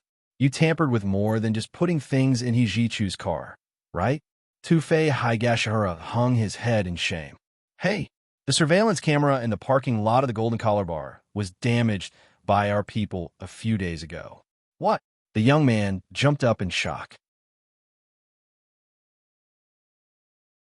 You're saying that it was damaged by itself? Tufei Higashihara did not dare to look Ishihara Taro in the eyes. The old man raised his hand to calm Ishihara Taro down. Taro, sit down. Don't get angry over such a small matter. Have you forgotten your father's lesson? Ishihara Taro's eyes were bloodshot. After a while, he slowly sat down and faced the old man. Grandfather, you're right. The old man patted his head. That's right. It's okay if you fail. What's important is not to be arrogant when you win and not to be discouraged when you lose. Ishihara Taro was so moved that tears welled up in his eyes. Grandfather, go and think about how to optimize your algorithm. The old man was giving him a beating before giving him a beating. I'll give you 2 more chances. Prove to me that your algorithm can really be applied in practice. If Ishihara Taro could really succeed, then this would be the real killing without using a knife. The law would not be able to punish him at all. The old man looked forward to it. Ishihara Taro left the old man's courtyard with his subordinates and returned to his apartment in the imperial capital's CBD.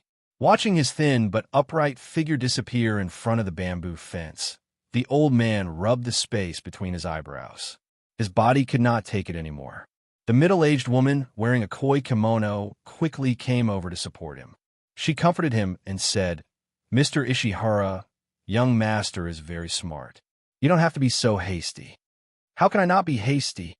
The old man's voice was very low. "We're about to lose the lawsuit. Once the Foundation's money is pursued, our entire company will go bankrupt." Ishihara Taro returned to the apartment that he lived in alone. He turned on his computer and began to calculate all kinds of programs again. This time, it was clearly a flawless algorithm that was targeted at Gunyinji.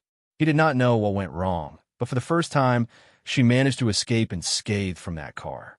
He was indignant and personally went to the school to look for her for the second time. He only wanted to let her get hit once and teach her a lesson. He did not expect that such a small wish would not come true. He re-examined the first mistake and felt that it was because his own people had interfered too much. The chaotic and orderly algorithm should be completely natural and free of interference. Their own people had first destroyed the cameras in the parking lot, then sent people to release the car. Just these two incidents had shaken the fundamental foundation of the chaos theory. Yes, that must be it. Ishihara Taro pursed his lips tightly and planned to plan another operation. This time, other than the initial flapping of butterfly wings, he could not allow any external interference to be mixed in. Twifi Cohen, give me the information of the verified account that you have previously contacted. The more detailed the information, the better. Ishihara Taro ordered. Yes. The verified account that had started the rumor quickly received a letter from Ijichu's lawyer. He looked at the carefully worded lawyer's letter and couldn't believe his eyes. He had really sent him a lawyer's letter. He wanted him to apologize and compensate the other party for the loss of 30 million yuan. What the F***CK? So capable? Why don't you go to heaven? The verified account was so angry that he tore up Hijichu's lawyer's letter and angrily called the person who had previously exposed him. He did not expect that the number could no longer be reached. It was an empty number, and the account that had exposed him had long been deleted and had disappeared without a trace. "You want me to take the blame alone?" The verified account laughed coldly. "Umph. Ishihara Corporation, do you think that I am a pushover?" After messing around in the study for the whole morning, he found the official website of the Ishihara Corporation and sent a warning letter to them. In the end, the other party directly rejected his email. No matter how many accounts he changed, it was useless. The verified account was so angry that he almost smashed his computer. At noon, he was really hungry. He rubbed his stomach and stood up, planning to go out to eat something and relax. When he came out of the elevator, he looked at the endless blue sky and took a deep breath before walking to the parking lot. He had to cross a street to get to the parking lot from his apartment building. The parking lot was on the other side of the street, and the apartment building was on the other side. Their apartment building had an underground parking lot, but he wanted to save money when he bought the house, so he did not buy an underground parking space. He regretted it later and could only buy a parking space in the parking lot opposite the apartment building. It wasn't too far. She just had to cross a narrow street. There was a small stall on the street that sold newspapers and magazines. He habitually stopped and flipped through a few, then put them down under the stare of the stall owner. He did not buy them either. On the other side of the street, an old lady hobbled over. She was also a resident here and was used to walking around at this time every day. There was a bus stop on the side of the street, and 2 young people were waiting there. The verified account owner looked at the people waiting for the bus proudly and instantly felt that he was superior because he had a private car. Not far away, someone was dragging a car of briquettes and was working hard, huffing and puffing. The orange bus was almost here, and the next stop was at this stop sign. At this moment, a shiny coin suddenly rolled to the feet of the middle-aged man who was dragging the cart of briquettes. The middle-aged man saw that it was a shiny gold coin, and his footsteps subconsciously slanted to the side. He did not expect that there would be a shallow pit next to him. The moment he stepped into it, he lost his balance and immediately stumbled, causing the cart of briquettes to roll down. The old lady hurriedly dodged the rolling briquettes and walked a few steps forward. Seeing this, the verified account owner did not want to be caught by the old lady, so he also quickened his footsteps, wanting to cross the street. The bus driver happened to be attracted by the overturned cart of briquettes on the side of the road and forgot to step on the brakes, so he continued at the same speed. There was a loud bang. The verified account owner, who was about to run across the road, was instantly hit by the bus that did not stop according to the stop sign, and then fell to the ground far away. After a bout of convulsions, he stopped breathing before the ambulance arrived. The young man in black, standing not far away, smiled slightly and hurried past with his backpack. This is the first 3,400-word chapter. Today's third chapter is asking for recommendation votes and monthly votes. At 1 o'clock in the afternoon, the monthly votes are 4,500-plus chapters. At 7 o'clock in the evening, the third chapter. P.S. Thank you to Momo Moshi for the 10,000 Chidian coins yesterday, moi. You're tuning in to the Romance Rendezvous YouTube channel. We're so grateful for your support, and don't forget to subscribe to join us on this incredible journey through captivating stories. Your generosity through donations truly makes a world of difference, as it's the primary source of revenue that allows me to expand and enhance this channel for you. Thank you from the bottom of my heart for being a part of this adventure.